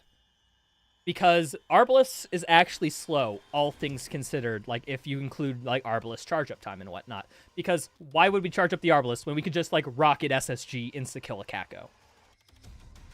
So, if there is a change that we would make in the route, unironically, a runner has theorized that it's faster to actually master sticky bombs instead of Arbalist.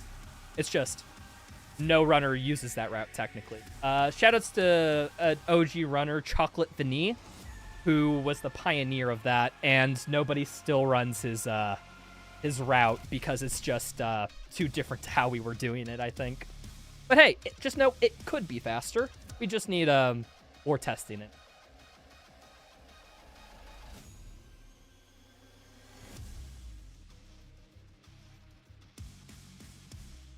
Oh, dude. Okay, sorry. So, goes into a monkey bar to get on top of this slope. Dash boost into 180 ballista boost. Straight to the frickin' Praetor token. Again, small things like that where it's just like you kind of just miss it if you blink. But there was like 5 actions there that all led to that speed going properly. What made me stop teaching physics? I taught physics at university. So like half my undergrad and all of my graduate degree. I would, during my studies, in order to pay for my studies, the university had a program where you could be a teacher's assistant to basically get some money that, you know, you can pay your poor grad school to make up for your poor grad school wages. And I just did that every semester. So basically I'd just lead discussion sections like 2 to 3 times a week. Actually more like, depending on the semester, it's more like 2 to 4 times a week, depending on the semester. So yeah, no, that, in case you're wondering why I have a lot of educational content, is usually like a rollover effect from all my physics education and wanting to educate people and stuff. I just now do it with video game stuff.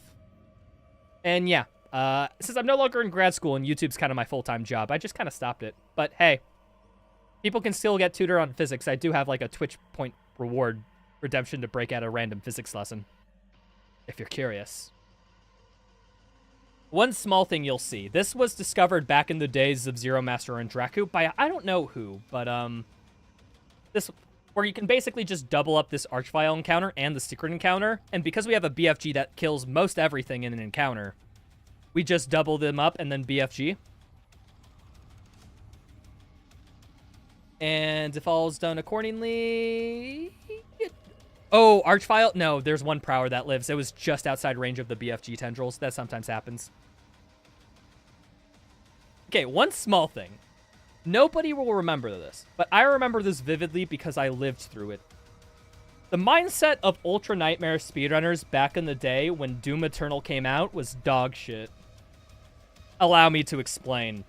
So, I remember Dracu and Zero Master. They were unequivocally the 100% UN world record holders. They were the best at this game early on, like in the first 1 to 2 months.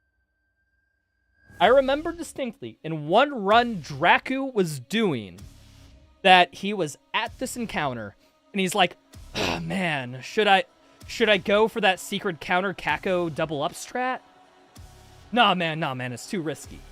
The mindset of the runners at the time wasn't, let's practice the strat so I can do it at runs. It was, I'm in a run. Oh, wait, there's a strat I could do. Should I do it? Should I attempt it for the first time live during a world record pace run? Practice was just under fucking value. UN runners were like, practice? What is that? I'm just gonna wing attempts on the first try and run. Like, we have evolved so much in this community, I'll just say.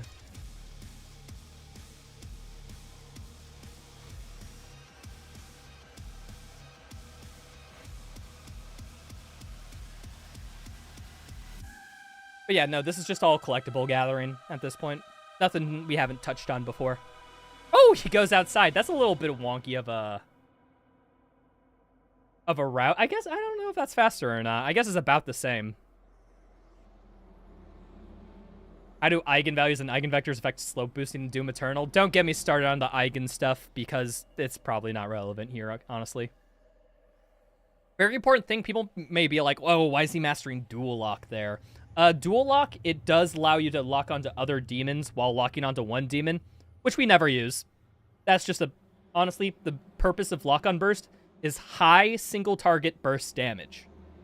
So now this high single target burst damage can now be spread between 2 people? Between 2 enemies? Wait, we could do burst damage twice on 2 different enemies? No, we're using this for the sole purpose of damaging 1 enemy. But getting dual lock mastery means that the volleys between bursts, or excuse me, the time delay between rocket launcher bursts is shorter when we do techniques like slobbing or just regular lock-ons. That's why we pick it up here.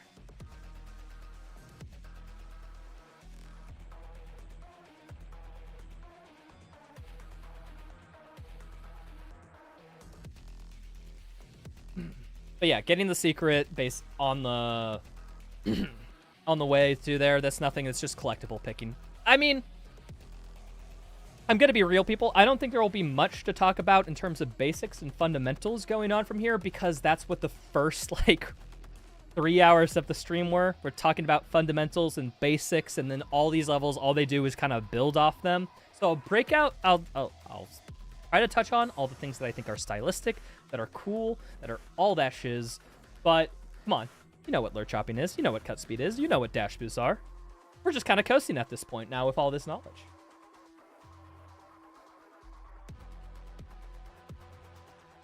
But yeah, this BFG strat right there, super precise. Because we're trying to time the explosion right as this guy spawns, which will knock him out of the sled. Boom, like that. So everything from positioning to where he was looking for that BFG, super important to get that as quick as possible. That we can just instantly lock on burst and kill.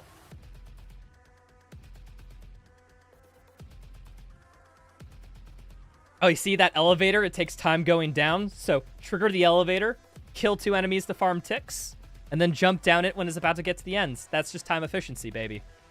Oh, in case you don't know, there's normally a target here you have to shoot to open this gate after this whole water puzzle. But if you shoot a hit scan weapon through a water surface, or an enemy, actually, it counts too, the bolt will just go on for forever. It's basically some collision detection system to make sure that precision bolt pierces, is that if it hits an enemy, it makes sure it extends infinitely beyond that so that it can get everything behind it. Like, that's an individual check, and it also applies to water surfaces.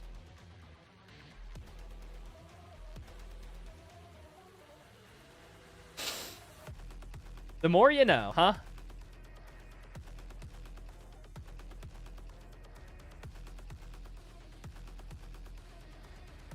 And then you might be asking, well, why does it also apply to water surfaces? You'd have to ask an id developer that. That's a bit beyond my scope.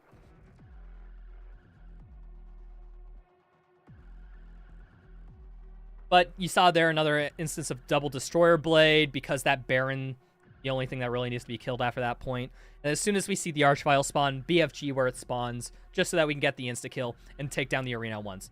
A BFG to finish encounters is actually, like, huge part of the route. Because normally you'd have to clear up fodder and shoot a bunch of things to end an encounter. But you don't have to shoot all of them and end the encounter if they all just instantly die from a BFG. So if we can get to the end of the encounter and then BFG, it's oodles of time save because there's no cleanup. Can you do the water trick in current patch? No, the water trick is doable. They actually tried fixing the water trick patch. Some developer didn't like it. They patched it out. But then that also caused other bugs with the precision bolt, with the ballista, and all that stuff. It ended up being so much more buggy that they just reverted it and returned it to its original state. Speedrunners had a field day when they tried patching that out. Everyone unequivocally hated it. There was not one person... How do I put it? The little Telltale Games thing appeared at the top left of id developer's screen saying the speedrun audience did not like that. And they reverted it. Basically, yeah, it wasn't even speedrunners. It also affected, like, all the challenge runners and other content creators of the time. So you can totally see why they did. Because the community had an uproar about it. Ah, you failed the ramp hop. There's a precise ramp hop you can do here to get just there. But hey, dashing afterwards, not too much slower. Saves 3 chainsaw for that Cybermag. He does this. This is an old strat. This is a very old strat. Does he get the insta-kill on this thing? If he did this properly, everywhere from where he was standing to where he fired the BFG is all to guarantee damage on this Marauder as he spawns. Yep, and perfect. Oh, does he get the...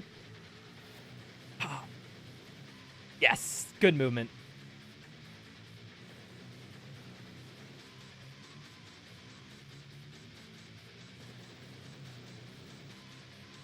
What the fuck is that name? Alright, well, congratulations. Enjoy the ban.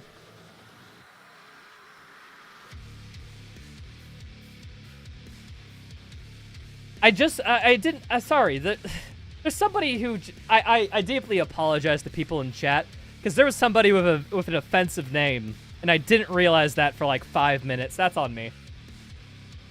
To be fair, I don't read usernames, I just kind of read colors and links of colors, and that's how I read chat.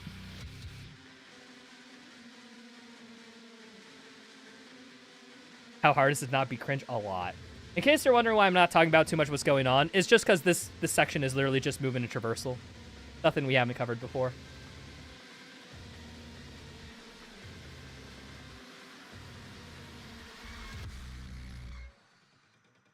Yep, another edge boost using 31 FPS, 3 scroll ticks back, blah, blah, blah, blah, blah. It's so heckin' weird, dude. I don't know. I kind of like how 30... At the end of the day, there's a way to consistently do edge boosts that we found by limiting FPS and scrolling ticks.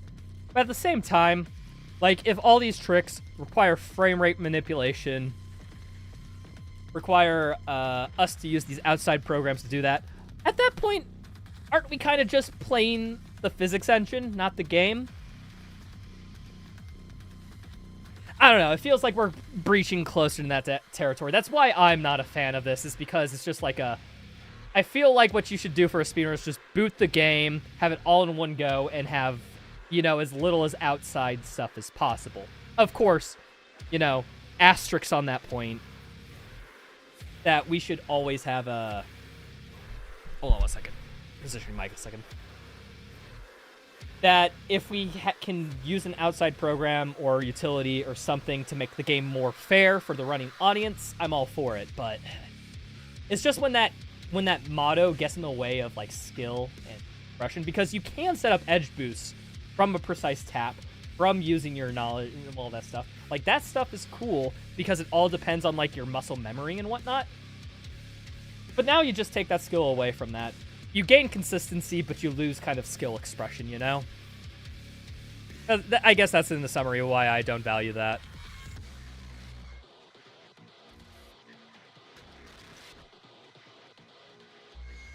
Okay, I'm just gonna say it right now, people. If you are coming in here to talk about Doom the Dark Ages, this is not a Doom the Dark Ages stream.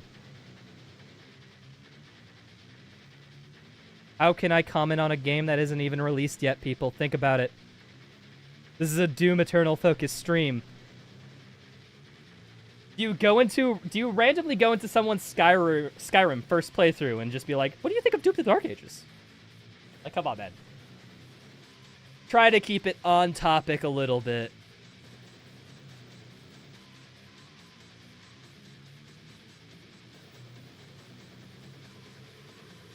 Okay, I just want to say, this encounter... So... Hold on, I have to back up a little bit because I was doing the whole Dark Ages comment. First off, this trick, people say this is hard. You just gotta learn the timing. That is consistent. This is another one of those precise setups to hit a target behind a wall so that we can just skip a water traversal section and another arena. And then this encounter, these two enemies, instantly kill the Dread Knight. And the reason we chainsaw the Cybermech is not because it's faster, because Dread Knight and Cybermech take about the same amount to kill in Ice Bomb. But if you chainsaw a Cybermech from the front, it actually explodes the Cybermech, dealing damage to nearby fodder, possibly killing them. And then it's just like a Prowler. And look. Instantly done.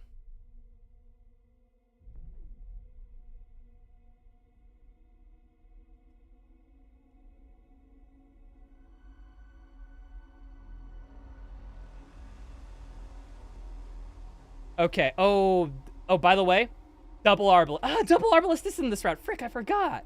Somebody was asking that earlier. I said no, it wasn't in the route when I ran it. But it's in the route now. 2 Arbalests, provided that they don't headshot, are in glory kill state on a Pain Elemental, which is just the quickest way to set up into glory kill. Sheesh, that skipped my mind. Wow.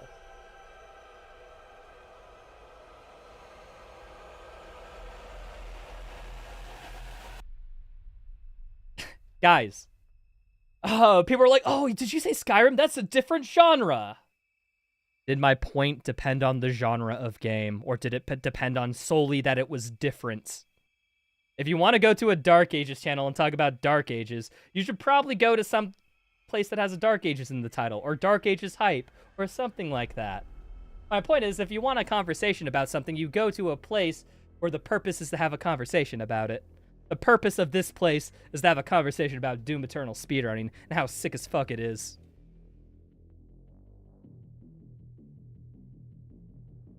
But no, different genre. Oh, by the way, Crucible. Yeah, you know the Crucible. You're watching a Doom Eternal speedrun stream. You know what the Crucible... We just use it to kill the most annoying demon on the field. That's basically what it is. There's some tech later, but we'll get into that. What's considered a headshot on the Pain Elemental? Good point. Here, I'll wait till we get to the next Pain Elemental and I'll point it out. Thank you. Good catch there on my nomenclature. On my flexicon.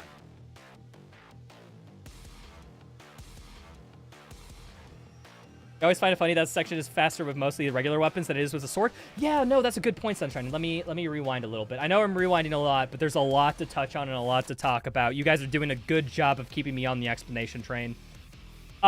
These Crucibles, you may notice that all the ammo of the Crucible is just spread around the arena, and it takes time to move places. The time it takes to move and pick up Crucible charges is just... It's too long in comparison to just sending a lock-on burst at an enemy.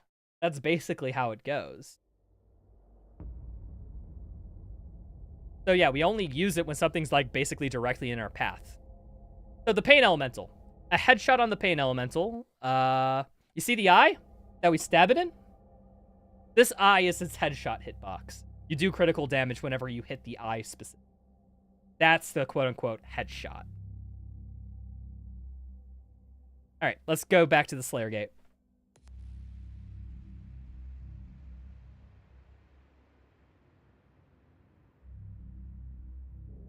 What's your opinion on the designated hitter rule being brought to the national? Thank you, Juggling Geek. That is a great parody question to illustrate my point. Encapsulated to a frickin' baseball metaphor. Thank you. Or excuse me, simile. I think it's a simile. Oh, that was very close to headshotting that Pain Elemental, by the way. Very close.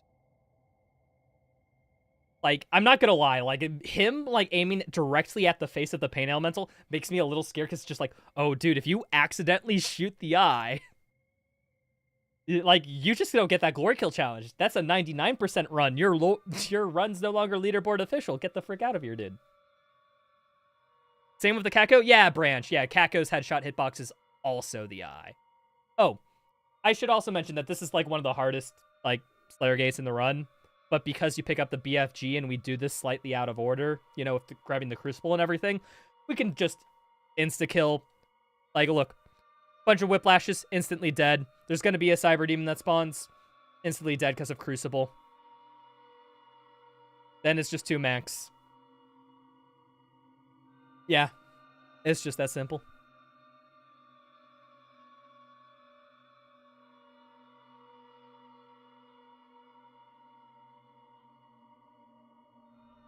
And after all that, it's just picking up one collectible, that last mastery token, and getting out.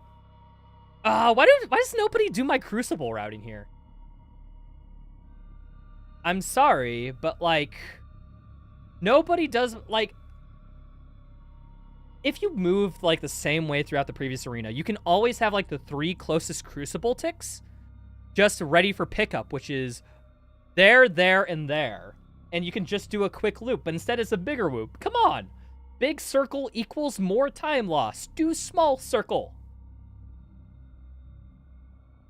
You did the fast travel and got the key during the Y screen? Really? Huh. Oh, yeah. No, dude. Yeah, that's super hard. Yeah, of course, you bring up a good point. Let me back up. Wait. Grab the key? You didn't grab the key during the white screen, right? Or, excuse me, are you talking about... I assume you're talking about the Slayer gate, right? Oh no, my Twitch stream manager broke. Is stream up? Nope. That's just that was a browser crash or something. Was not actually a Twitch connection issue. Okay, but I assume the Imperial key... No, the key isn't grabbed during the white screen, but he gets to basically the door during the white screen.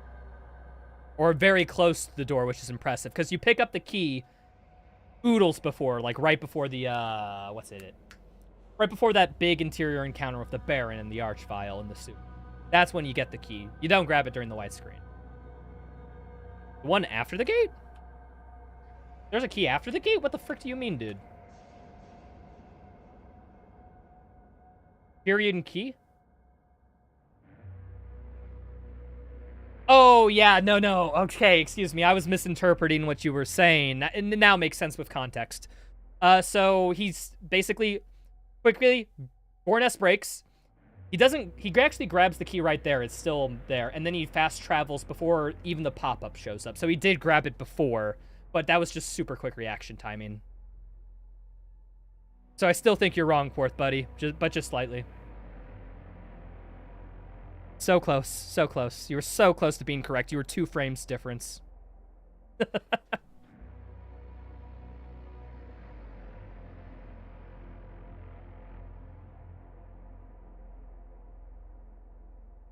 And then it's just battery insertion cutscenes, people. Again, there is a bounty for finding a way to skip these battery insertion cutscenes to grab the collectible behind it. If you can figure that out through some wild trick kerfuffery, you'll get some money. So if anyone wants to crack their head at it, try it. Yeah, what's up, Kyle?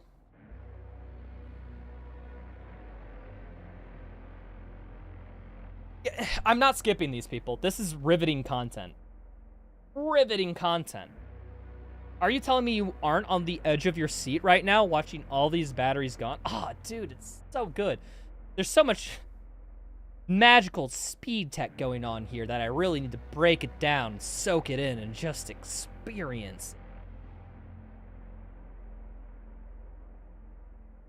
analyze the battery movement. Well, you see, first he inserts it, and then he twists. It's optimal. If you're a fan of Doom, you're a fan of the battery animation. How high is the bounty? I believe it's like, it's $100 if you're able to find any way to skip the battery animation. I believe if you can find a skip that is restricted viable, aka NMG viable, as in it doesn't require any out of bounds, any clipping, etc., it moves up to $200. I think it's around that. If it isn't, and I'm just making this up, and people haven't promised money, I'll just put my own money on it. But yeah, you can at least guarantee that from me. So yeah, if people want to, work on it. But yeah, no, one small thing, there's actually an optimization to the battery animations that Massive isn't doing. You see how this battery... there has to be a good view. Unironically, we're going to talk about battery animation differences and optimizations here. Let me see if I can get a good frame to where I can explain the method to my madness. So after this, I want you to pay attention to the button, to the layout. So, battery insertion area, battery insertion port, battery insertion port. What you're supposed to do is, after you battery insert this one, you instantly battery insert this one. This is because the door takes a little bit of time to open, so you can spend that time doing the battery animation for a little bit of overlap. You know how much time save that saves if done optimally? Like 0.2 of a second. About 0.2 of a second. And you can only do that twice. So Absolute Massive is losing 0.4 of a second to these battery animations. Might as well reset, am I right?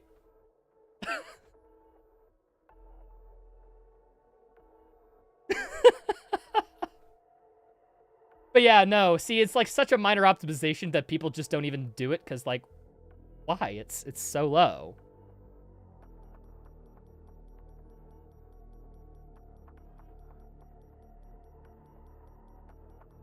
Free world record, yeah, I know. Somebody run it right now.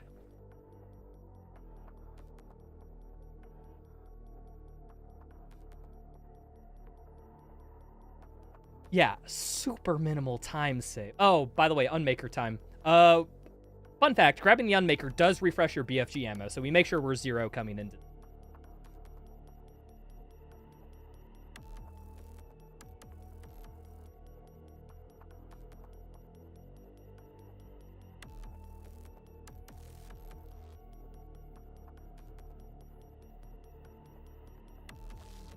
After 5 years, nobody's found a way to skip the battery animations. That's not something to say that the battery animations are...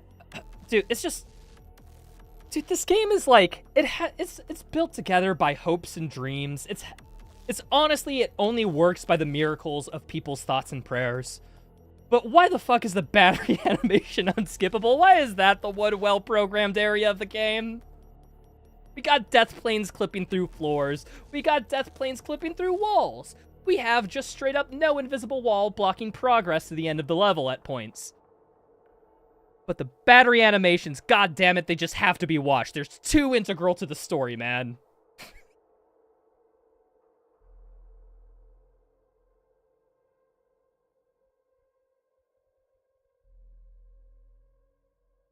You can skip all cinematics like all of them, except the battery animations. Except the battery animations.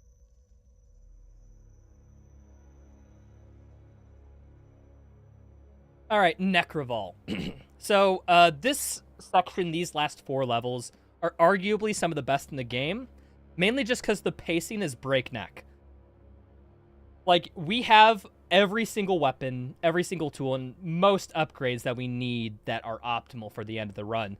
So, we can basically just skip almost everything and just focus on just combat movement, combat movement, combat movement, you know?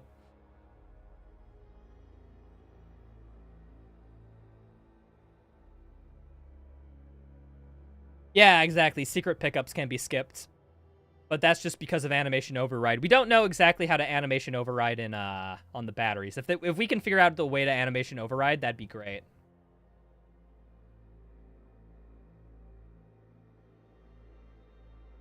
All right.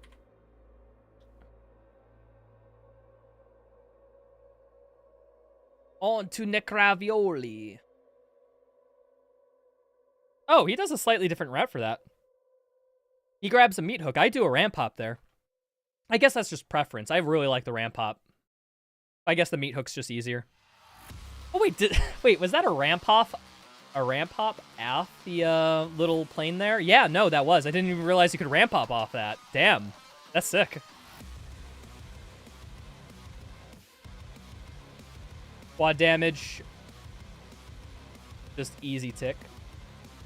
This is just routing that we've all seen in the previous routes before. It's just quad damage is strong. Wait. You know what? You won't notice it. But I appreciate this. Because, like, projectiles take time to get their targets. So it would take a rocket, it would take a grenade, it would take a bunch of stuff very long to hit him. So what he just does is 2 hit scan precision bolts into a ballista. So there's no travel time for the insta-kill. Literally optimizing bullet travel time. That's what that was.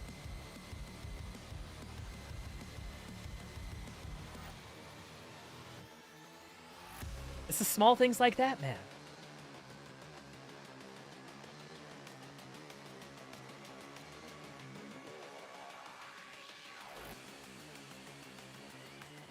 Quake speedruns will always be more impressive. My chat will be more impressive without you in it.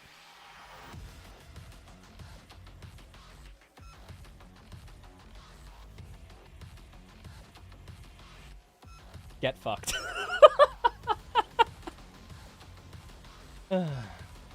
Yeah, he didn't even get the glitch in the elevator. What? Why aren't you doing the elevator glitch? This elevator more times bugs out than doesn't. So he's... Why aren't you looking for... Oh, massive, what?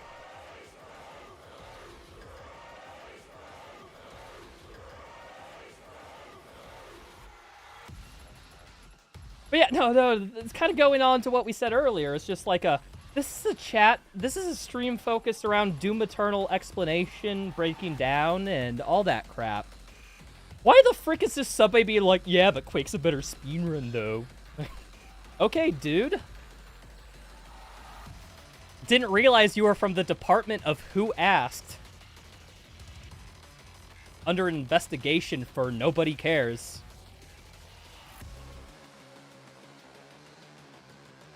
So this is Kaliboss. There's nothing too new about here other than the double Arba, but you'll see here a good use of Crucible canceling, hopefully. No, he doesn't go for Crucible canceling.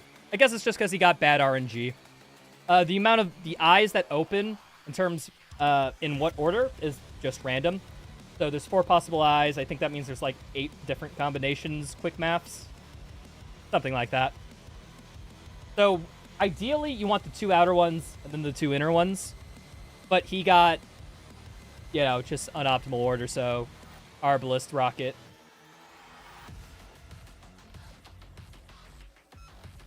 But yeah, no, he does another edge boost there. 31 FPS, 3 scroll ticks, back dash boost. Ah! All split seconds.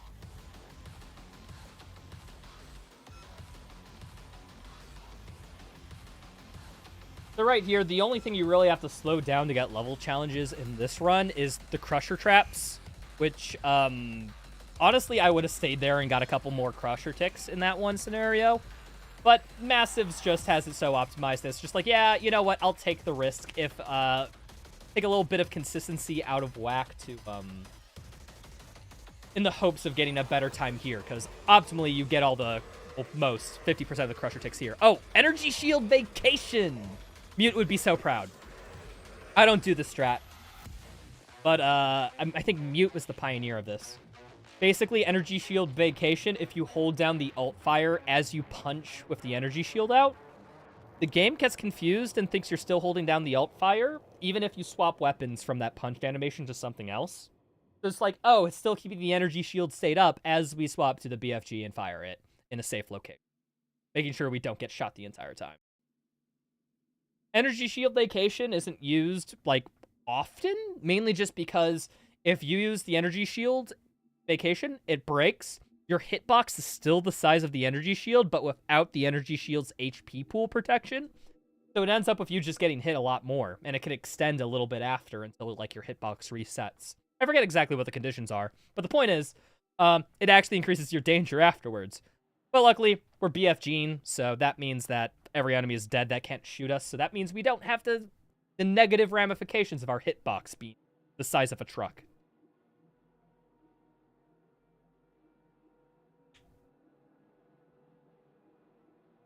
And then Archvile dead because Archviles are annoying.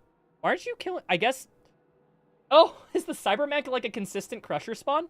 Yeah, it makes sense. Because Mancubi, they have a very common attack animation, which is just the waddle forward, you know, doing the tango while firing and blasting.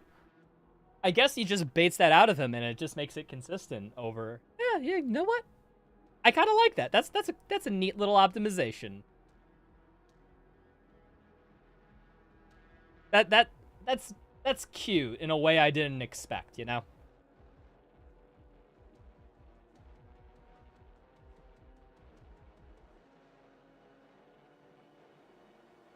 Okay, that timing to get in, grab the secrets, and leave with the Crusher, like, without blocking you, is actually very tight. Massive's very good at that.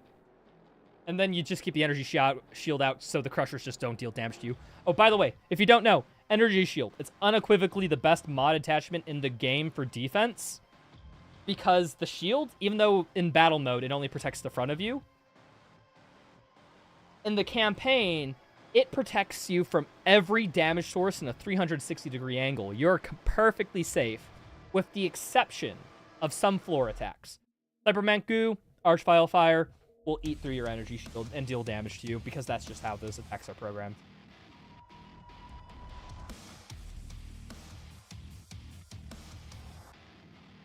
And then this is just movement. You can see how he's just conserving momentum to go through that gate as quick as possible when it, you know, goes up.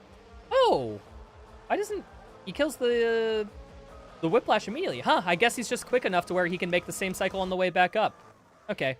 I've always just guaranteed that I make that cycle, kill the Marauder, and then go back for the Whiplash afterwards because you can kill it on the way. But, might be like a second or two quicker. I have to get out the timer to test that. Oh, he doesn't get micro missiles ticks here. Interesting. Okay, I always use that as a free MM tick. Oh, but one small thing you may notice. Meat Hook Mastery, 48 out of 50. Massive is riding the line of mastery for Meat Hook very, and I mean very close. Because of a strat we have for a level challenge in the next level, Necrovol Part 2, we need this mastered. Like, otherwise, you just lose a lot of time. So, 2 ticks going into the final encounter before Necrovol Part 2, where he is required to have it mastered for a strat. It is... These margins are short.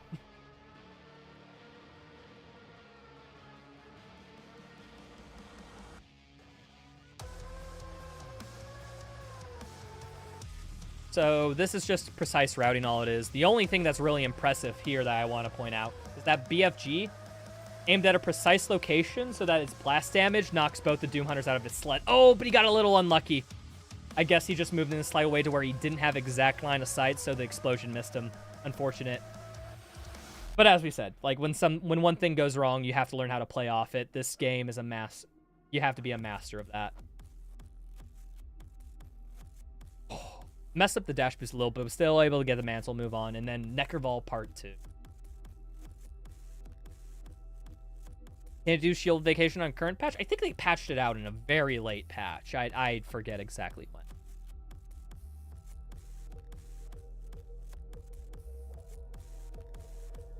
All right, so he has the Meat Hook Mastery. If you're wondering why he needed the Meat Hook Mastery, it's because it lights demons on fire, and this level starts you off with full health and armor. So now we have to kill multiple enemies with Blood Punch. At this point, we have unlocked an upgrade for our runes called Armor for Blood, which means if you get armor when you have max armor, it'll instead contribute to filling your blood punch gauge. And I'm just going to quickly move myself up here so you can see the blood fuel meter. Hold on, can I play this at like 0.5 speed? Yeah, because I'm going to need it.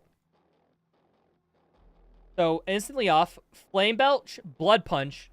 That's 1 tick for the Blood Fuel challenge. Actually have to go a little bit slow, because if we hit this cutscene, we won't absorb the armor. So now, the armor we get from lighting the demons on fire refills our Blood Punch gauge. Go into this area. Get a couple shots on the Mecha Zombie, just for the purposes of lowering it, so it will die to a Blood Punch. Get another armor reset, filling the... Get more armor pieces to fuel the... Dude, I don't know what it is. I've been live for too long, man. I'm speaking in mumbles. That's my language of choice. Yeah. Armor stacks to refresh blood fuel gauge. Ice Bomb plus armor to refuel blood fuel gauge, because we also have health for blood, which also refills blood fuel gauge if we have max health and pickup health. Then we go here again. Another tick on that. And we have 4 out of 5, which is basically perfect. Because there's an absolutely blood punch tick for that level challenge in the next arena. So 4 out of 5 is, how do I put it, is indistinguishable from perfect.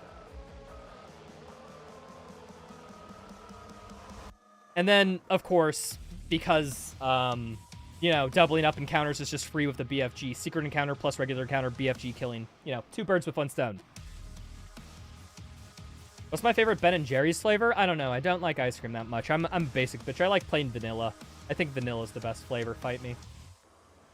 Now, if you allow sherbet into the realm of ice cream, which it's technically not milk-based. It's technically like something else I forget. I'm a big fan of sherbet. I would have rainbow sherbet over vanilla ice cream all the time. Ooh, that destroyer blade's nice. Did he try to double... he failed it, but I can see what he was going for. So he was trying to time it to where he would double D-Blade to kill the Prowler, as well as the Revenant and the Carcass. But he just got the input slightly off. The firing animation ended just like a frame before he tried, and had to default to just shotgunning the Prowler. Oh, he also missed the Carcass, but that was very close to being, like, how do I put it? Like, he messed that strat. 2 seconds lost, who cares?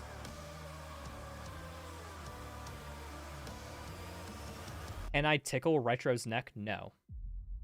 So this is the free blood punch tick right there. That fodder and that imp is perfectly consistent. They always do that AI pattern every time when the...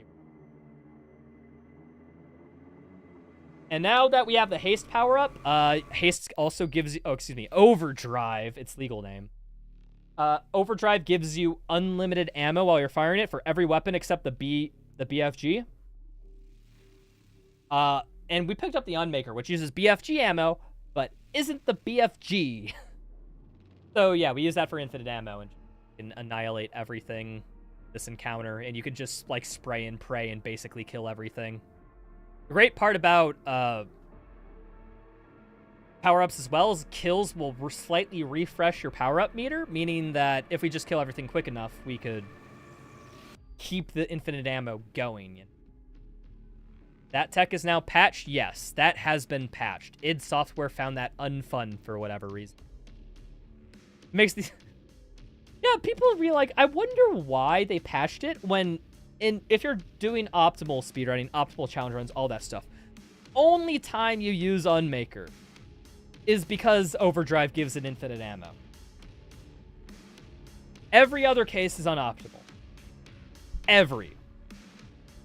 That was its one niche use in which it was undeniably better than the BFG.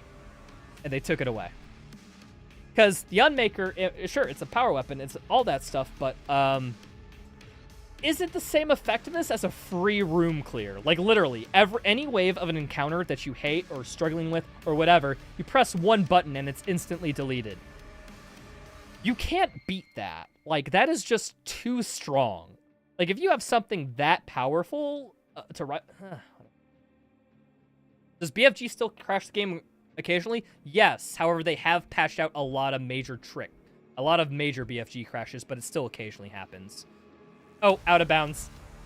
Invalid run. Dude, this is risky. This is super risky. We need to get an Archvile glory kill from the left side here. It's a level challenge, and he's running at it close to the wall. If the Archvile was just slightly too angled to where its left side was being covered by the wall, this glory kill would be impossible. It would be major time loss. He had to Alt F4, reset the state of the run, and then try it again, which loses at minimum 20. Very good that the angle was just right there.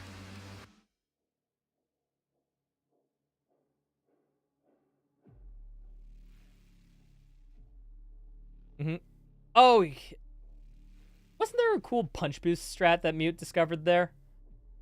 Oh, I do love this movement, though. That strat was found near the end of my running time, where you just can get that dash boost straight up, skipping the elevator. It's cool.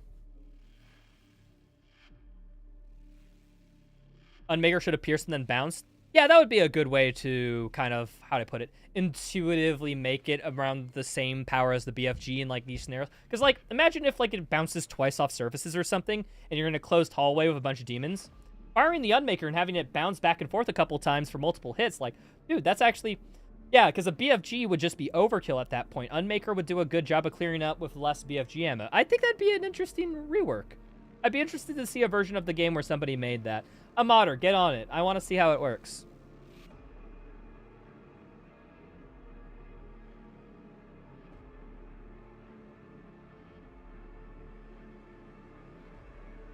Y'all, I'm fine with answering questions and whatnot, but the stream's purpose is dedicated to Doom Eternal breakdowns and whatnot. If you want to ask me what my favorite ice cream is, all I'm saying is, I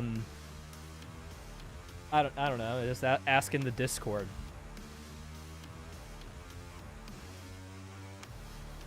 Gosh.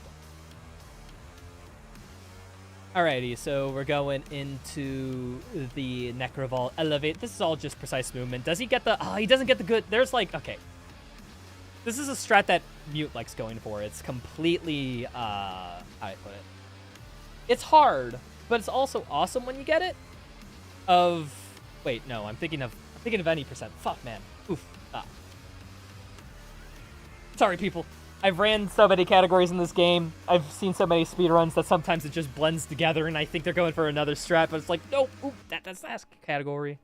My brain is stoopy. Yeah, what's up, Archer the? Thanks for the raid. Hope the stream was well. We're just analyzing the world record speedrun, breaking it down with chat and whatnot, shooting the shit, having a good time. Hope all's been well.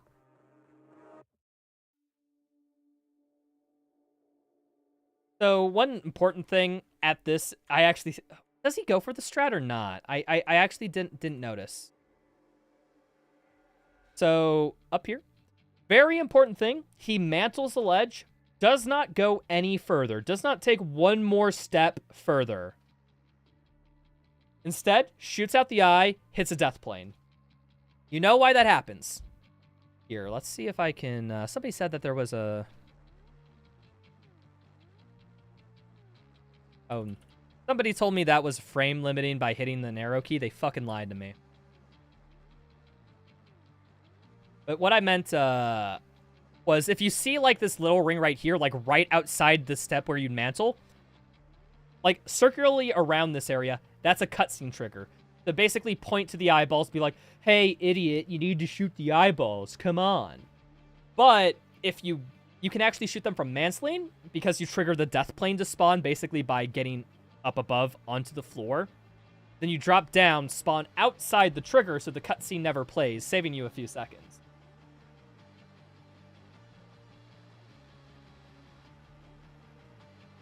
So, yeah, now it's just only this cutscene that plays.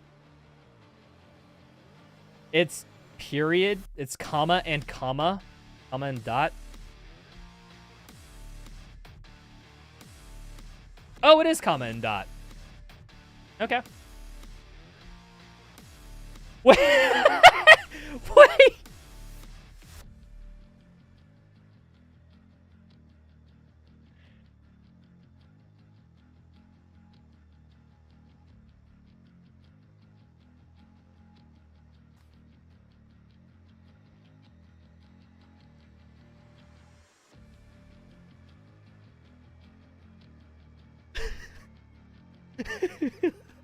Sorry, I don't know why I find it so funny. Here, folks. Oh wait. Yeah, can I even get... I don't think my keyboard is long. This one's long enough. I have 2 keyboards. So, like, look at the keyboard. So the left arrow and the right, you know, the less than and greater than symbol. You know, that is the, that's like the left and right, that's like the period in comma keys. But they only do the left and right, the less than and more than symbols if you hold down shift. So it's like, you have to intentionally hit a modifier command on it. And that's just what the person's brain defaulted to. It's just like man, I've never defaulted to, like, the shift state of a keyboard before. I guess that's why I found it so weird. It's just because, like, no, those are the period comma keys, not the left and right. I guess what I'm saying is, I find the difference in how we view the layouts and keyboards and what to call the keys interesting and funny, okay? It's as simple as that. That's all I want. That's all I wanted to say. I just found that weird how our brains work that differently, you know? Oh, by the way, precise glory kill setup. If you fail that, by the way, there's not another one in the level. Make sure you get that or you have to lose 20 seconds Alt F4 and resetting.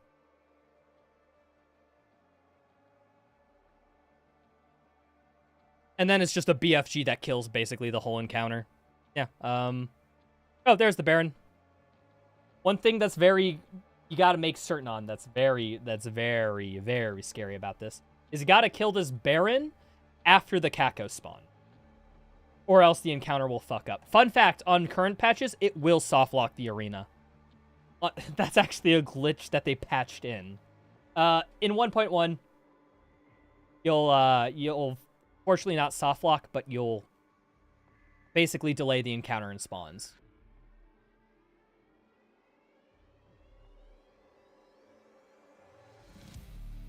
But yeah, no, after that and just insta-killing the Doom Hunters, we move on to Urdak, which, Urdak is awesome. I love Urdak. It's arguably the best level in Doom Eternal Speedrun. I have a whole video on it where I do in-depth breakdown, so I don't think I'll go as in-depthy as that, but you can just watch my Urdak video. What's a soft lock? For people who don't understand that nomenclature, it basically means the run is uncontinuable. You cannot continue the run because you've locked yourself out of completing it.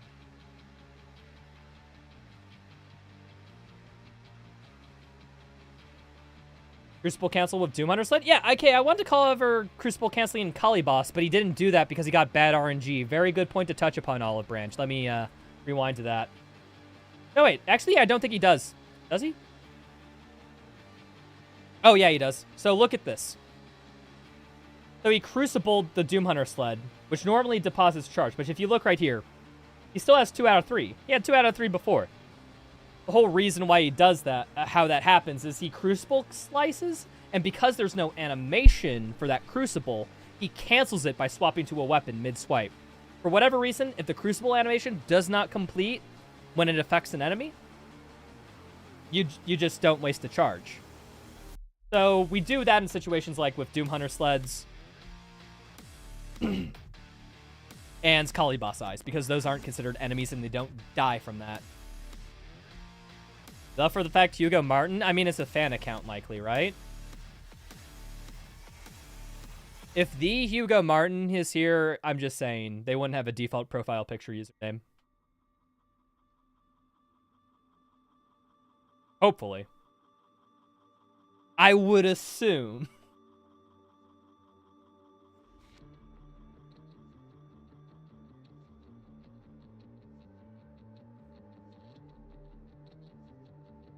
Couldn't you do that with animation kits on Tyrus as well? Like I said, the distinction is it can't kill an enemy.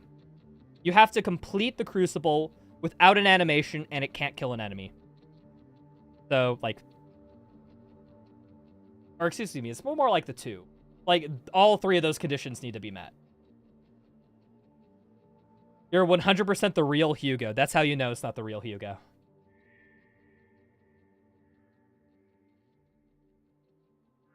Hugo Martin would not argue there's not enough purple goo. Okay, just because it's slightly irrelevant, brief aside. Hold on, we're gonna rewind that because we're gonna break down that movement. But Hugo Martin was in our Discord server, the Modern Doom Speedrunning Discord server, in our Dark Ages channel the other day. Well, not the other day. This is more like a few weeks ago.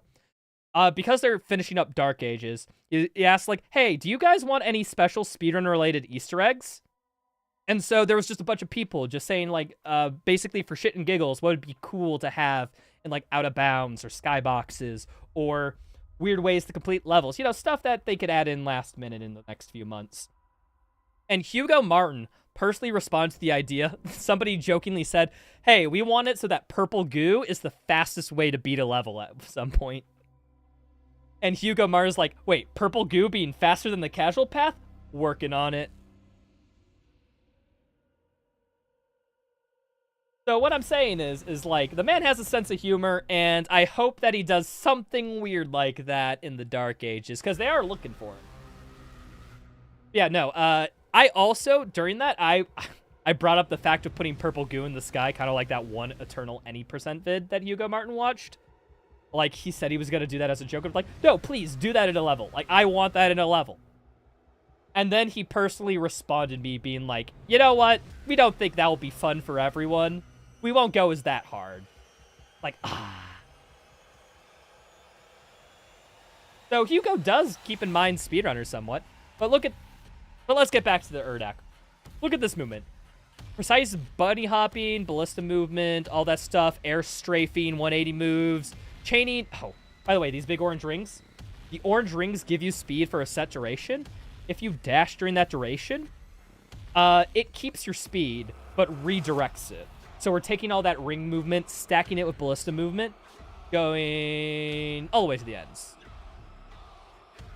It surprises me that climbing up that wall was found to be faster. We always did a dash boost to get to that mastery token. It's weird.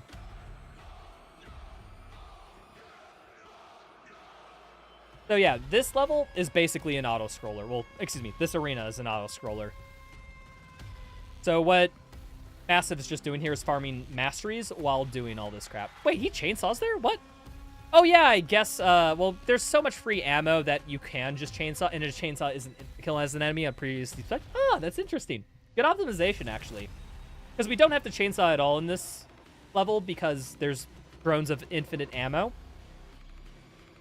So yeah, after he's killed all the required trigger demons to make sure that the final, you know, encounter has a timer that ticks down to the end, he's just farming Micro Missiles Mastery, and then when the encounter's about the end, goes all the way to the end of this little tube by the end, fires a BFG so that he can be near the end of where he needs to go as that encounter dies. Because if he went there way too early, like a despawn trigger would basically just despawn the encounter and he wouldn't get combat rating. So yeah, you kind of have to do that and keep that, go slow there. Yeah, and then there's just a bunch of tight hallway movement, which is just as simple as wall dashing and ballista boosting, trying not to bonk as much as possible, which is way harder than it seems, by the way.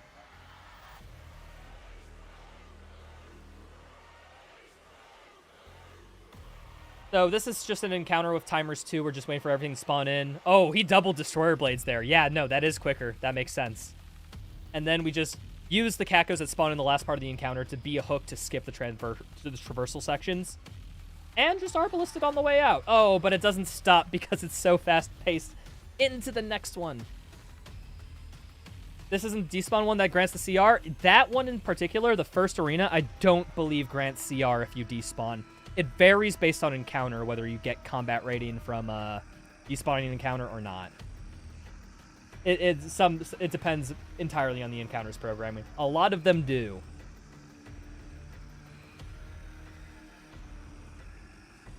Okay, so the important thing that's going on here is that this Arachnotron needs to die instantly. Trigger Demon. That Maker Drone needs to die specifically. Specifically that Maker Drone. I don't get why that's a Trigger Demon, but it is. And then we're just waiting for a timer after the Doom Hunter spawns for that Maker Drone to spawn in, that Maker Drone to spawn in. You can see how Massive's getting, how to put it, those shots were a little inaccurate. Maybe the fact that this is a world record pace could give him a little tension. I don't know. But yeah, look at this encounter.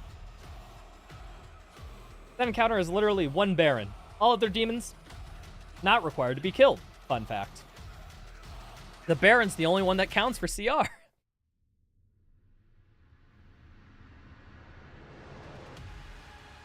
Okay, grabbing a secret, then we're moving on to Blue Ring. This Blue Ring encounter is quite easy. It's just a Destroyer Blade and a Marauder if all goes according to plan. Oh, you won't notice. Super small thing. So, there is a bug with the Marauder that was intentionally left in because the devs thought it funny enough that if the Marauder gets... If a projectile is going towards the Marauder, it'll try to block it with its shield. This applies not only to your projectiles, but also any demons that it fires through. So right before this Marauder spawns, he's making sure to shoot the shield soldiers behind him, because they'll likely fire at you, making the Marauder block. So to get rid of that inconsistency, he's like, nah, get the frick out of here. And then shoots them, so that he doesn't get any weird shield block kerfuffery that messes with the AI. It's a small little optimization to improve consistency.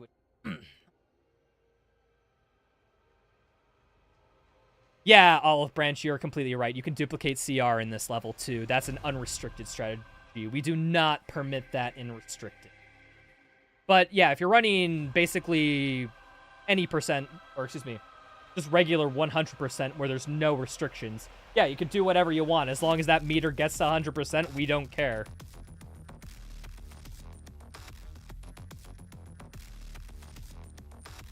So, you may notice a cool little thing here. I forgot to sorry, I was just mid-rant, but I'll make sure to explain. So this is called Daddy Skip.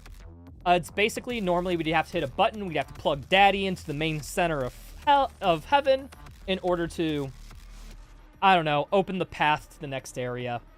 But we're not gonna do that because that cutscene is long, about 10-15 seconds. So instead, it's just a ballista boost chain into a bunny hop chain, into bouncing off the blue ring, into going into the next encounter. Because that's way simpler than plugging Daddy into the mainframe. But it's not over yet, because immediately after we start spawning in this encounter, we leave it. Now, the reason why is that encounter, the only thing that determines whether or not it gets into its final wave state is a timer that counts down. The demons will consistently spawn at the same time at every point in that encounter. So we'd have to wait there if we just stood in that arena. So let's do something else. Like, I don't know, hook all the way to the fucking purple ring and do that fight instead. So while we're doing this fight, killing all the trigger demons, you got that tyrant that spawns in. This fight is also heavily timer dependent too. As soon as that tyrant is dead, that's about perfectly timed where he energy shield vacations and then fires the BFG to clear it. But by the time we fire this BFG, the timer on that previous encounter, that's done too. So they will kill this encounter and slowly traverse the area while that cutscene plays into the other encounter, killing that one. 2 birds, 1 stone. Yeah, what's up, Hars?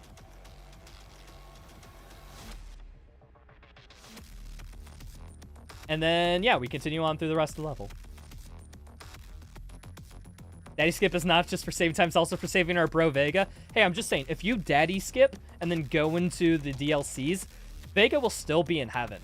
So, it doesn't make sense. Just saying. We didn't put Vega in. How is he still in heaven? It doesn't make sense. Game doesn't account for our speedrun skips in the story.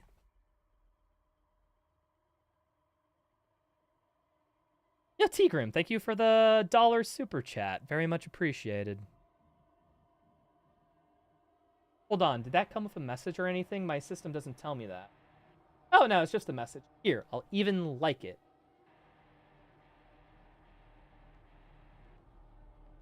Continue. But here, after that, it just doesn't stop, because again, we'll use these rings and Ballista Boost. Normally, we'd have to go into that hallway right there, which actually has an encounter before we start this encounter.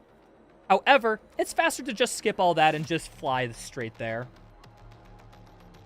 This encounter is very particular, too. Because we have to kill all these trigger demons to get the next wave to spawn in, and after we kill this Baron, the only thing separating the final wave from spawning in is a timer.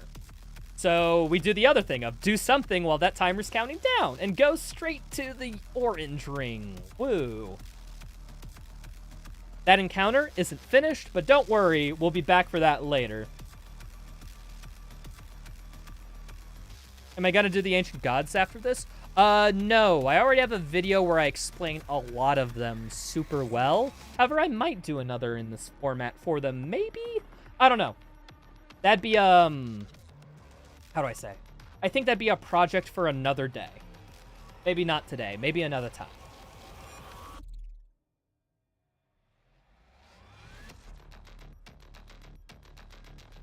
But, oh, God, that movement's so sick.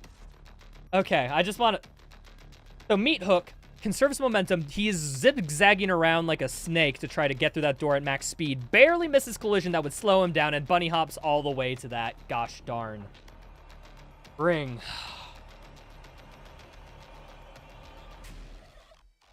This is one of those things where, yeah, it just kind of looks basic, but you don't know how hard it is to just get that bunny hop movement so right.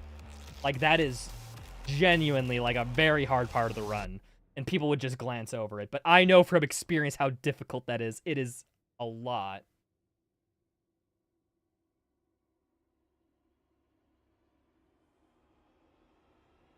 So, we're back into that encounter. So, as soon as we get into that encounter, the spawns from that timer will instantly start to spawn in. Because, for some weird, the final wave of that arena, it checks if you are in the arena itself and if a timer is countdown. So, it doesn't spawn in just instantly after. It's got to wait for us to get in there, too. Is it even possible without scroll jump? Believe it or not, most of what you see here is possible without scroll jump. There's only very few niche scenarios where, like, scroll jumping is absolutely necessary. In fact, some runners, you know, bunny hopping, for example, a lot of runners like to scroll jump for that. But you can just single time that with a single spacebar input or a single button press, etc. There's lots of runners who do that, too.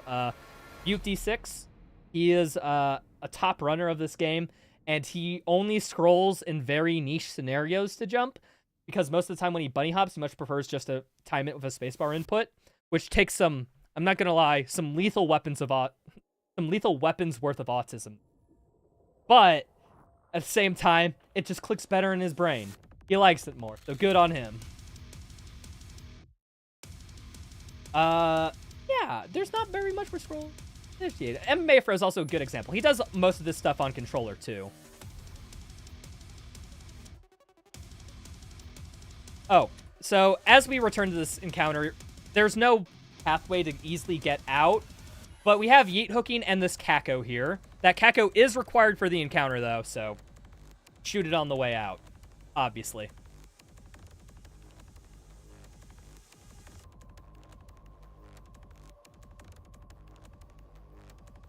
So yeah, all this is just zigzag, bunny hop movement and whatnot. We missed an encounter earlier, as I said, because we skipped directly to that encounter, but luckily this level does have fast travel. Oh, does he do the dolphin strat? Yeah, dolphin! Okay, dolphin is basically a precise setup of the water lowers as soon as you break this wall. So he sets up in a precise position, dashes forward to break the wall, then immediately dashes backwards, putting himself above the water level of where it originally is while he's spamming jump the whole time. And that waste, that gets him in the air, gets him his double jump, and gets him straight to this button without, you know, having to do that whole swim around. That saves like 2 or 3 seconds. Tikrim, thanks for the $2.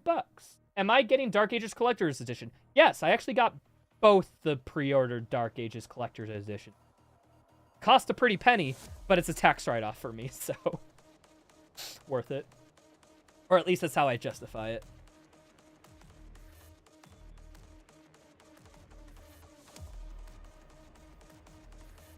Starting to think this absolute massive guy is pretty good at the game. Yeah, he's a little good, just a little. But yeah, now that he's unlocked fast travel, we're gonna fast travel literally just to get this one encounter. So that Dread Knight is not the only thing you need to kill. However, you know, the enemy AI will be lured to the edge of the secret encounter as we do it. So one double Destroyer Blade gets the Doom Hunter out of Sled. He's instantly dead. Actually, no, wait. It is just the Dread Knight that needs to be killed. Fuck, man. I'm getting old and rusty. My knowledge is degrading over the years. Who would have thought? Damn. Next thing you know, I won't be able to do physics equations at all. Welcome to the Con Maker. This is a boss fight, technically. In practice, it's an auto-scroller. Like, unironically, when people first started running this game, Con Maker was unironically a run killer. Unironically, people would lose runs at this boss. That's just because we haven't figured out the optimal strategy, which seems so simple in retrospect. Because if you look at Massive, 2 lock-ons, plus maybe an SSG or a PB or something if you miss one of her critical spots. And a Blood Punch. And people lost runs to this boss.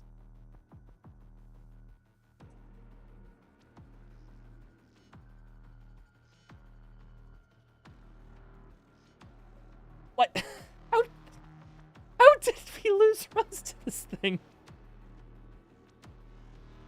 I'm not joking. In the first month of attempts, first months of speedruns where people did this boss, unironically, the strat was to bring in a BFG so that we didn't have to fight one of her phases.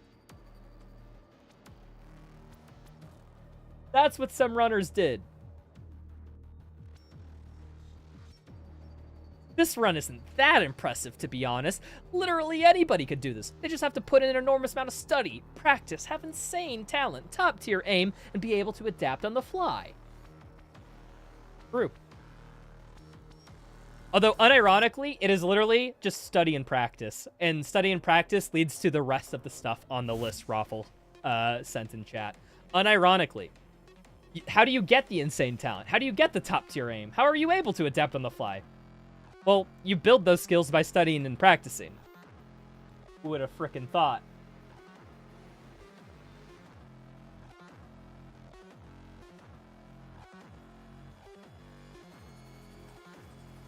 Did runners try PB Rocket and randomly dashing flying character? I have no idea, Red. I'm gonna be real. I blocked out a lot of that memory of those times because I was cringe, but if you look up an old run from Dracu or Zero Master, you'll see what the strat is. Just look for any of their runs around the 245-ish mark. I think you'll get about that era. Bouts in time. Don't you have to slop for con? Yeah, I know, which is why it's so upsetting that we freaking couldn't.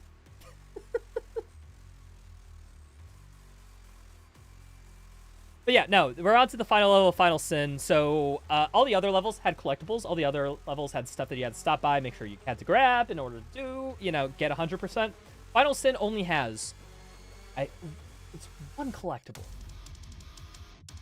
The rest of it is just combat and movement. Just going from combat encounter to a combat encounter is really nice.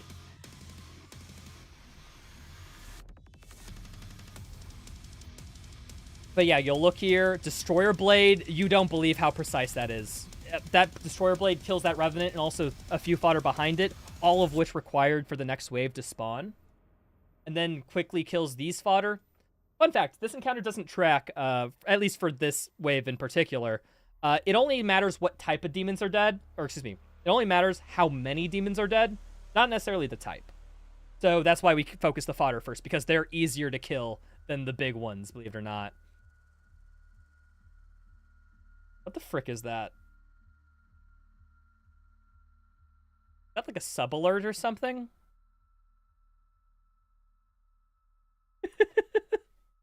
Massive has some of the weirdest memes I've seen in speedrunning. A little bit, just from his channel, but, like, funny. So after that BFG, that basically, the BFG is super precisely done at that point in the wave and where it is aimed, for the sole purpose of making sure that a Baron of Hell doesn't spawn in, because a Baron of Hell takes a lot of time to kill. So if it doesn't spawn in, well, congratulations. You just saved a bit of time. So this is just waiting for things to spawn in, so, just insta-kill the demons that matter. Whiplash, Prowler, another Whiplash, Pain Elemental Chainsaw, second phase starts. But timer to when, more things come out, so farm some mastery. Oh, look, a Tyrant. It's dead.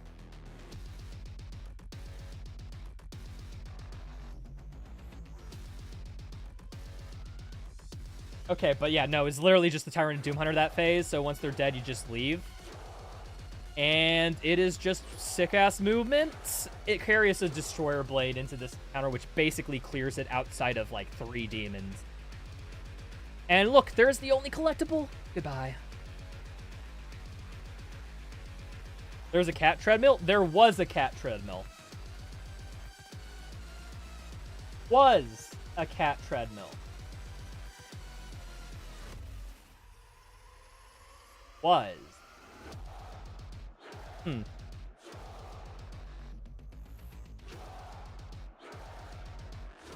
yeah, no, another example of Yeet hooking into this.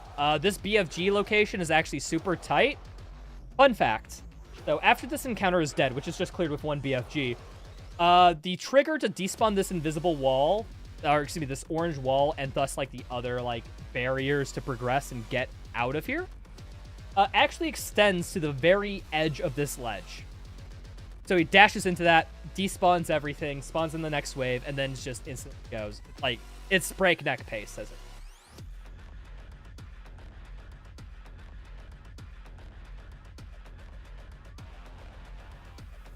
Yeah, no. Then after another BFG, that brings in the last wave of Marauder. Because we're at the end of the game, we're using BFGs like candy. We have a lot of BFG ammo, and there's a lot of BFG pickups. So the more BFGs, less fighting you have to do.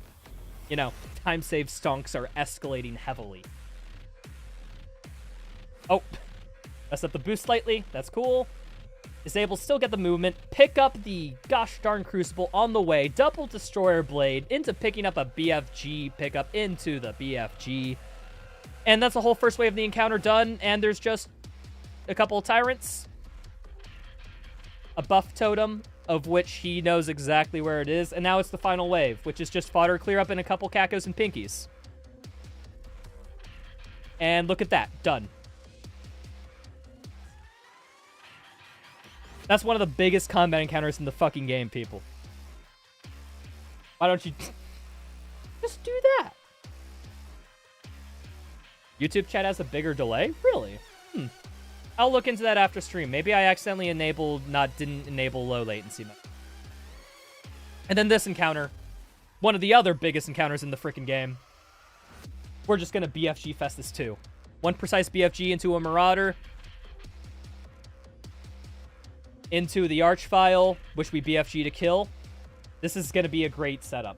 So this right here, positioning, where he's looking, all that stuff's important. As soon as he sees the checkpoint lows, dash back to set up a yeet hook into a cutscene, which despawns an invisible wall.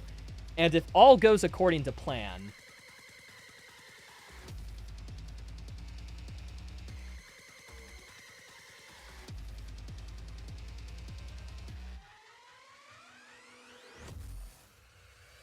he's at the end of the fucking level. End of the fucking level. And then, because we're about to enter the final boss fight, we're gonna upgrade everything that you see here that we haven't upgraded before. Because of mastery tokens, half these weapon challenges just don't matter.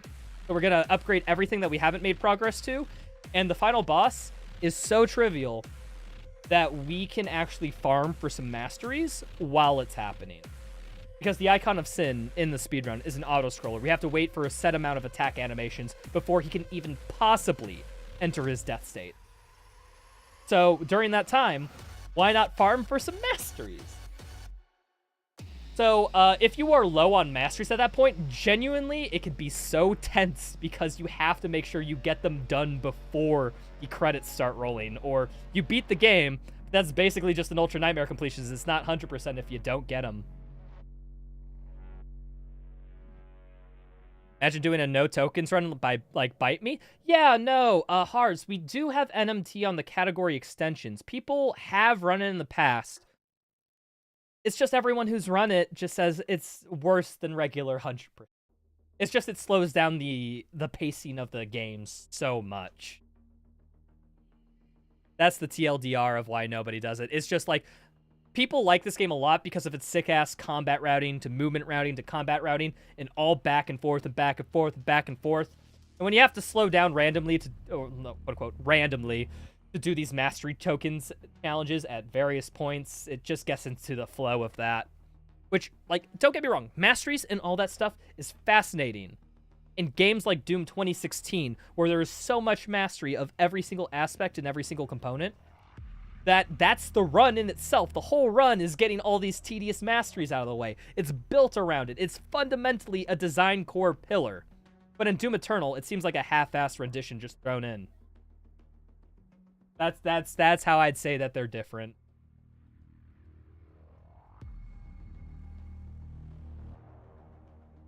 So he's a little bit low on ammo, but he's getting everything done. So see, he's basically killed all the body parts of the Icon of Sin, so now he's mastering them. He has 5 ticks to go, which is doable as heck. I believe, how do I put it? If you start getting in the realm of, like, where you need to master, like, 10 ticks by the end of this fight, that starts getting really hard. But 5, 6, 7-ish. Oh, he doesn't even have Precision Bolt mastered. What the fuck, dude? I guess he just missed a few shots earlier in the game. Yeah, no, and just didn't have enough ticks for that, so he had to do that last seconds.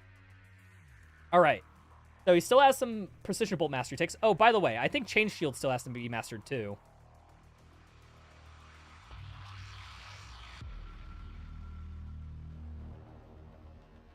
But you see there, so shield launches mastery. You have to deal damage while the energy shield is open. It doesn't require that you fire anything from the chain gun. So you just fire the BFG beforehand, and before it hits the icon, open up your energy shield. Bam. And now you have, unironically, for every single BFG you hit the Unmaker with, you get half the mastery required for chain shield. So 2 BFGs at 2 body parts, holding up the energy shield, and it's instantly mastered. It's, unironically, the freest mastery in the game. So saving it for the end's obvious.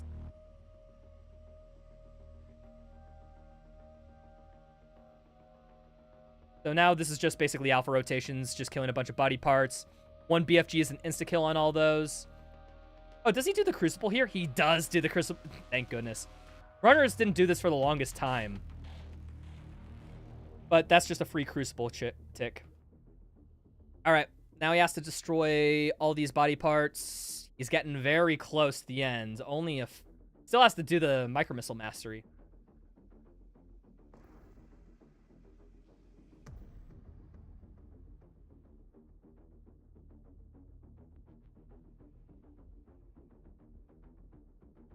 Do you see how close that was? Like, okay, as soon as this animation ends, the game's over. He's at 14 out of 15.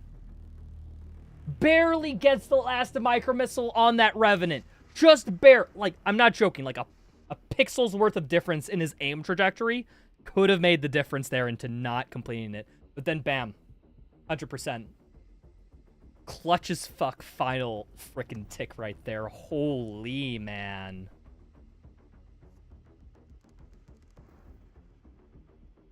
The MM has a bit of homing. Yeah, I'm saying, I know, Red, but even with the homing, it was barely hit. That's kind of that's almost the tragic thing. Almost tragic. And then you just see a bunch of GGs in the chat, which, to be fair, after that ending, that is hype as fuck. You would get so much from that.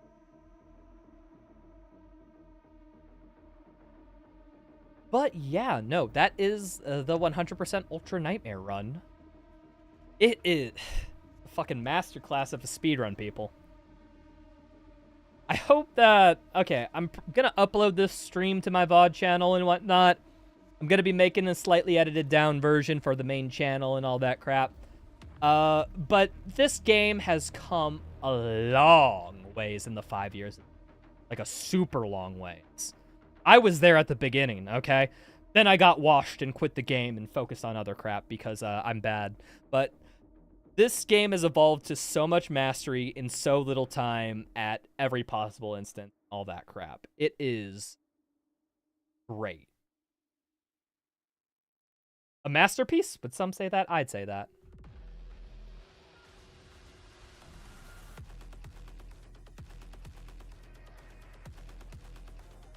And yours? But yeah, first sub 138. And look at their sum of best. 135. There can still be 3 minutes saved in this run. Abouts.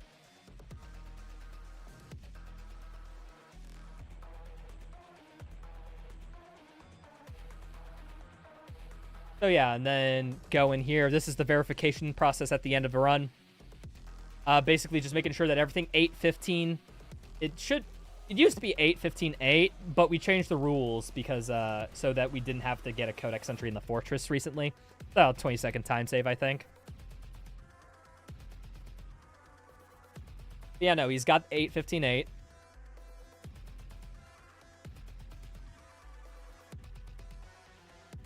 Going through that. Where's the and the codex? Scrolling through all of it. Yep. As long as there's no question marks, basically, that's 100%.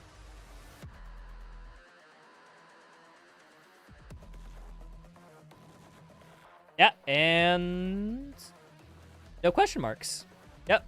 So that would be basically verifying the run. So it's still possible to get 136? Yes. However, it would take an insane amount of execution, luck, and just overall a sheer number of attempts. Like, you could do that. It would take so many, and I mean so many freaking hours of attempts to get that.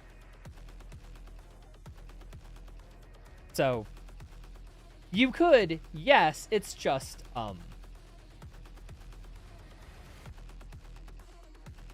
it'd probably take more time than these people have. Gonna be real. Absolute Massive is a cheater because he got 9 lives. Yeah, the frickin' cat. Alrighty, but yeah, no, another 100% thing. You'll see all these toys here. You'll also see all the weapons on the wall, all that garbage. But yeah, no, that's Absolute Massive's 100% world record speedrun. Very great run, very great achievement. I never thought it would get, how'd I put it? I always thought like the 145-ish, the 140-ish era is like where Doom Eternal would end when where the Doom Eternal most optimal speedrun would be, like when I stopped running, when I got my sub 2-hour time with my 158, I think. I was always just like, I think this run probably get around the low 140s, somewhere around there. And they freaking blew 2 minutes past it at this point. Sheesh.